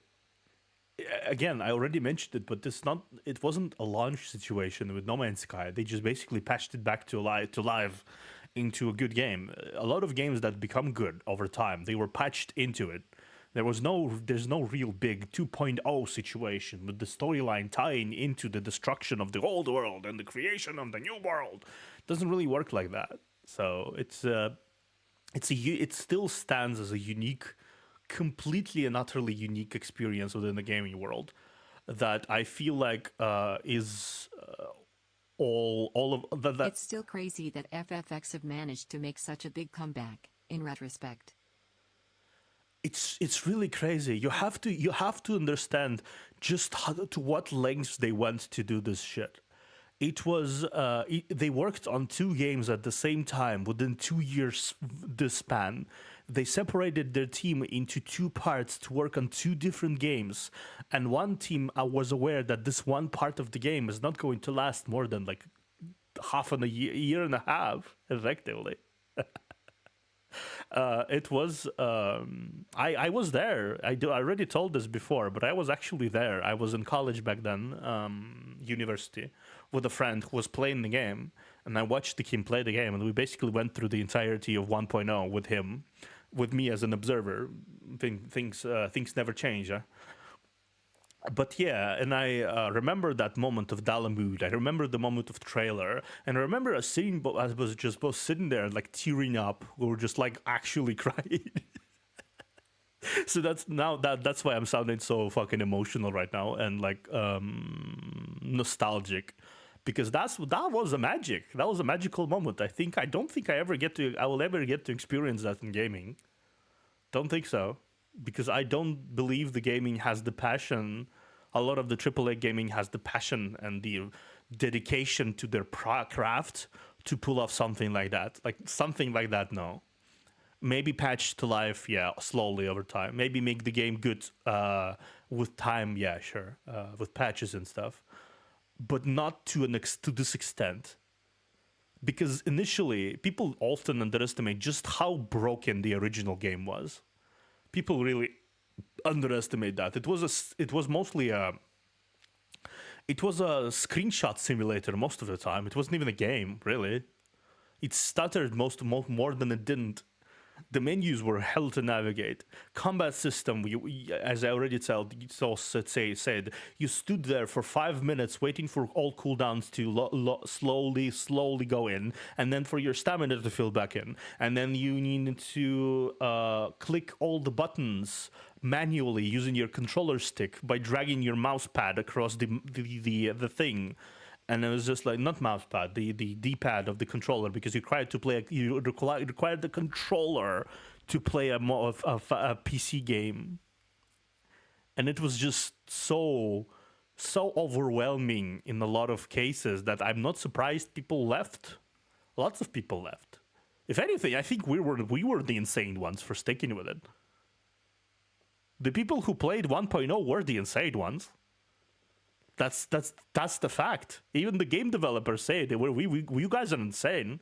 What the fuck were you thinking? Sticking to this game and not like World of Warcraft, which was still good, really good at this point, or any other MMO? Why us? Like, what was the point, right? Thank you, of course. Obviously, they thank you for sticking with us, but why us, right? It's just like... And we did, and it was a great experience to be able to... It was just that vindication of like all of that extra work that we had put in. Yeah. It was what Yoshida-san had promised us. If we worked hard and we did this right, that in a year and a half's time, we can do this. And a lot of people didn't believe him, and a normal person probably wouldn't believe him. But I mean, maybe that's why we were able to do it, because all of the abnormals remained, and made something that was, literally impossible happen. やっぱり I guess they had faith. They had faith, yeah. We had faith. We had faith in this game. We continue playing. I already told you, if you were not here, Zeppeli, I already told you about the tradition me and my friend had when he played the game, because of the pop-out of like, there was a pop-out when you exited the game. There's like, oh, all your data might be lost if you exit the game. Like, so we were basically confused about this for a while, and then we decided to basically log out only exclusively from the taverns, right? We specifically took our time to go into a tavern, like get into the room, leave our stuff in. Like, it basically was almost an RP experience, and then we logged out, right? Because it's like that way everything is saved. My character data might be not saved, but everything be saved. But then we realized that it was just basically a warning to pop to a no context warning of like, oh, servers are gonna be updating, but occasionally, one in a million of times, like 1 in a billion of times, it might just not save something, like a few minutes of time, because the server lagged or something, right? That was basically it. But we still continued this tradition. So that was just like one of many weird things that we had to do. We had or decided to do because of the 1.0 was such a wanky game. But we still had faith that it would become better. And we still played it every evening after uni. We sat down and played it. It was early 2010s, like 2011, yeah. We just played it. Played it. And then everything paid off. Kind of a shame I couldn't play it though after The Realm Reborn. Kind of a shame I couldn't be one of those people who stuck with the game for as long as it exists, because unfortunately I didn't really have much time for gaming post 2014, I think. I didn't really have much time to do anything. Well, I didn't really have much time to sit down most of the time. I was like constantly running around and doing other things. I guess that's why it's also associated with the calmest time of my life. I wasn't here when you talked about that, lol. It's pretty amusing that a tradition was born from a game's quirks. Yeah, it was basically born. We only exclusively logged out from the taverns. We always came in home, honey, I'm home style, and we just basically went in and played it and put his stuff into the bags and everything, and then we just went to sleep. And then that's how we logged out. It was basically like an adventurer returning to a tavern to lay down after an insane day of travels. It was always the tradition. No matter what, we always found the city. No matter what, we found a tavern, and we found a room to rest in, and we always logged out from there. No matter how much it took us to get there, right? We even played more if we had to get to there. It was just a fun little thing. Purchase the game they can't play.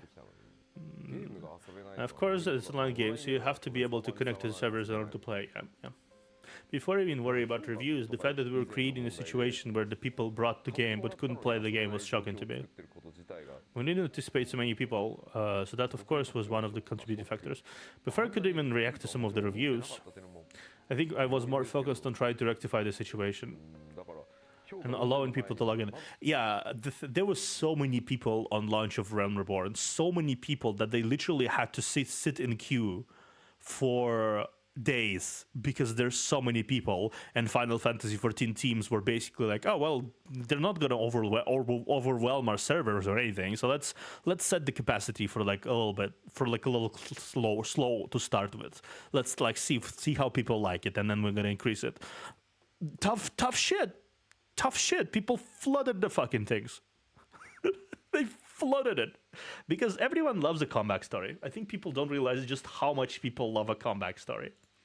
So when 1.0 players were basically preaching around on how much of a comeback story it is, like, look at this, they fucking blew up an old world, and they're creating this new world, and there were so many videos of Dalamud falling and the final event unfolding. Basically, so many videos of people reacting to it, chatting, fighting monsters at the final week event, that it just basically became a minor phenomena within the gaming industry, because that never happened before. never happened before successfully. So people were super hyped about it, super nervous, but super hyped. And they all flooded in, like immediately after everything went in, they just flooded in. And the fact of the matter is, it became a snowball effect too. Because people went into play, realized the game is miles, leagues ahead of what it once was. Like, it was leagues ahead. It was not even compared, the game quality, to what it was. It cannot be even compared to what it was before. And it was a snowballing effect of people saying, wow, they saved Final Fantasy franchise. They saved the Final Fantasy franchise. They did it so well. They did so amazing. And then they also bought subscription. And they also entered the game. And it's just like, it's within within the days of it all rolling in, some people bought the game just to realize they cannot play the game because the servers are just so fucking overloaded with people. There's just so many people there that they could not even create a new character. There's not enough servers to accommodate every single person who wanted to play. Not enough people. It was chaos in the most positive sense because so many people were excited about a game that me and my friend were struggling to keep excitement for, right? For a long time. Even at the end, we were basically fully on board with everything, but we were struggling to like this game for a year before it became better, and then suddenly everyone else liked this game, and you feel like a pathfinder in a weird way. I liked this game even before it was hip, you know?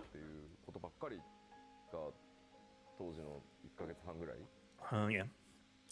Buzz the shipping units or selling the game. That's about what I can remember doing this. Funny thing about that same situation happened later down the line. Situation happened later down the line with Endwalker. Same thing. It was like, oh wait, sorry guys, we're gonna pause the shipping because there's so many people. Please stop buying the game. We can't expand the servers fast enough. There was so many people buying the game. Same situation happened. Who'd have thought that the same situation would happen 9 years later? Yeah, man. Other genres, this would be the part of the story where we fade to black and roll credits. But such luxuries don't exist in the world of massively multiplayer online games. Of course. In fact, after the release of A Realm Reborn, or 2.0 as they call it internally, the team applied the same content-rich patching schedule they had undertaken with 1.0, releasing a significant 2.x patch to the game every 3 to 4 months. Over the next 2 years, these patches progressed the story of ARR, added in epic raids and new modes such as 72-player PvP battles. But just like before, while the team Subtle flex low. It was a flex on its own. Also, you probably missed that, but the all 1.0 players who played more than 3 months at a time, they received permanent discount on the subscription. A special Chocobo unit, and every single of their player names is rolling in the credits of Realm Reborn. So every single person who played 1.0, those are the names you see in the special thanks section. All of them are there. All of them are there. There's a few thousand people, a few thousand names, but all of them are there. And among them, there's a shared account of me and my friend somewhere. I'm not gonna say it because it's doxing shit, but yeah, it's somewhere there. Man, it was very humbling, I guess, seeing the. I did see it when I finished Realm Reborn. I did see it. I didn't really see the name, but I did see the list of people. Some of them for me were familiar names. Some of them are not. And I was like, yeah, that's. It was something.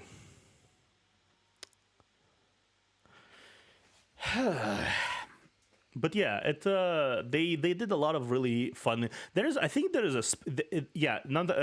special dialogue for 1.0 accounts within the game that is only triggered if your account is legacy. People talk to you uniquely if you are a legacy player that came from 1.0 in some situations.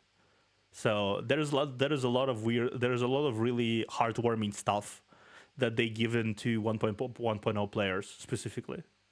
But it's still not like alienating to the new players. It's not important to have this. It's just really cool too. working on these 2.x patches, they were concurrently building an updated version of the game, the Yeah. first expansion pack. Heaven Devin's word. 2010 I think it was 2014, October, or maybe September time. 10月 And some of the dev team members came up to me and said, にも they said, "Oh, they told us it would be get a little easier after Era launched." Get a little なん easier. か MMO これだけ巨大な規 I 模 said, no, for the MMO, that's really is because Vidyas Spirit is going to be all the way up to the release of the first expansion. yeah. So sorry. Yeah, I mean, it's fair. yeah. Well, I mean, it was what was in our minds was, you know, not having another letdown. Mhm. Don't take for granted that the rebuild was a success. We can't just expect our users to say, "Oh, they're going to release expansion, so we can do whatever we want," and Yeah. doesn't matter. They'll buy it. Ha ha ha. Yeah. You know, Yes, World of Warcraft. And Shadowlands. Yeah, exactly that. Exactly that. there was none of that sense. One good thing that came out of the failed launch is that it's instilled into, you know, the developers, all of the developers' minds that, you know, we have to always strive to be better. We can't, you know, let our guard down. It's in everyone's mind, and it's always lurking back there. We don't want to repeat that, and because of that, everyone is like always on the top of their game. Is that still there even now? Because it's been 3.5 years. Well, I mean, yeah, the old guard, yes, we all have that. We all have that. But it's not all the old guard anymore. All new people, have moved off obviously. onto other projects. Yeah, Some of course. people have left the company to go freelance, you know, explore new opportunities. A lot of new people have come Of course, in. of course, of course. And so a lot of people, yeah, don't remember, you know, what happened in 1.0 because they you weren't summer there. children. That's right, exactly. And, you know, us old-timers can tell them, well, back in my day, we did it." And they'll be like, yeah, okay, whatever. And, you know, sometimes it does feel like that. There's always the chance that, you know, you can just get too full of yourself and Yeah. not do 100%. I think getting too full of yourself is a constant problem in any media, situation, because with a certain amount of attention, with a certain amount of success on the large scale, such as media, be it YouTube ad revenue, subscribers, be it anything else, you can get a little full of yourself and start to think that this is this is just purely you. This is all on you. This is like you didn't your actions and your effort did not contribute to you being this successful. You're just that good. It's just like you have to accept the possibility that sometimes that kind of mindset will start taking over your perception of reality. Am I too loud right now? Because I think I know. Let me check something. Some reason, let me check something real quickly. Oh, that's the wrong one. A wrong one.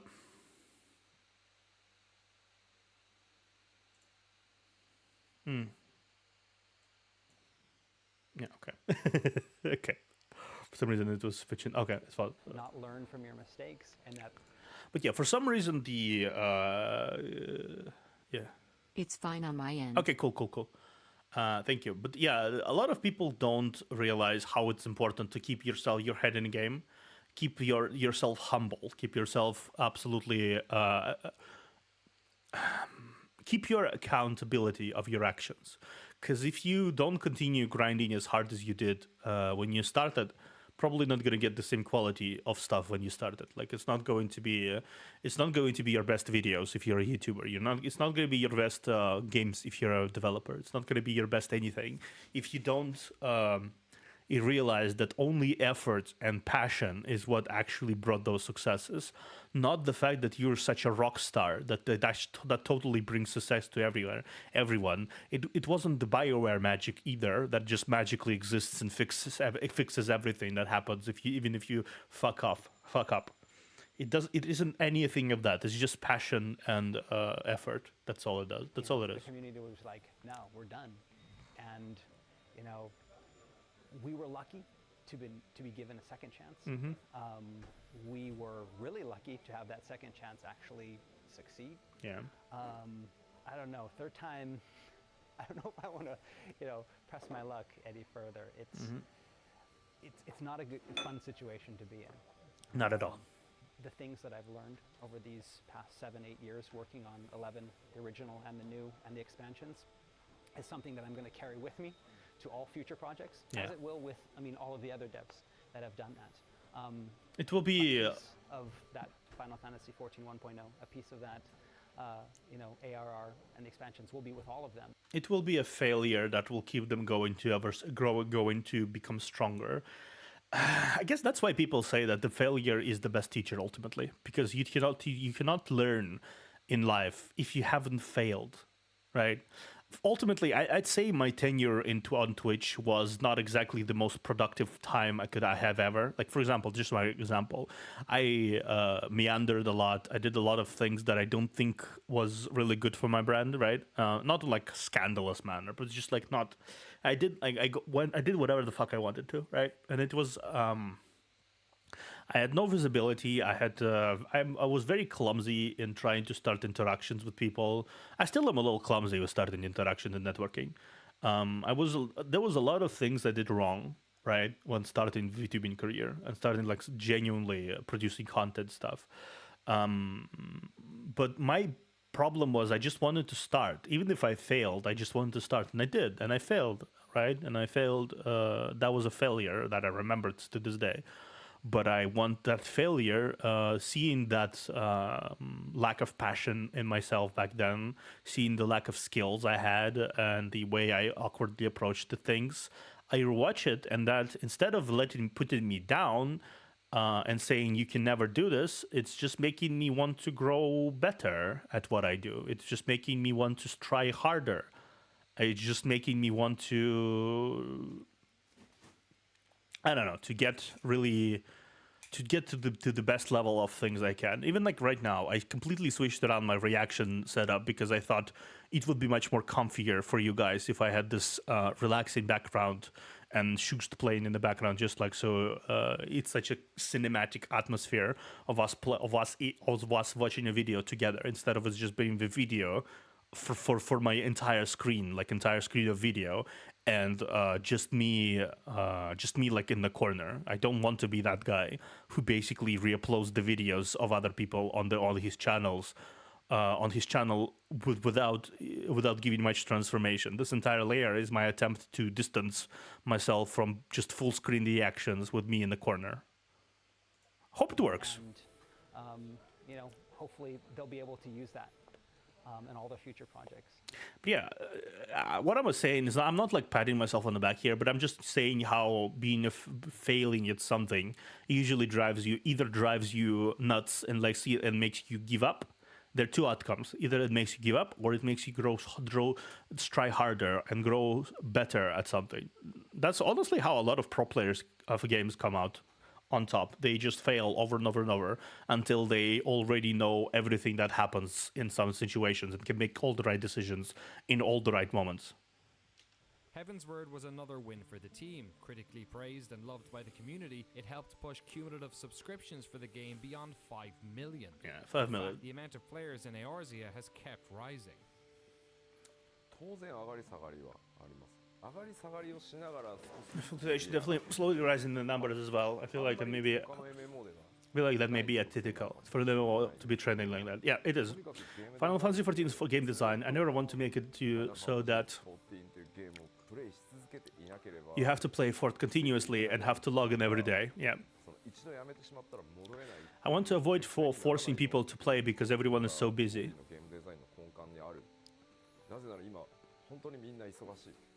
And I don't think everybody could log in every day and put in the time to play. Even the big MMO fan of MMOs like me. So I think it's okay that people come back when there's a major update to play through it at once. play the content, and then eventually win out of slow down, and maybe play other games or spend some quality time with your family. I think moving forward, MMOs have to be like that, or else it won't stand a chance. Yeah, exactly. That is what is as much content as brand new standard RPG. Then what's what will come back. Yeah, okay. That's kind of game design we've been always kept in mind. There's ups and downs with the patch updates. The people hear the good reviews and join. So I believe keeping those numbers increasing is the ideal. And 14 has been doing on like that. But I would love for even more people to come and play. Yeah, of course, of course. So I always want to continue taking on challenges and pushing ourselves even further. The latest expansion pack, Stormblood, comes hot on the heels of 2 years Stormblood. of 3.x patches, which have added fresh storylines and features to Heavensward. With it comes increased level caps, new dungeons, jobs, raids, zones, and some changes to the battle system. This video came out in 2017, so it basically was around the release date of Stormblood. Yeah. Stormblood will also mark the end of the game's lifetime on the PlayStation 3. But of course, in the intervening years, the team has since launched the game on the PlayStation 4. Final Fantasy XIV had been a financial disaster for Square Enix. Subscriptions were turned off for most of the 1.x era. They were. The company poured significant funds and trust into the team tasked with its rebirth. The importance of this franchise to the company is mirrored by its importance to its players and, of course, the development team. This is a group of people who have dedicated years into ensuring that this game came back from the dead. Yoshida-san says he only needs about 4 hours sleep a night. I asked him about his social life. He says he doesn't really remember anything except work. He speaks fondly of those players that stuck with the team, those warriors of light that were saved at the end of 1.0. His respect for fans of this game and all Final Fantasy fans is clear to see. The realm of Eorzea is totally different now. A bustling, vibrant place full of stories, quests and adventurers. A world expanded upon even more with the release of Stormblood. But the old world, the story of 1.0, the fall of Dalamud and the people who survived the cataclysm will always live on. Those who were there, be them player or developer, will forever be bound together by that experience. It's quite an experience that is. It's quite something to be bound in a group like that, even indirectly like that, because I never actually played the game. I only watched someone play it and was like there, hanging out and talking and everything. But yeah, even indirectly, it is kind of a magical experience to me, tied to it like that. Instead of a lot of games will create, these myths for their games, we have a myth that actually happened. But because it happened so long ago and only a few people saw it, most of the new players now, they look back as like, did it really happen? What is this battle with the White Raven and Riven Road? Yeah, there is a lot of stories that I can tell. I think eventually I might tell you if I remember any of them, like of just shit happening right at this game, because there was a wild time. A lot of the 1.x patches were where the developers decided to hey, let's just go balls to the wall with the story, and there was a lot of shit that happened there. Like what was that? It's like there's actual mythos created from battles of PvP capacity. Role player characters were basically immortalized. A lot of the events that happened in the game story also were immortalized as legends and stories and myths. The player decisions, a lot of player decisions, like the legendary Gobu wall at the end of the player cycle, that was basically also mentioned by someone else, I think. It was the first time, I think, I've ever seen the game developers embrace players as the foundation of the new place, basically new world, effectively. So a lot of the new ARR stuff is all cheeky nods. Like a lot of the new Realm Reborn stuff is a cheeky nod to the 1.0. Like there is a lot of references there. It's very hard to notice if you don't know exactly what you're looking for, but it's there. It was just this grand battle, all different levels and this, dimensional rifts, and it sounds like an actual myth, but it's not just a story we made up for this. It's actually happened. It's actually happened. As the game progresses and new players come on, I mean, it's further and further back in history that this really cool thing happened. And so, I mean, that visual works cutscene.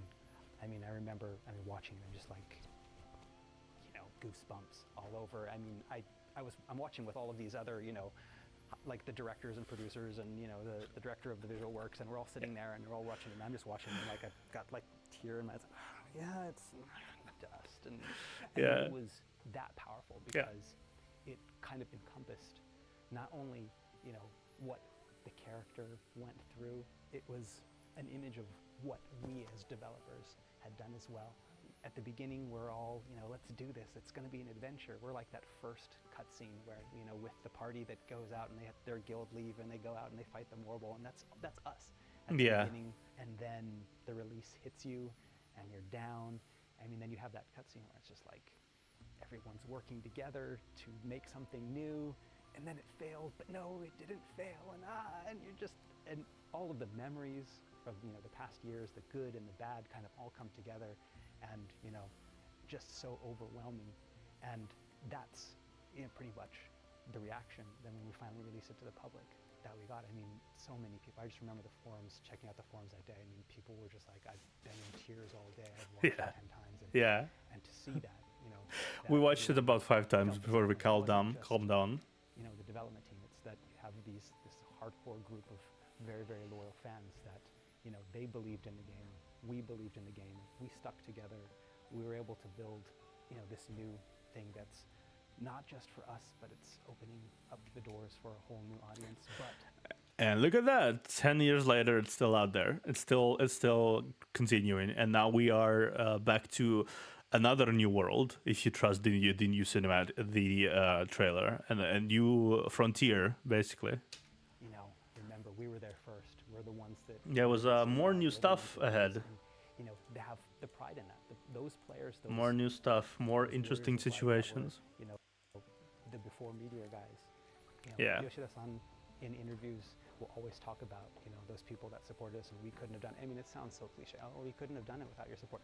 Literally, we could not have done it. Yes. Literally, we could not have done it. Yes. I mean, if those people hadn't remained, we just would like, no, let's forget it. It wouldn't be worth it, wouldn't it? It wouldn't be worth it to just continue running the game if it was just nobody left. Like, no, but people stuck with it.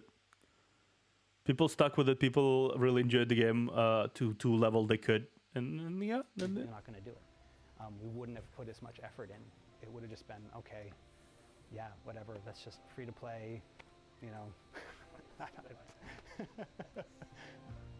Back when, you know, 1.0 came out, and could you have imagined that 3-4 years later you'd be in a fan event with thousands of people in Germany? No, I don't really imagine that. Yeah, I mean, one day, I mean... No samurai. I mean, always saying one day we want to run a big fun event. We were, I mean, actually dreaming to have a huge fun festival in the future at that time. But actually, yeah, we made it. So yeah, that was really great. Some dreams come true. Yes, yes. Some dreams come true. I've been with Square for a while, but I'm sorry if I sound this kind of strange, but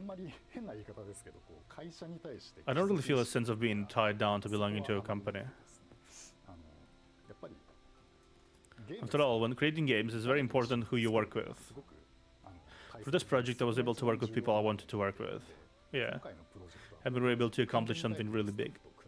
Yeah. And so I was looking forward to it, and I had fun doing it. Isn't that the most important thing? And so this overall experience has been a challenge, but also a lot of fun. Isn't that the most important thing? Even if it's hard, even if it's like really, really, really unrealistic, you really, if you have fun, even like the hardest challenges can be overcome. That's the most important part. One thing I did want to emphasize was, as I mentioned on our first day of interviews, when talking about 1.0, it wasn't a mistake on just a single person. Yeah, no, it wasn't. It was an overall thing. No, it was a development team's problem. It was company culture, in a way. It was a company-wide mistake. Yeah. All of the bad elements that came out for Final Fantasy XIV.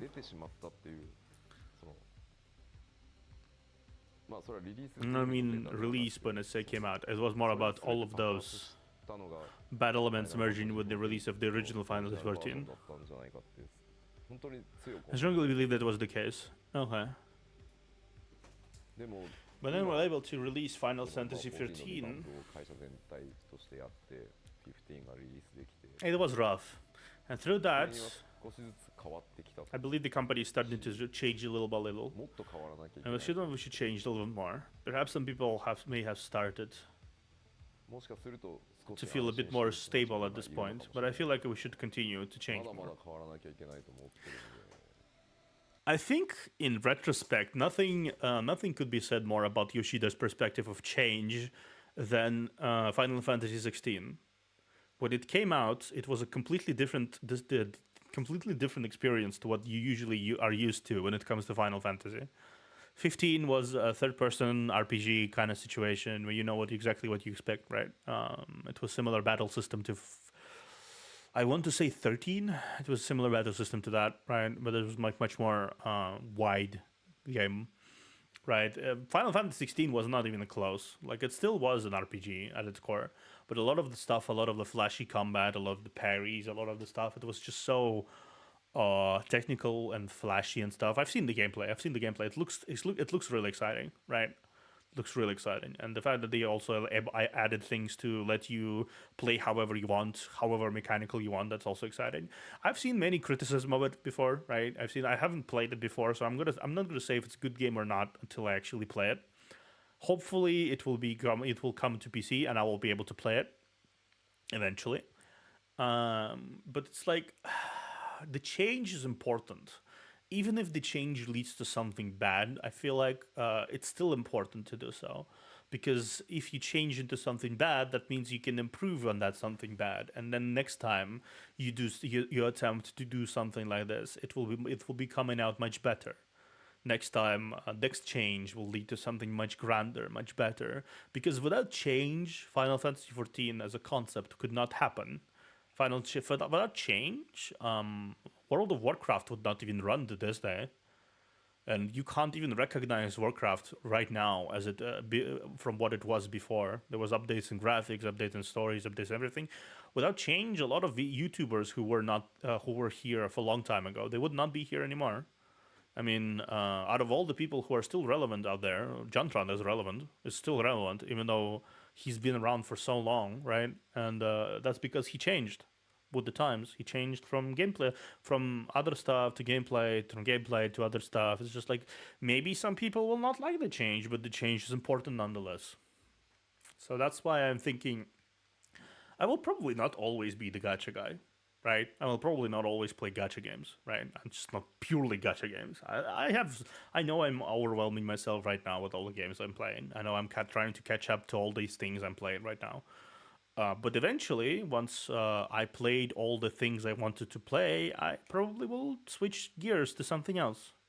I don't know what it is yet, but yeah, I will probably switch to something else because change is a part of the procedure of this whole content creation shenanigans. You know what I mean? Hope you guys stick around. I mean, this reaction stuff I'm doing right now is probably not going to last for a long time either. Like, I'm not going to be basing my entire thing on reaction stuff. I'm going to be making videos myself that people will react to, right? Because I have that in plan. I have essays. I'm going to be producing essays that people will watch and hopefully react to on their own. I'm going to be deep diving into stuff. You already know that if you looked at my community tab before. I already mentioned it.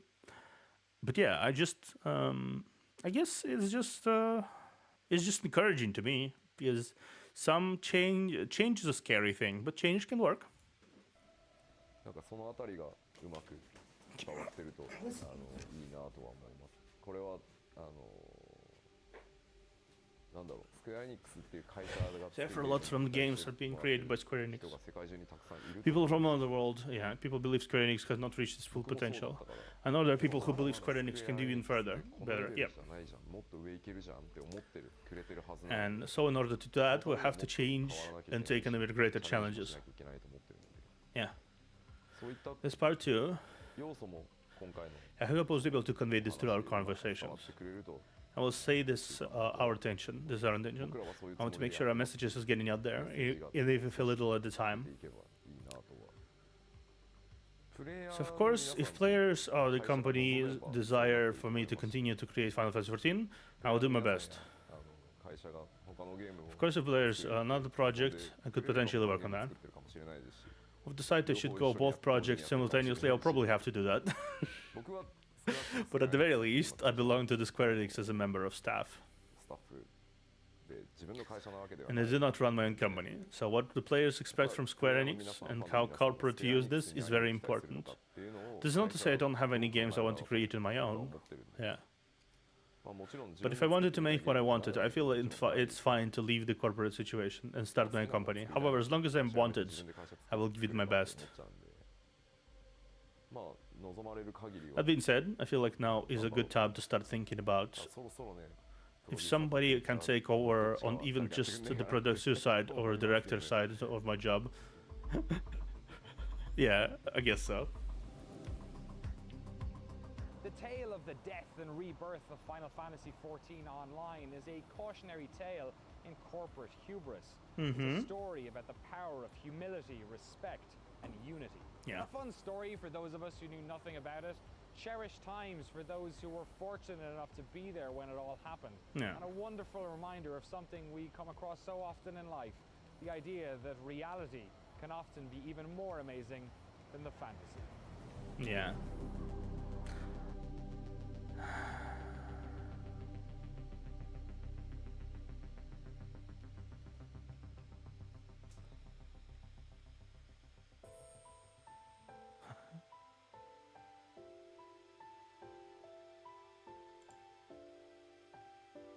Oh, that's the story. That is the story. That is the story of how Final Fantasy XIV came to be. Effectively. Quite a story, isn't it?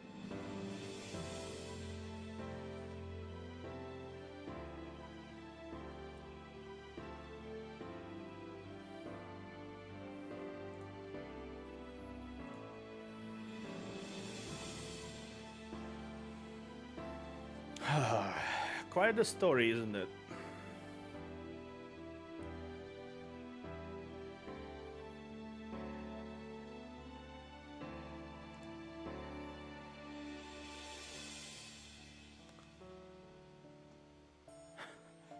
It's been so. We spent 5 hours to react into this. Goddamn.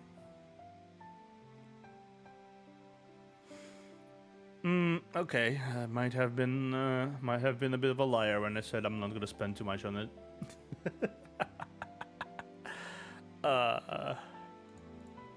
Still, it was a good trip down the memory lane, though. It was a really good trip down the memory lane. I need to check what else people want me to react to real quickly. New recommendations. Yeah, nice game. This game out to stole a German submarine.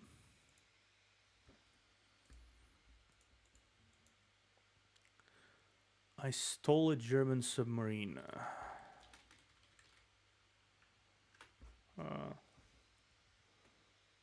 Let's game it out. U-boat, of course. Hey there, it's Josh. Welcome back to. Of course, it's game it out. Let's game it out. So, reaction video playlist.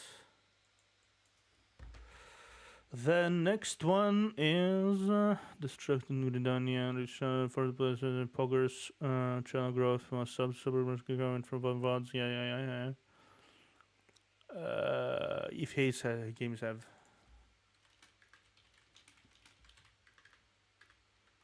By Stephen He. Save to playlist. Reaction video playlist. I'll watch the first video for now. Because I suggest 2 videos. Ascending and Firefly.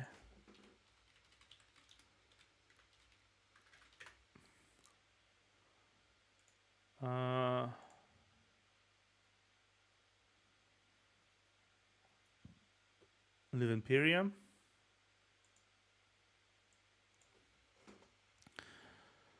Clearly something in Firefly.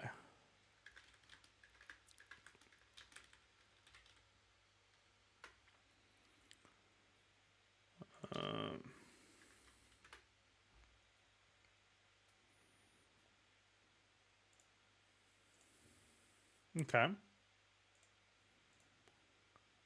Save Kuro game. Reaction video playlist. Cool. Save. Reaction video playlist. But yeah, we are done with the no clip documentary. Save a disappointment. Story of disappointment and comeback. Truly emotional. Yeah, it is really emotional to me. Because especially I was there, so yeah, I'm like super invested myself. Arknight's Ambience Synesthesia 2023. Let's go. Probably not, because not today. Because it's like I have a stream in like an hour.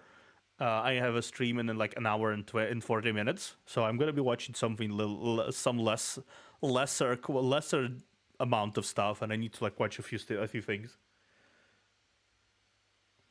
I'm going to do a special watch-along stream for Arknight's Ambience. Separate. Either next week or something like that. We'll see. I think this concert deserves my full attention instead of just being a part of a reaction stream. Because it's a concert, I checked. It looks really good and really cool. So, thank you for showing me this, by the way, Bami. Appreciate it.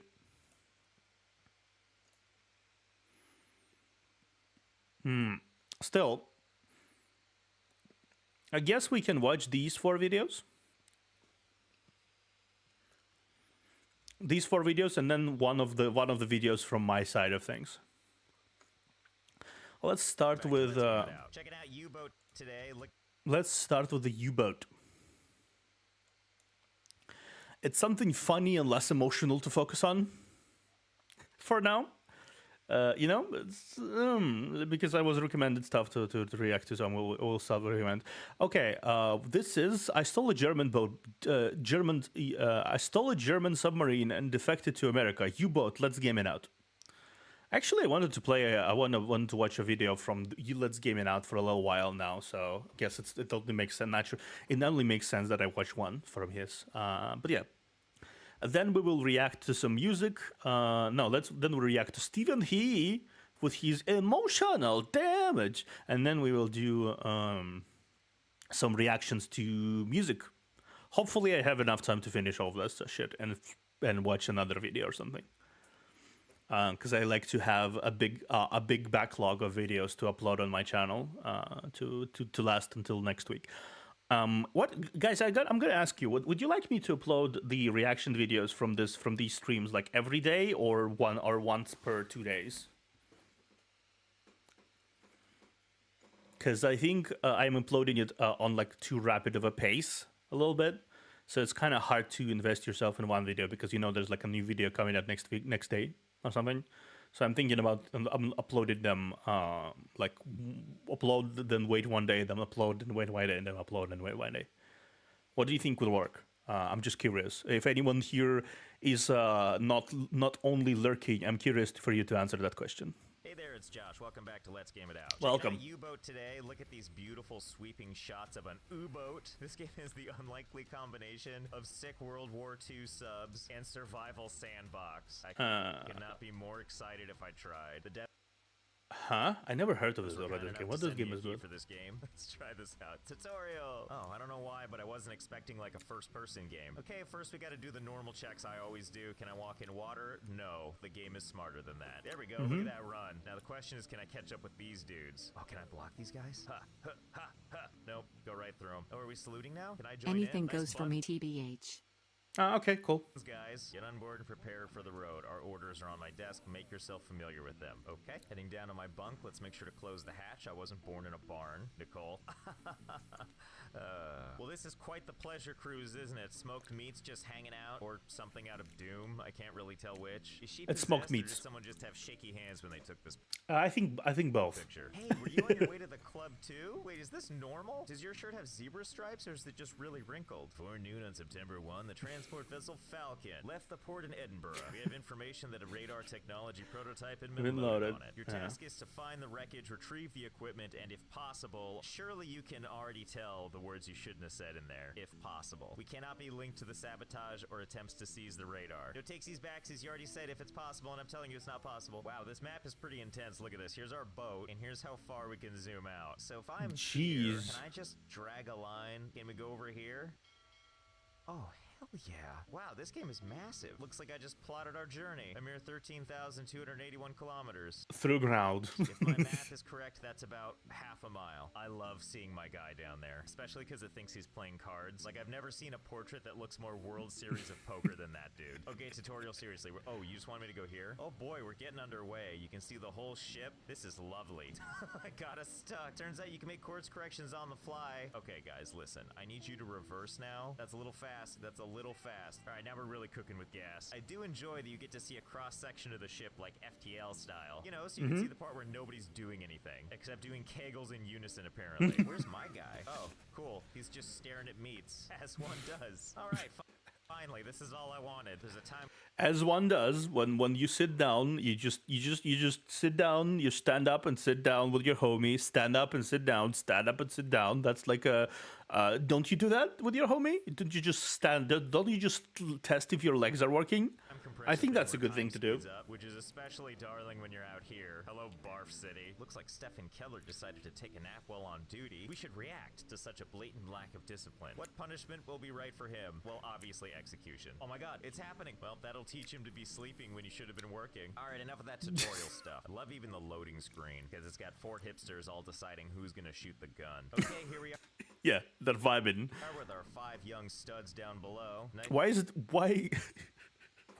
is there so much smoked meat hanging out in this submarine? What is this? To see you all milling about, so I think it's fair to say the first thing we need to do is change these people's personas here. Let's give you something a little more fitting. See, that's what I'm talking about. Ah, yes, submarine worker. Everybody that nice Agent 47 look. Everyone gets a pipe. Everyone gets stupid-looking sunglasses. Really, the only way you're going to be able to tell these people apart is by their shirt. There, see how much better that is? Amazing.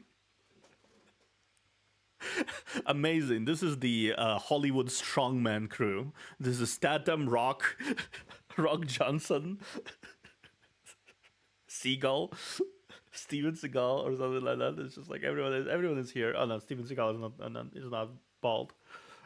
Statham, Rock, and other people, all of them are here. See, that way you can tell who's important. Is it this dude going to the club? It's funny to just go between these dudes. Those sunglasses add a little something serious. I'm a big fan. I'm so glad you can even see the pipe in your shadow. Yeah. We got us some fun missions. Okay, difficulty aside, listen to these missions. Transport some dude, report to your new officer, or blow some stuff up. I think it's pretty clear which one we have to do. Your order is to sneak into Cardiff docks and break enemy spirits by showing them that their ships are not safe at any place. Don't worry, I'm planning on showing everyone that nothing is safe at any place. Alright guys, we need to have a little talk here. You can't eat all the soup. That's gotta last the entire voyage. So this is us, and if we just zoom out like a lot, that's where we need to go, up there in the English Channel. So we're just gonna go ahead and set the most basic route. So that's as many as it allows me to do, so we're gonna have to do some course correcting once we get through the Celtic Sea. Alright boys, let's launch. Oh, wait. Did you see that? Before we go on our maiden voyage over here, I really need to know if we can, like, beach this thing. So first, let's go ahead and just take our beautiful ship. Okay, this is good. This is looking very, very good. Here you go. Oh. Well, I think that's it. I think we're stuck. Oh, you know what? This gun goes a lot lower. Easy does it. Oh. Oh, no. And by that, I mean, oh, yes. Watch out, everybody. I can't believe the game lets me do this. I can't believe these guys are still business as usual. Okay, I know he's dead, and that's not supposed to be funny, but he died man-spreading, and it's kind of funny. That is kind of funny. All we really need to do is just select forward 4, caution to the wind, sorry about your troops. Uh-oh, wait. Ooh, what did you do there? No, stop. Now look what you've done. That's looking good. Nice shirt. Gotta have the iconic pipe visible at all time. The pipe is just going through the fucking mask. Okay. All right, guys, straight ahead. There's this okay. base here. We're gonna take a look, see if we can't do something about it. Bad news, everybody. We've been spotted. We have no choice but to dive. Maximum depth. Uh-oh. That ship's pooping on us. Uh-oh. Oh, this isn't good. Okay, that's just a minor leak, and we have some injured here. Just a few. The good news is we're slowly but surely sinking, while that plane harmlessly flies overhead. Yes, surely no one will find us here. Well, this doesn't seem good at all. So I went ahead and sealed up the bulkhead here. As you can see, our guy is, he's doing all right. Okay, look, I'll take it a little more seriously this time. Now I understand that the allies mean business. See, good as new. Okay, let's not go there this time. Yeah, let's not good. Now. Thankfully, we've got the cover of rain to protect us, but I think it's time to dive. Wow, this guy really wanted to smoke a cigarette, didn't he? Just doesn't care whatsoever. Couldn't help but notice we're taking on water, guys. Is there a reason you didn't think it was important to... Oh, no. Oh, my God, no one's closing the hatch. I guess I've got to do it. Okay, quickly. Jesus, you guys. Close that. Okay, see, that's much better. So I turned on this pump here, and thank God we're actually finally pulling the water out slowly but surely. Coastal Defense Patrol. Questionable ships everywhere. Why is there... I love how the dude is just standing outside smoking a cigarette underwater. What is this bullshit? What the fuck is that supposed to mean? Just a blood spill here. Are you just examining it for clues? Did you just kill a man down here? Hold that thought. It's time to go be a hero. Where's my, Yep, never mind. Where was I? Well, you guys seem remarkably calm considering what's happening. Don't worry. I'll just, okay, here we go. And there's one. Wait, are you gonna ram me? Is that what your deal is? Oh, yeah. Oh, that's good. That's good. That's great. Where was I? They seem to be Immersion coming back for 100. more. Immersion 100, exactly. Is this just how you guys do it around here? Are you coming to Tony Hawk our boat again? So I can't seem to use the gun anymore because we seem to be, not floating anymore. Guys, what is going on down here? You look a little frightened over there, buddy. Look, I get it. I'm scared too, guys. Man, just think, we haven't even gotten close to Cardiff Docks yet. What do you suppose that is right there, huh? Oh, now they're dropping depth charges? This boat's not looking quite so good anymore. But if there's one thing I do know, it's that this guy's gonna finish his cigarette. How did you guys... He's gonna finish his cigarette. Guys even die this way? Like, I know I should administer first aid to you guys, but I'm more concerned about what kind of partying you did. Dirk, what the fuck is happening there? Dirk, how the fuck did you get there? I'm just impressed, really. I'm more impressed, really. How did you manage to tangle yourself in those? Is that like a minor case of a sudden CSP immersion on like a boat while nobody was looking? Did one of these CSPs got you? They got you up here in the first place. Okay, so this time we're gonna avoid those guys. God, this is a lot harder than I thought it'd be. But don't worry, we're not gonna stop until we sink something, or finish a mission, or I don't know what. Oh my God, they closed the hatch this time. I guess all that time underwater's really taught them a thing or two about camaraderie and stuff, except for this dude. Now that we're hiding from everybody, onward, maximum speed. This dude is still smoking. Okay, we gotta sink 2 Corvette-sized or larger ships. I think those ones will do that are probably firing at us right now. We're gonna surface because we need some fresh oxygen. We're gonna handle this conflict a little bit differently than we're probably supposed to. I feel like for a submarine, it's probably the element of surprise that really wins the war. Oh my God, look at all these targets. I think I'll start with this one. See, that's what I'm talking about. See, check that out. We sank that freighter. This is so easy. All you gotta do is be somewhere where they can't mobilize to get you. Really, though, I know what we all want. We signed up for some hot naval action. We're not just gonna stand by the sidelines and win like champions. We're gonna go in for a suicide run. Hey guys, come on. Let's play fair now. Did you see the subtitles? Just miscellaneous crying. Crying. At the bottom of the ocean here. I've got my boys Hilbert and Adam over here figuring out trajectory and all kinds of stuff for shooting a torpedo at it. And especially considering we're literally on top of that ship, I think we'll be okay. We'll just go ahead and do torpedo number 2 here. Everybody hold on to something. Fire! Oh, cool. Torpedo was a dud. Let's do it again. Hey guys, cool story. Let's try a third one. Well, I don't know if you heard the explosion. At least the thing's on fire. That's all I care about at this point. I feel reasonably certain that 56%'s good enough. Let's just go ahead and fire this. Yep, there it goes. And a beautiful, lovely hit. Yeah, lose your cargo. Survivors. Do I go after them? The answer is yes. All right, say your prayers. As I bullet time destroy you. Maybe. I might have aimed a little low. You might have aimed a little low. Oh, look at these two. I feel kind of bad now. I mean, not that bad. Did I just help them? What the hell? Yeah, was you just that? helped Oh, them. There's more of you. Hello. They're like bumper cars. Okay, we're just gonna get out of here. I'm gonna use the bay here to just scrape my ship off the side. Yeah, we yeah, managed yeah. to get out. We managed to escape. Mission completed. Myself this segment, which Genuinely impressed by the scope of Genuinely. success of this assignment. You and me both. Oh, nice. Some fresh recruits. Well, I know how to celebrate my solid victory, and that's with some nice human sacrifice. Yes, salute. He's like... Oh, how does it? Strike!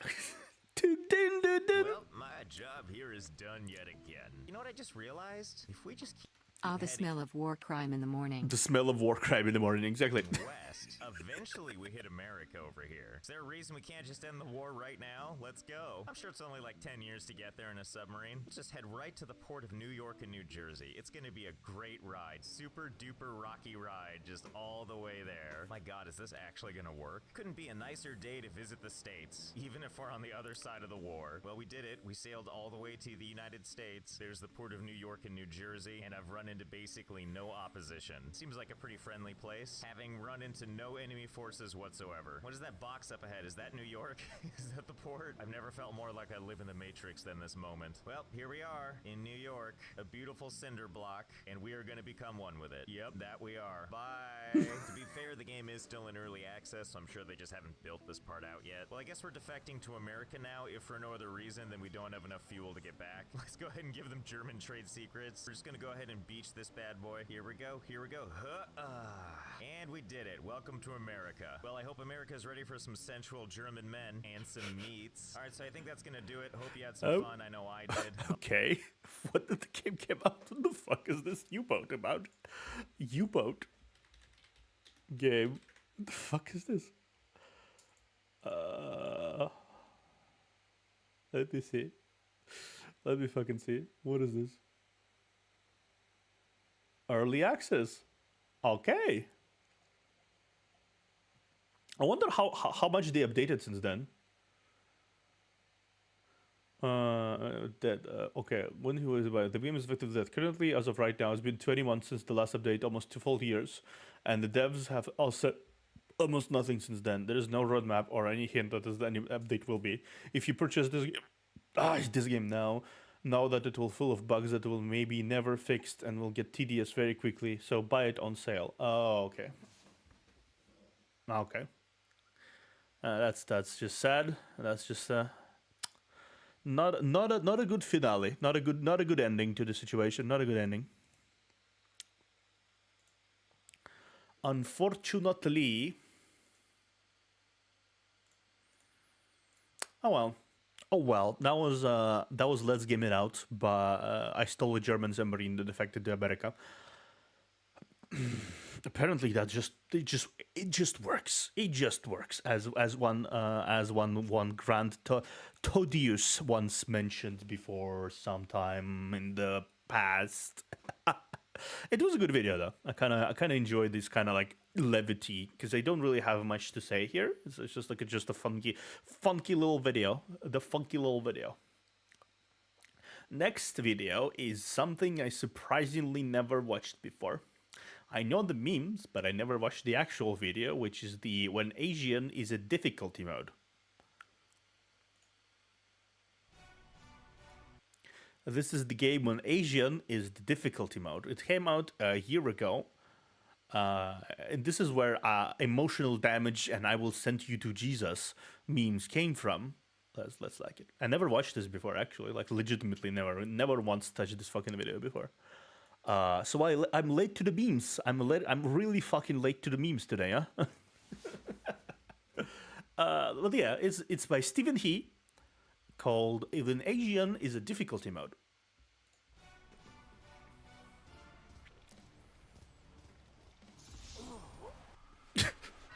Excuse me? Stepped on the branch?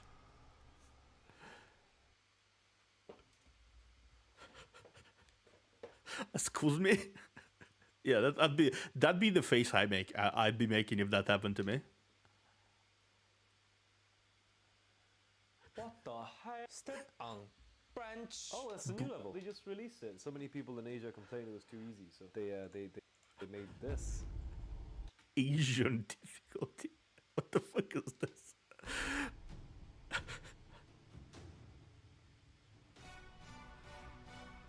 What are you supposed to do? What the fuck is this? Hit by leaf? A leaf? Was it poisonous? Why don't just regular leaf? Why is it? Why are you responding to him, I game? think you press L2. Block.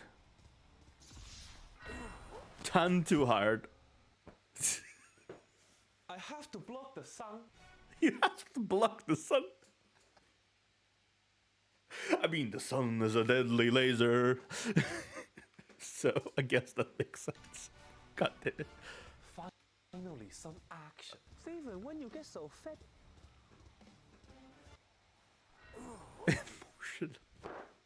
Emotional damage. Fuck it. Okay, that's why the context is. I see. He died by emotional damage. Oh, some therapy. You probably could just Bro, you need some therapy. hold down the block button. When you get so fat, you still trying to be an actor. Unemployment. Damn, okay, I just need to die. I just did a unemployment. I'm a VTuber. I'm a freelancer. I don't even have official stuff. And they're like,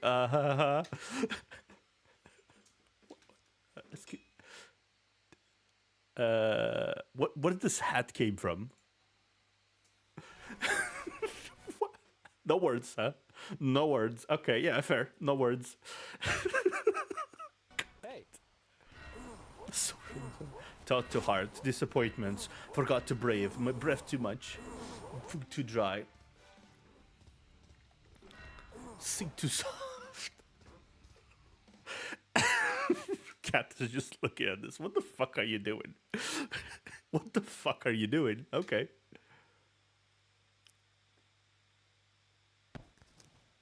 I'm done. Steven, get the cheat code. What? You don't want to beat it properly? I will send you to Jesus. Okay, here's one.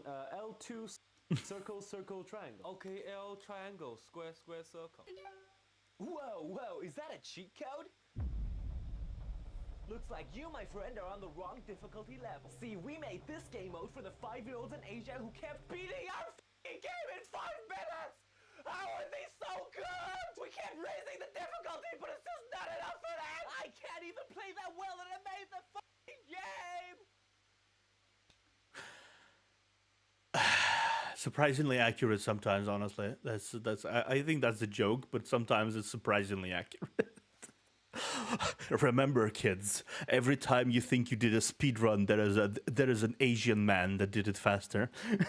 So let's take you back to where you should be. Easy mode.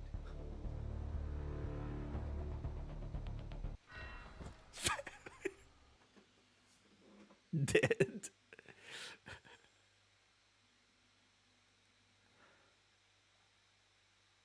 Rip.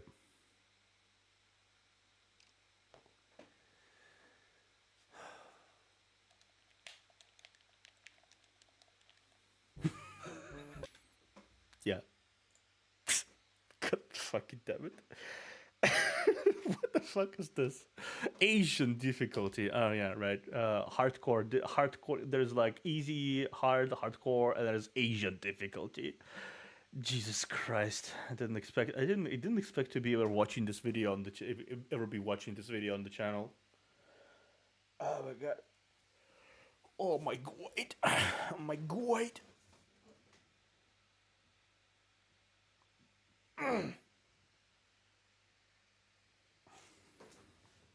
Man.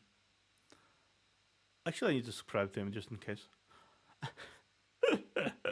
It's Asian difficulty. Oh my god. And above the Asian difficulty is the Asian parents difficulty. Asian parents difficulty, exactly. Yeah, it's like no, it's specifically Asian mom difficulty. Like it's when the game basically says basically tells you every like 5 minutes that this level, your cousin passed this level easily, and also he's a doctor, and also he already won the Nobel Prize, unlike you, who did not do anything well, and you didn't pass this level at this exact precise speedrunning strat level. So you will receive lots of emotional damage over there on that specific difficulty. It'll be lots of emotional damage. It'll be constantly ticking away at your health. Like if you don't do some specific bullshit, it will probably not. It will probably kill you within 5 minutes of starting the game. Maybe even more. Maybe even less. Just like logged in. You press button, bad. There will be an extra level called Back in My Days. We gotta go to school this way. Yeah, there will be an extra level. Yeah, it's just like it's gonna be called the Boomer Blockade. It's like the level called the Boomer Blockade, where it's this guy where you need to pass the Back in My Day stages, and we had to go through school through tundra, through the battlefield, while crawling on all of our fours and fighting aliens, an alien invasion, and also saving the world while we're at it as well. It's gonna be absolutely that segment there. Like we need to have that segment. And then the last boss will be the legendary cousin. The legendary cousin. It's just not even have a name. It's just the legendary cousin that one-shots you, and you cannot do any damage to him whatsoever. Because the game will basically redirect all the damage you do to him onto you. Because how could you? You're such a violent maniac, or something like that. I don't do Asian accent very well, so don't worry about it. You're such a maniac. You're gonna be Yakuza. Something like that. Don't cancel me on Twitter for this, please. I'm just making a joke. Okay. But yeah, it's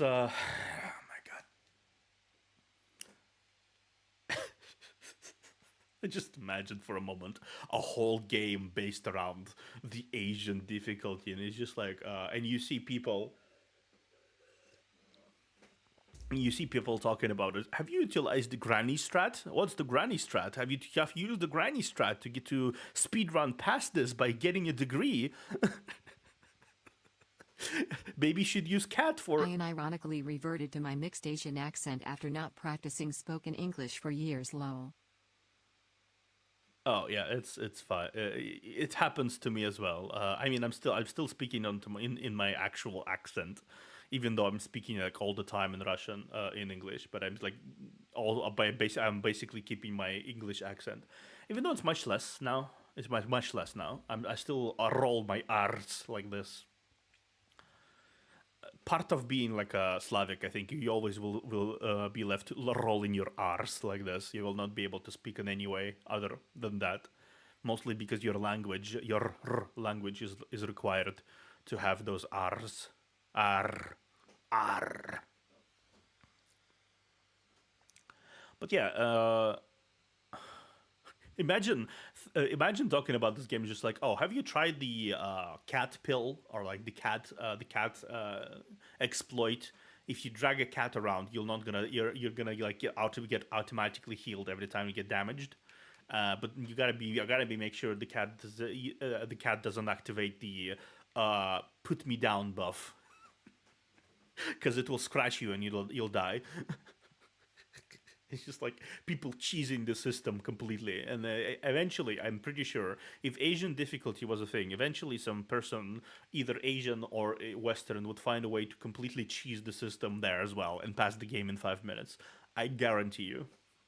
I fucking guarantee you something like that would happen. Where it's just like every precise button mashing, precise button pressing that would lead you to completely cheesing out all the mechanics of the game. Because I'm sure for every game out there, there's someone who completely cheesed it the fuck out.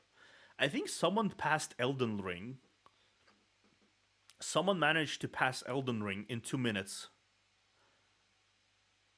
by cheesing it out completely. It was a VTuber, I think, from Chinese VTuber that basically glitched in and out, then glitched into under the earth tree, stood there, and then it automatically triggered the finale cutscene. Like they used some exploits, some basically glitching, and they basically went from start of the game immediately into the earth tree, and then basically just like, hey, you won. That's it. Skip the entire game. Why don't you? Just like skip the game. Finessed. I don't think I know. I can find the clip right now, but yeah, I do remember that clip being there. It's finessed.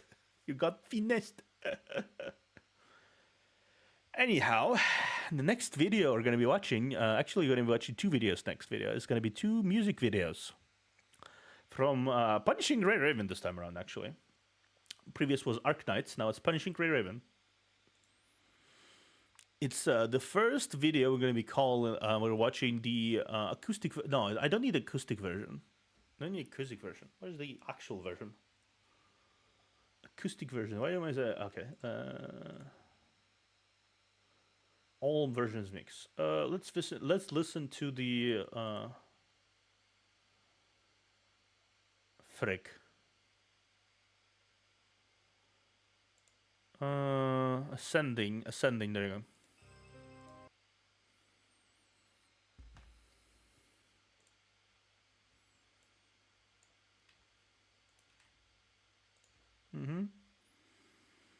Let's see, acoustic version. Is this the normal one? Yeah, that's the normal one. Okay, let's watch this one instead.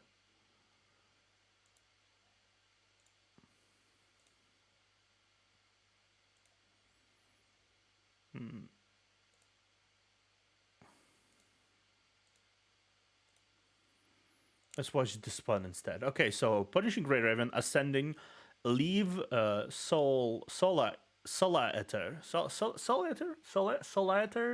main theme, Live to the wallpaper engine. Survival Lucem. Survival Lucem. Okay, Lucem? Whatever. Okay. I believe the version with lyrics is called Circling. I see. Well, this one is just. I think I'm gonna listen to the original one, like just the theme of itself. Also, I already hear Moonlight Sonata notes.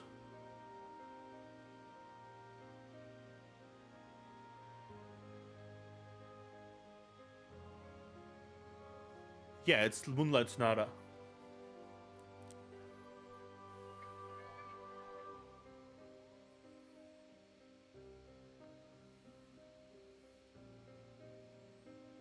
It's like motif from there, not exactly correctly replicated, but it's definitely inspired by it, I'd say. This is a cut down version for the login screen.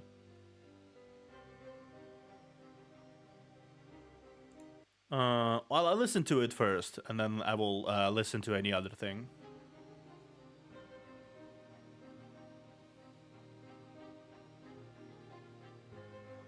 I like how the underlying music is the Moonlight Sonata motif used. Like it's like, and then there's completely it's adding its own layers on top of it, basically adding its own musicality here.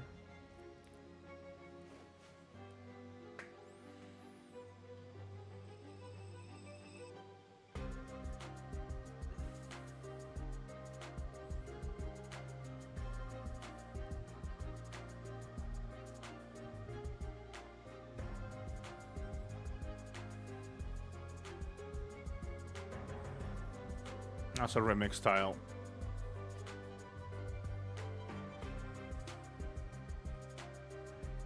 Interesting.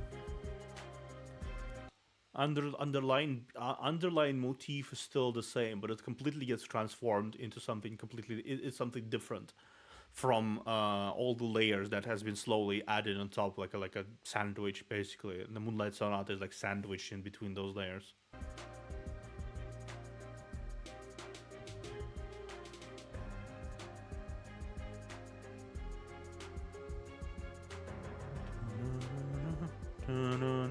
Yeah.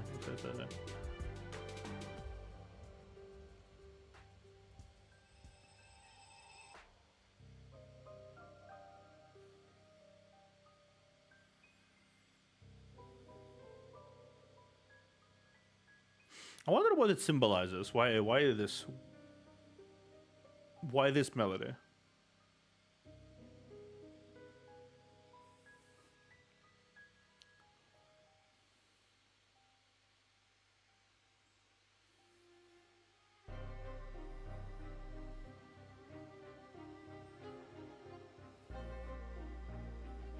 Wonder why this kind of thing.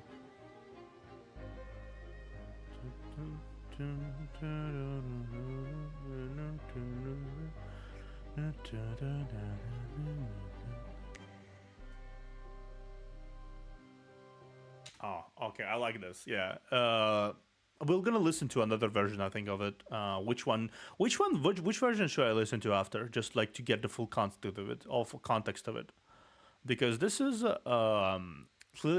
clearly a little like dumbed down version, I'd say, of the song. At least doesn't have the full pizzazz of it.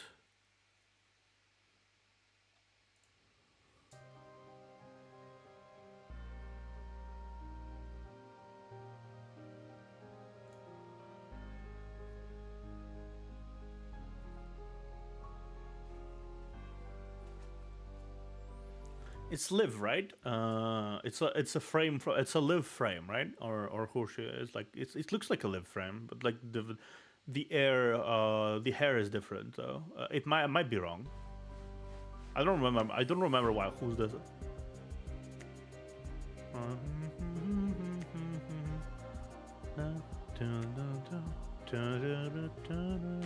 Yeah. It's interesting how they managed to implicate such a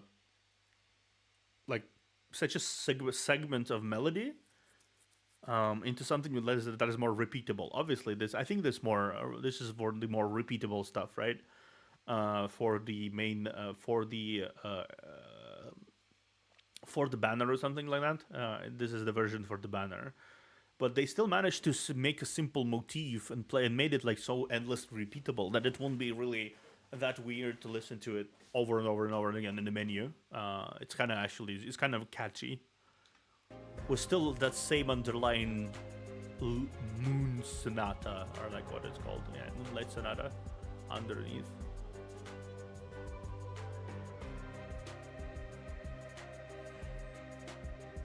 And still they add like segments on top of it as they go. There's only piano, there's slowly adding other parts of the music. Then there's the beat that drops very softly. Then there's the chorus that just got added.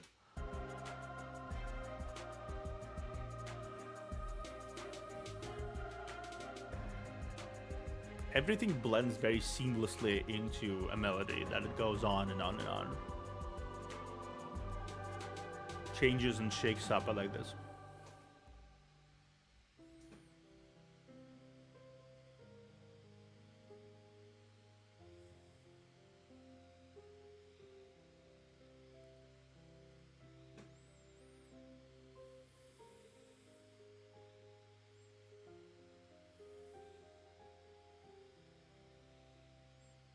I have this.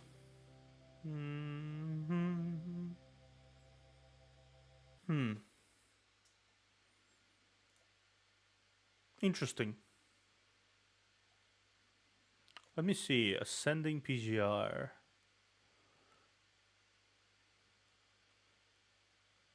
You listened to the original one, did you?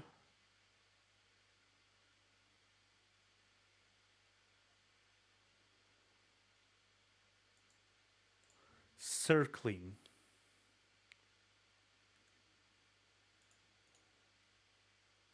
Is it spoilery to watch?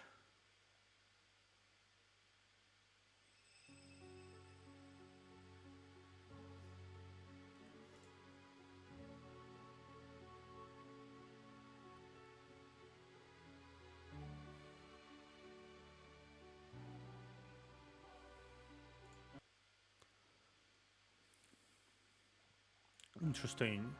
So this is yeah, this is Live.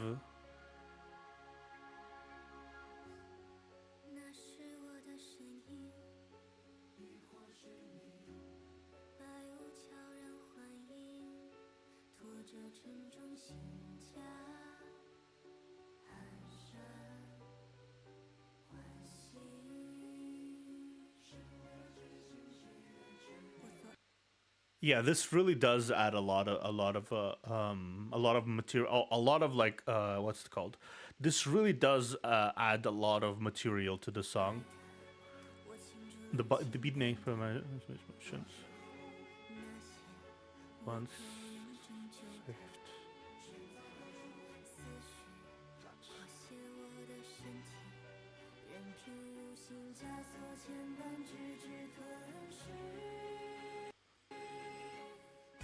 It's not a surprise someone like Liv is a very tragic figure in this world, because this world is not exactly a pleasant one to be in at all times. It's not really that, how do I say it? It's not good to be in all the time, especially if you're an android as well, like especially a frame, quote unquote. You have to fight all the time. You lose comrades all the time. It's just like someone. PGR bullies live a lot. Oh, I know already at this point, because even by this point where we start the story, Liv already got abducted once. Liv already got nearly forced into helping out these Forsaken, not forced, but asked to help Forsaken, and got fucking trapped in a subconscious world with another corrupted version of her consciousness, nearly taking over her body or something. She needed to be saved there, and it's like I imagine the more it will go, the more she will get hurt. Because usually how depressing games like to handle characters that are kind and soft is by beating the shit out of them.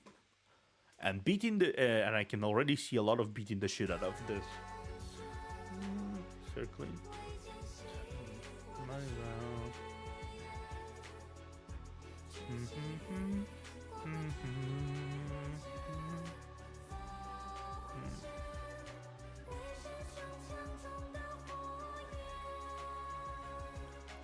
Love that does not look lovely.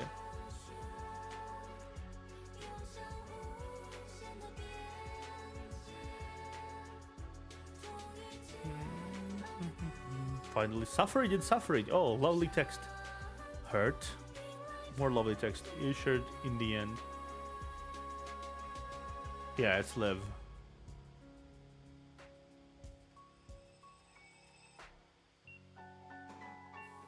Damn.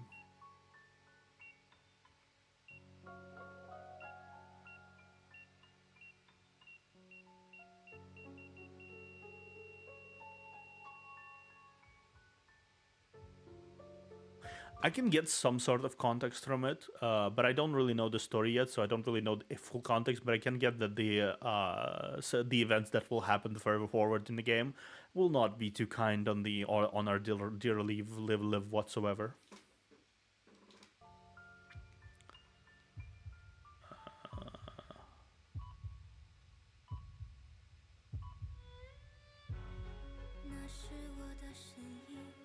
I figure. Opening, and then scorching the sun, the tip of the hand and the fingertips. Windy. Oh. Fragment. Run love. For my emotions. I know this is the these are the original team, right? This is Liv. This is is one of them Kamui or I know Lee. I know Lee, Liv. This is Lucia. These gloves are Lucia. And who's the fourth one? Is it Kamui? Commandant. Okay, yeah, Commandant. Bottom one is Commandant. Bottom is Commandant. Yeah, it's Commandant. I figured the glove was kind of weird because it's like the glove. It's Lee, Liv, Lee, Liv, Lucia, and Commandant. I suppose so. They are the original Grey Raven squad after all.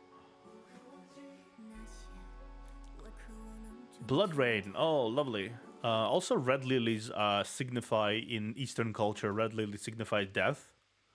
The fact that the white lily, which is the pure, is slowly turning red through the blood falling on it, I think that is a great indication of something pure turning into not pure, basically pure, and this kind of pure symbolism of something pure and how do I say it, clean, turning completely around into something tarnished almost, and obviously dead. Awakening, all moments of truth. So isolate this moment.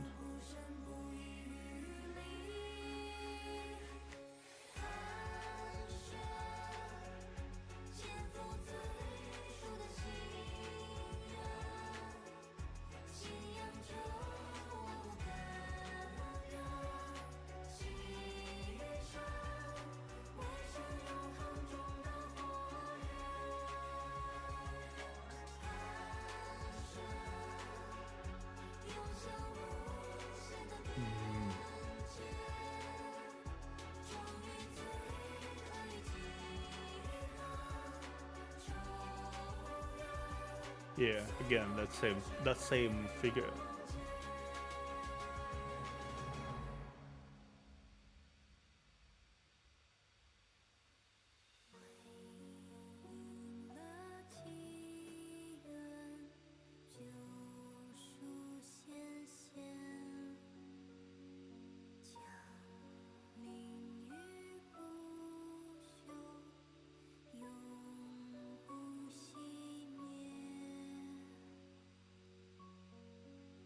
Interesting.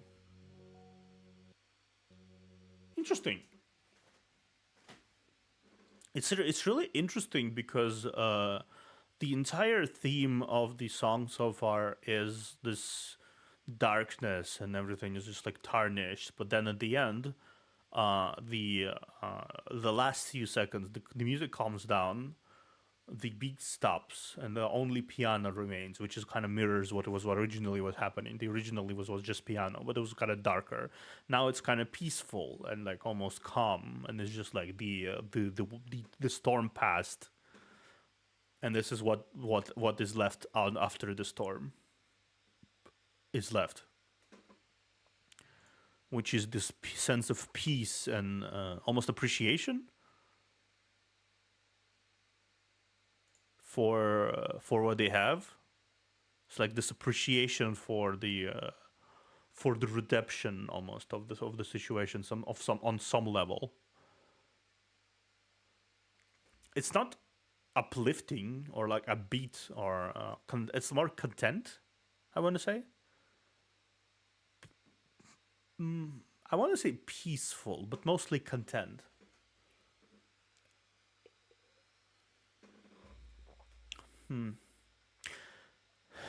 I'm guessing it's symbolic to how the associated chapters work for whatever for this frame and this kind of thematic part of the story. I would assume that is like how it goes. Like most of it is dark, but there's like a breath of fresh air at the end, and it doesn't stop everything from being destroyed per se. It doesn't stop the ruins from being there. Doesn't fix anything, but it does have that hopeful twang at the end. What the fuck is this? Alia's leg day. I see. It has like that hopeful twang at the end that does put a great like dot on everything that has been there before. I like this. I like this. Yeah, I like this. I really do like this. I think it's a very fitting kind of finale to a seemingly dark song. Okay, so next one is the Cinder Burns EP Firefly Lullaby. This was released yesterday, actually, 1 day ago. I assume this is the theme for the character. Is the theme of the character, right? May your dreams be as sweet as the brew of wheat. May blessing fill the years you live. Yeah. Nolan and Roland parallel each other. Interesting. Yeah, it's Nolan's theme. Yeah, Nolan's theme. I already have Nolan as a character. I love him. I think he's a really good character. We played him a little bit during our last session of Punishing Grey Raven.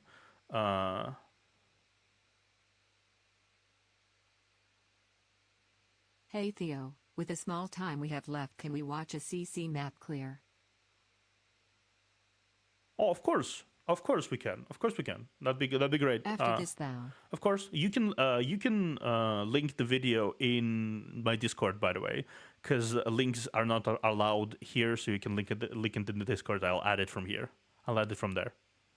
I'm still looking over my Discord. So if you want to send some suggestions directly there's a suggestion video. It's hard not to love Known.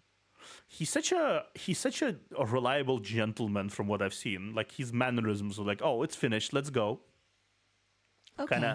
Kind of how he extends his hand after the battle is done, adjusts his glasses. He's seemingly not violent or anything. And honestly, his battle style is really cool. The way he dashes in and out, he's like a bit ninja-like. Firefly Lullaby. Vanguard Sound / Punishing Grey Raven.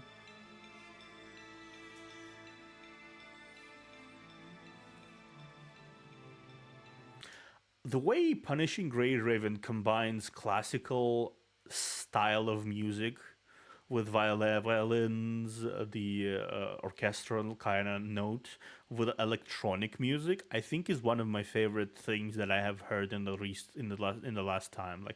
When I grind stuff in Punishing Grey Raven, I just like to listen to the music that plays in the background, and it's just so interesting, right?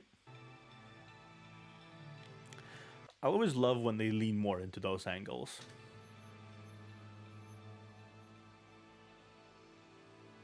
Firefly Lullaby.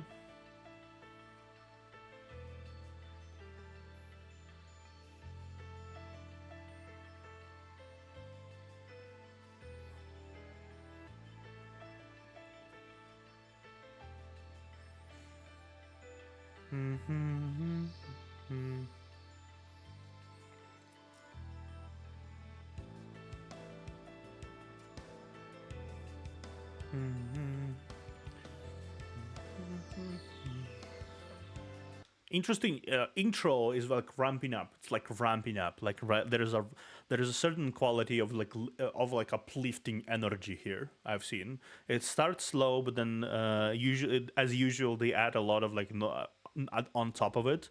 The music still sounds great regardless of how much layers are deleted from the song. So it's actually a really nice composition trick where you basically produce each sound so it is possible to listen to it separately. But then you add layers upon layers upon layers of stuff, and it's kind of forming a much richer melody. See, it's just the...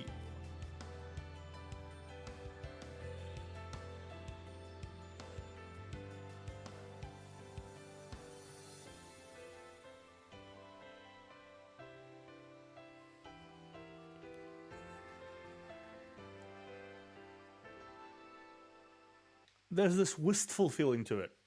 There's this wish, almost a dream of either past or something, or maybe a dream about a future of some sort. Something related, I wish for something, kind of like a situation. There's looking into the distance and wishing for something to happen, and there's just almost this thoughtfulness to it, but also a longing. It's like if you tried to put a longing stare into a sound. That'd be something that came out. That piano, this piano thing that happens here.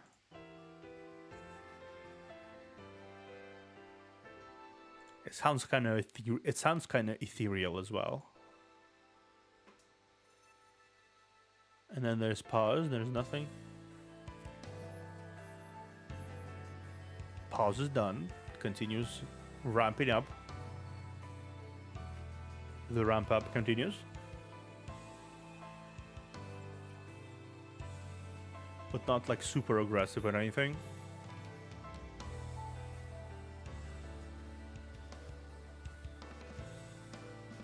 Kind of determination. There, I feel a lot of determination here. Like there's like a pushing past one's thing here. Like kind of like a stopping to reminisce about something or to wonder about something, but then there's like a continuous push forward with rising intensity.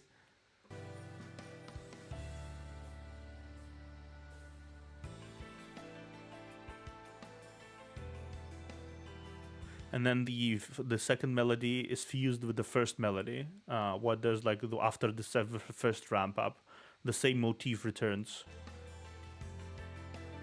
And adding the guitar as well, acoustic guitar.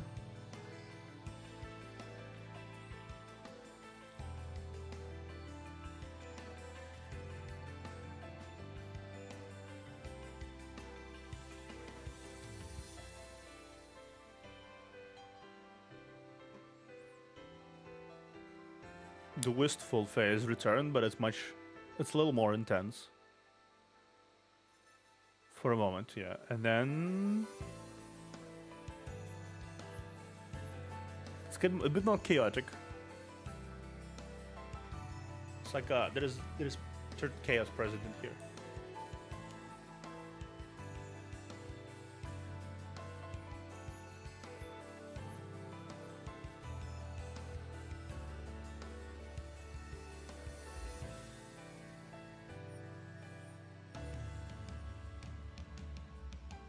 By the way, None's chapter is widely considered one of the best. Some even like it better than chapter 17. Oh, is that so? Yeah, I feel like there is a lot of meaning in that musical thing. It's like it's never loses that hopeful edge to it. It's not a dark song by any stretch of imagination. It doesn't lose that determination to move on, regardless of anything. It has that kind of vibe where regardless of anything, there's hardships, there's pauses and everything. It does not stop moving. Interesting. It takes a pause, but it never stops moving, right? It's like, in a way, it's not a character that is easily able to give up, right? That's just what I'm like imagining from the music I'm hearing that about him. No one is not someone to like lay down his arms and give up about anything. He's gonna move on. He's gonna continue moving on, regardless. And it's like this. But there's certain like wistfulness to it, like what could have been and what could have done, and there's just like this nature to it. I think that is like seeping through those pauses.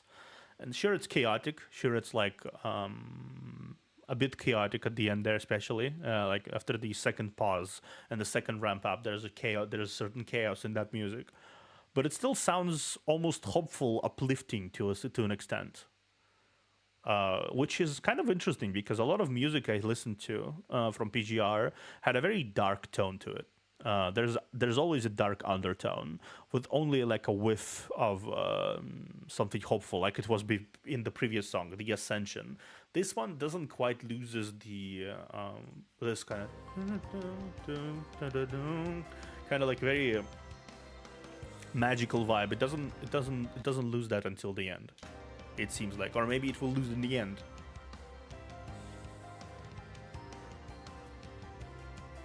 But it reminds me a lot of the pieces of OSTs that are used often when you want to illustrate determination in its purest form.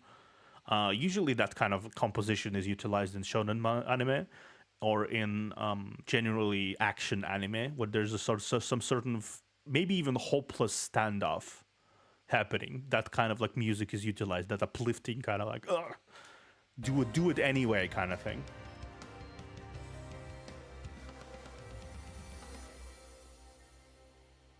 And then it stops for a moment, and the chaos subsides.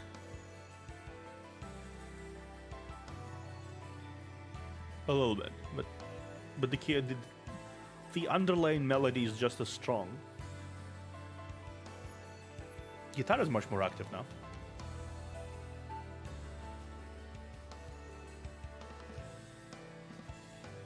And so are the drums.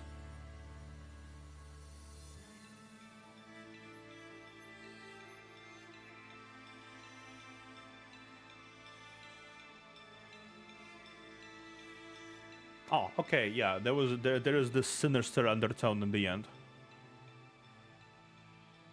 There's a like creeping sinister undertone underneath.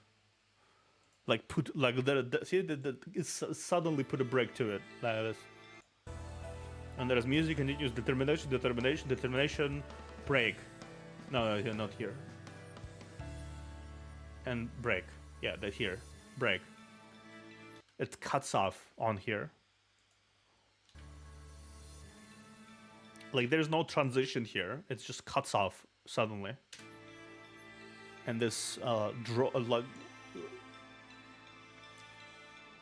almost like a certain dissonant whispers of violin came in with echoes and everything. It's very like it has that very sinister undertone to it that slowly fades into the background. Again, I'm talking out of my ass here. I'm just talking how I feel, how how do I say, the sensation of what the music tells me, basically.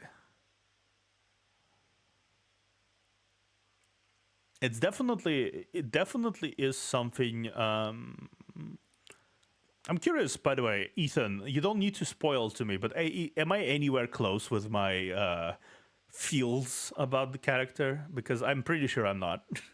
I'm pretty sure I'm not. I am fairly certain I'm not like really that close to how it is actually about what this character vibe is really. I like this. I like especially this kind of break.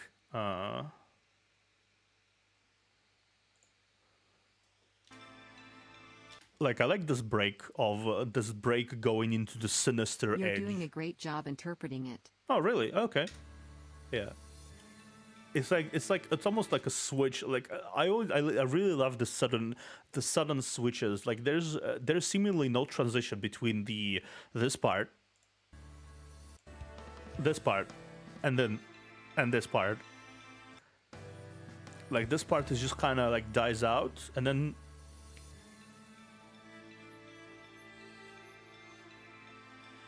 so something is sudden. Something is happening that is sudden in its way, but it's like it's almost like an echo of something sinister in the background, growing and growing and growing, but also like fading into the background as it does. Almost like something is ignored. Right? It's just like it's there, it's there, but it's like, but it's so short-lived. It's sort of fading into the darkness to be hidden away, just as it was before, underneath all of that determination and moving forward and determination, everything. Yeah, exactly. That sinister tone is at the beginning, but then it gets. I think also that sinister tone is at the beginning. Yeah. Yeah. You're right. But then it completely switches gears. Yeah, you're right. And then it fades away into the darkness, and the mood completely changes. It's like almost suppressed to an extent. You're right. It's almost like completely drowned out, right, by this determination, by moving forward. But then the moment you let on, like even for a second, The moment you let on, even for a second, it's suddenly back. And the violin drowns out everything else.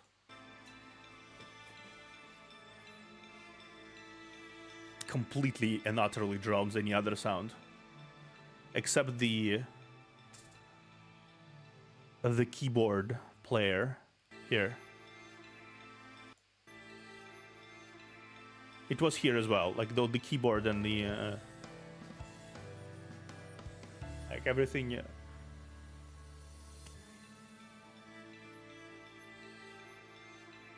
I like this, yeah. And then it fades into nothingness.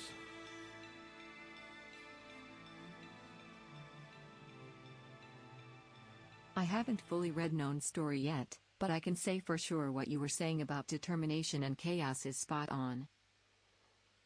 It's definitely kind of like almost like moving on regardless of anything, but the creeping sensation of the doubts, all the things that you usually don't stop and think about.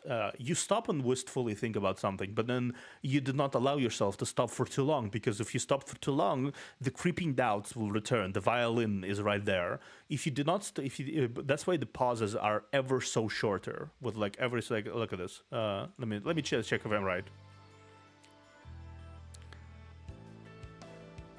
Yeah. Yeah, the pause. This pause is the first pause. And then you do not allow yourself to stand at one place. You move on. Yeah. This is the first pause.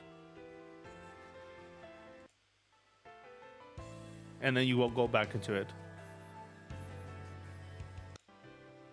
And then second pause, it's much shorter. And you go immediately back into determination, because yeah, into this determination. But each time it grows more chaotic as well. I will not stop. I will continue on. But every time there's more chaos. Every time there's more chaos underneath, until finally there is no more power to move on, and the music basically fades out pitifully at this here. And you try to push on, push, and it's like final notes, but then it gets pulled back into the beginning, with the drowning, echoey violin basically destroying every single sound other than that. And very methodical.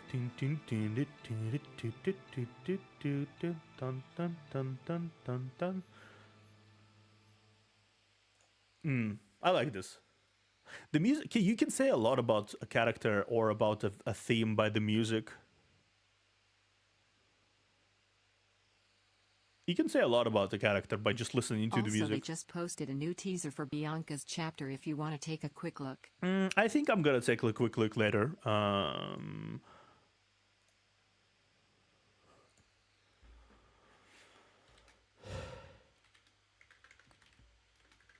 Nice too.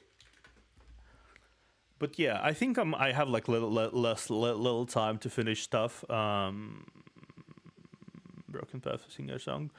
So this one you linked me, right? Okay, give me a moment. Let me get out. Okay. For fuck's sake. Give it out. For fuck's sake. Let me find the video here. Arknight CN, singer song. For some reason, YouTube has been a bitch about it. Some things. Okay, so Arknight CN, CC00, Broken Path Risk 27. I sing our song. First CC rank next slash. Okay, cool. I'm gonna most likely watch this one first because it's like 12 minutes, and I don't have much time left. We will finish the other ones off stream probably, There's gonna be something happening here, but we were watching Kitai Suru from 2 years ago. Arknights Ian, CC0, Broken Path, Risk 27. I sing our song. Let's actually watch it. I'm actually curious how the end game of Arknights plays, because I never actually seen much of end game happening. Broken Path, Chernobog. Okay. Okay. Oh wow. Okay. Okay. Oh Jesus. Okay.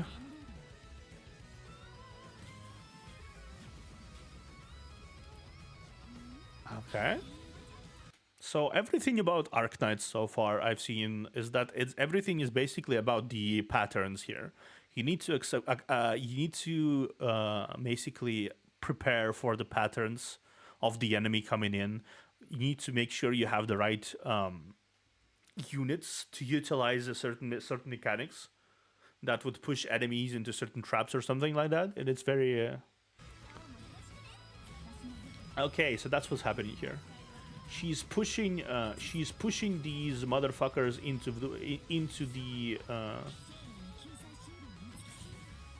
the fire.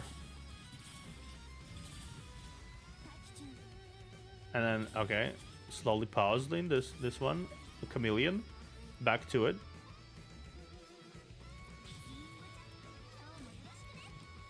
Okay. Okay, this actually involves a lot more pausing and macro management than I thought it would be. Although I suppose it is much more of a high risk scenario, is it? You only have one life, so you can't really win if you don't push it your all. Spider, okay.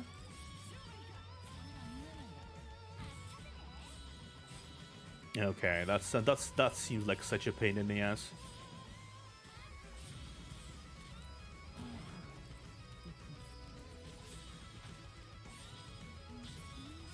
That seems like such a pain in the ass. CC0, yeah, I'm watching CC0 right now. OCC0? Yeah, I'm watching CC0 right now. I mean, you did link them, so I'm watching the video you're linked in.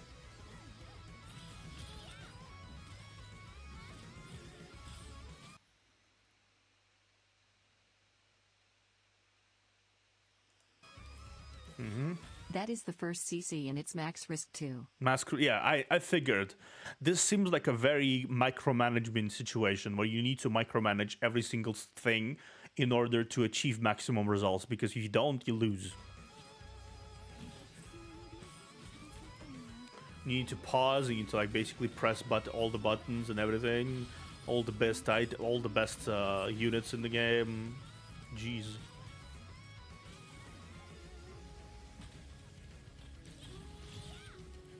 Okay, yeah. She doesn't die. She doesn't seem to be dying.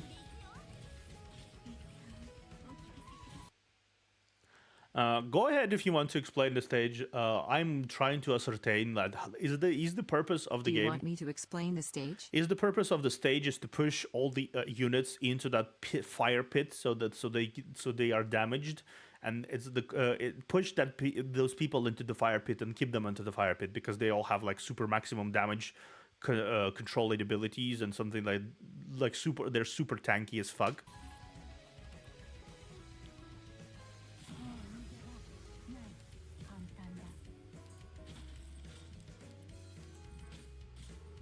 Yeah, seems like the only thing that does damage here is the fire pit.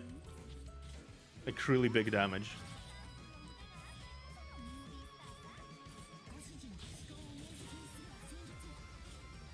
I like the spear. The spear is cool. I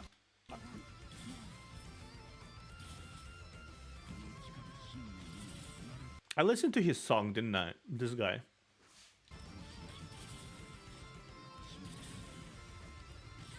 And then yeah, so the purpose is to pull them all in for as much as possible.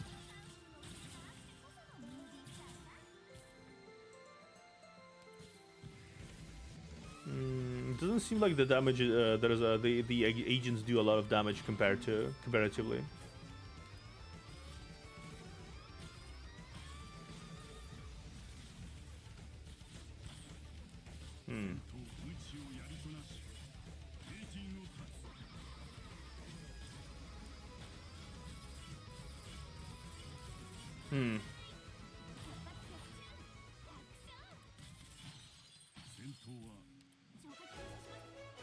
Okay. And then you... Okay.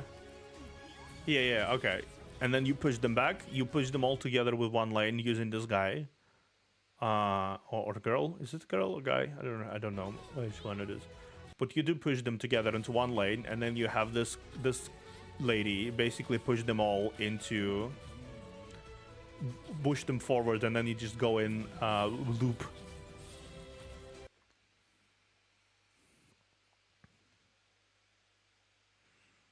So basically he trying to put small creep to the fire pit while delaying the tank unit. He using Shaw, the one is pushing, to redirect the all unit to the fire pit. Yep. And the point of this game, of this stage, is to put everyone in the fire pit, because the fire pit does a fuckity fuck amount of damage.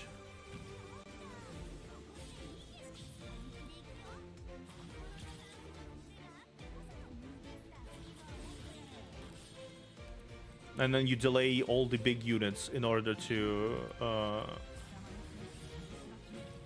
like maximize the efficiency of the fire pit, and you like push them in over and over again, so you can basically murder everyone with the fire pit. And then you effectively push this red thing. What's her face? Red person, and then she basically explodes.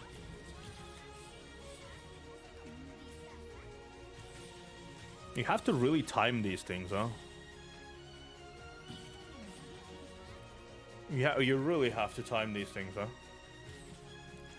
The problem without this guy, the problem would be that the agents are going on this lane, and they will be inevitably, unless you have someone who pushes them in. So I see how it is. Okay.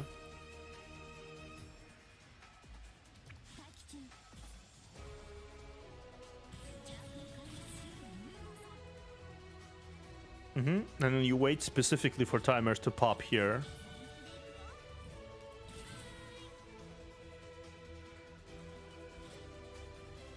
Oh, that's actually really cool.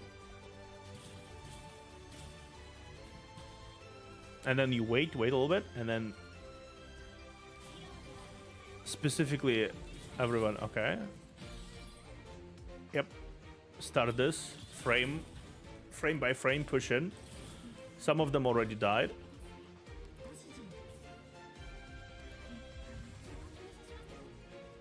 And then you wait, pixel perfect. Utilizing good utilization of pause feature. A really good utilization of pauses here.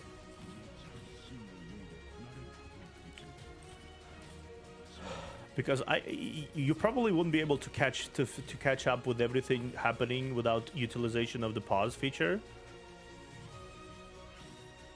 and then slowdowns from all the ability stuff.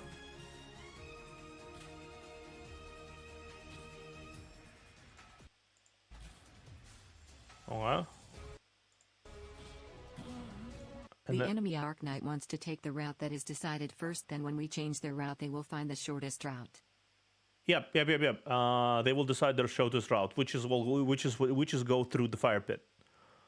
If you manage to push the enemy through from the path, it seems like they're utilizing the shortest path, and that shortest path. Hello, Theo. Hello, Yuna.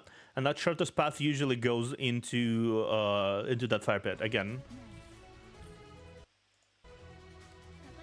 Then almost there, almost done here. And then starting this, and then immediately after this, after everything is pushed, bonk with the skill, but then immediately pause, activate this while this is all happening. This is really pixel perfect. You have to really fucking go at it.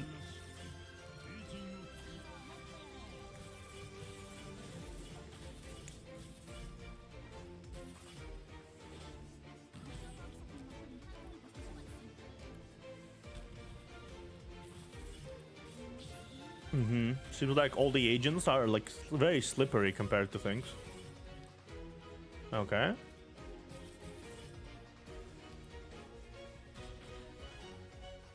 What does the Project Red do? Does he like explode? All nearby enemies have deployed and stuns. Oh, stuns. She's utilized for the stuns. I see how it is. The stuns. I see. So she stuns all the enemies within the vicinity and does like a bunch of damage. Okay, cool.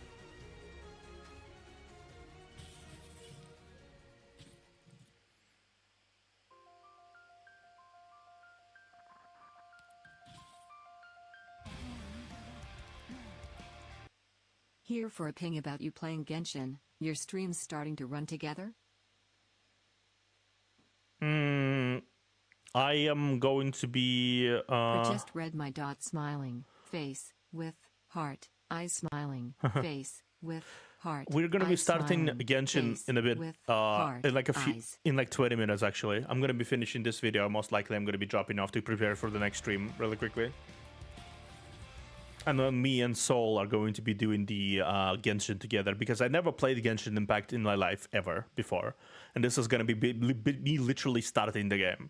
The only thing I did is watch the introduction cutscene to get into the menu of the game and change my settings from Russian language to English language and from English VAs to Japanese VAs.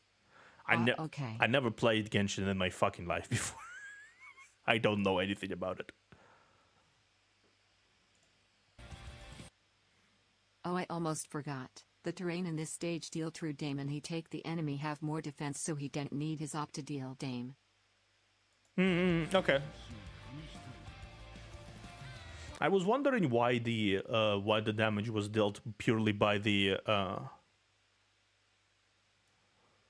I like it enough to keep up with most of the updates. Well, you will see me complete my journey from start to finish on my own from the story. Well, to start to the current storyline. I mean, I'm gonna be playing through it all, and sometimes maybe the events as well. Like if I have the time, I'm gonna be streaming events as well whenever that happens. I'm curious, actually, what the fuck will happen with my gacha luck on this because my gacha luck is legendary. I'm not sure if you were here for some instances of my legendary gacha luck, Yuna, but both mine and Soul Camera's luck is quite insane on gachas.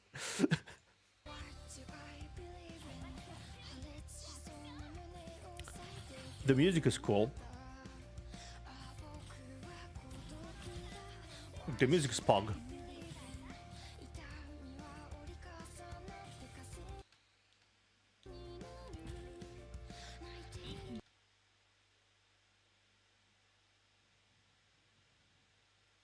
Oh, one last thing about PGR I feel I should mention. For the first 12 chapters Lucia is the main character, after that things changed a lot, in a very good way. Also chapter 12 is phenomenal. Interesting. First 12th chapter Lucia is the main character. Interesting. I see. I'm curious who's the main character after that. That's something I'm curious about, but still. If there is any character, what's the main character whatsoever. But let's finish this photo.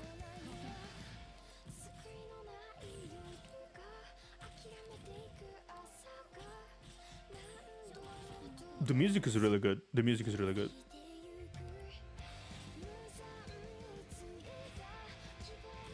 I can already see the sort of mechanical strain it has on you to keep all of these things in mind, and you have to like dart your eyes everywhere all at once, and you have like barely several seconds to react to it. You look like the iPad kid. We need the music to watch this video to the end.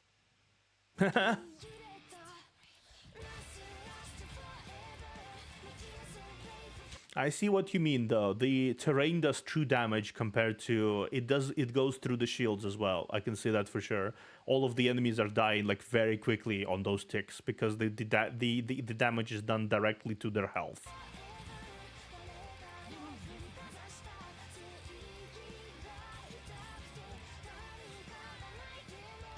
The hardest part is already effectively done although. It's like 6 enemies left. I think they won't even spawn any more enemies. There's just like that's all of them that all of them on the screen right now.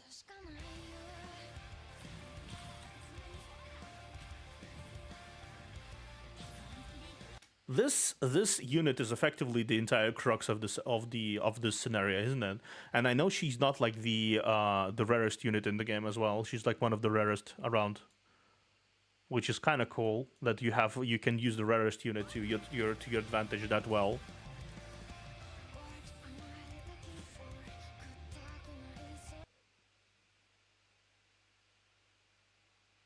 Do you want to watch the CC12 to see how the CC change?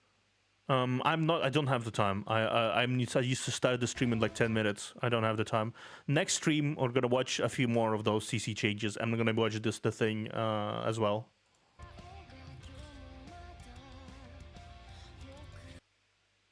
Little Shy is 4-star. The best op is 6-star CAC.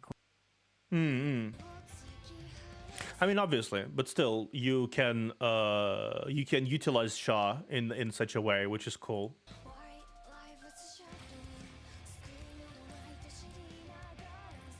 Let me just finish this quick.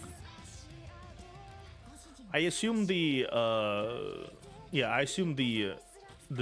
terrain does damage to everyone.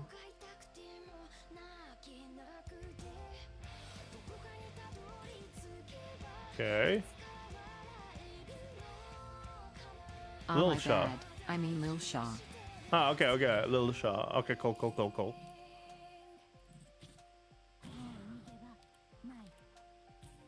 Okay. And then they utilize the stun to make the difference between the seconds here. And then you put the pull in. Start this, pull in. Pull in. Activate thing. Then activate this, the waves. More stuns. This is not stuns, this is just more to stall them. Then stun them. Died. Pull them in. Punch. Yeah, okay.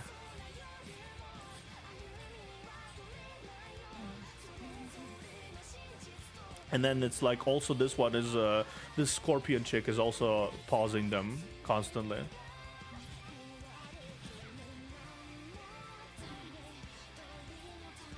Okay. And this is the finale. This is effectively done.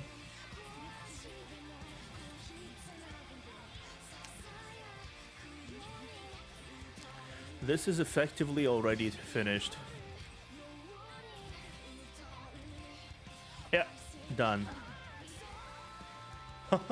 This is just impressive, really. This is just fucking impressive. Damn, okay.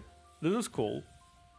Maximum level 27. Contracts completed 27.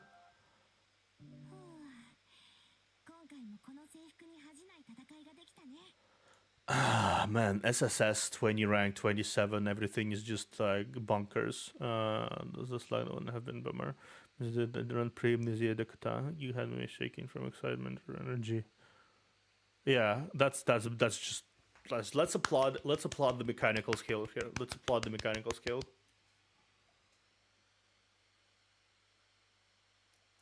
Let's just applaud the mechanical skill.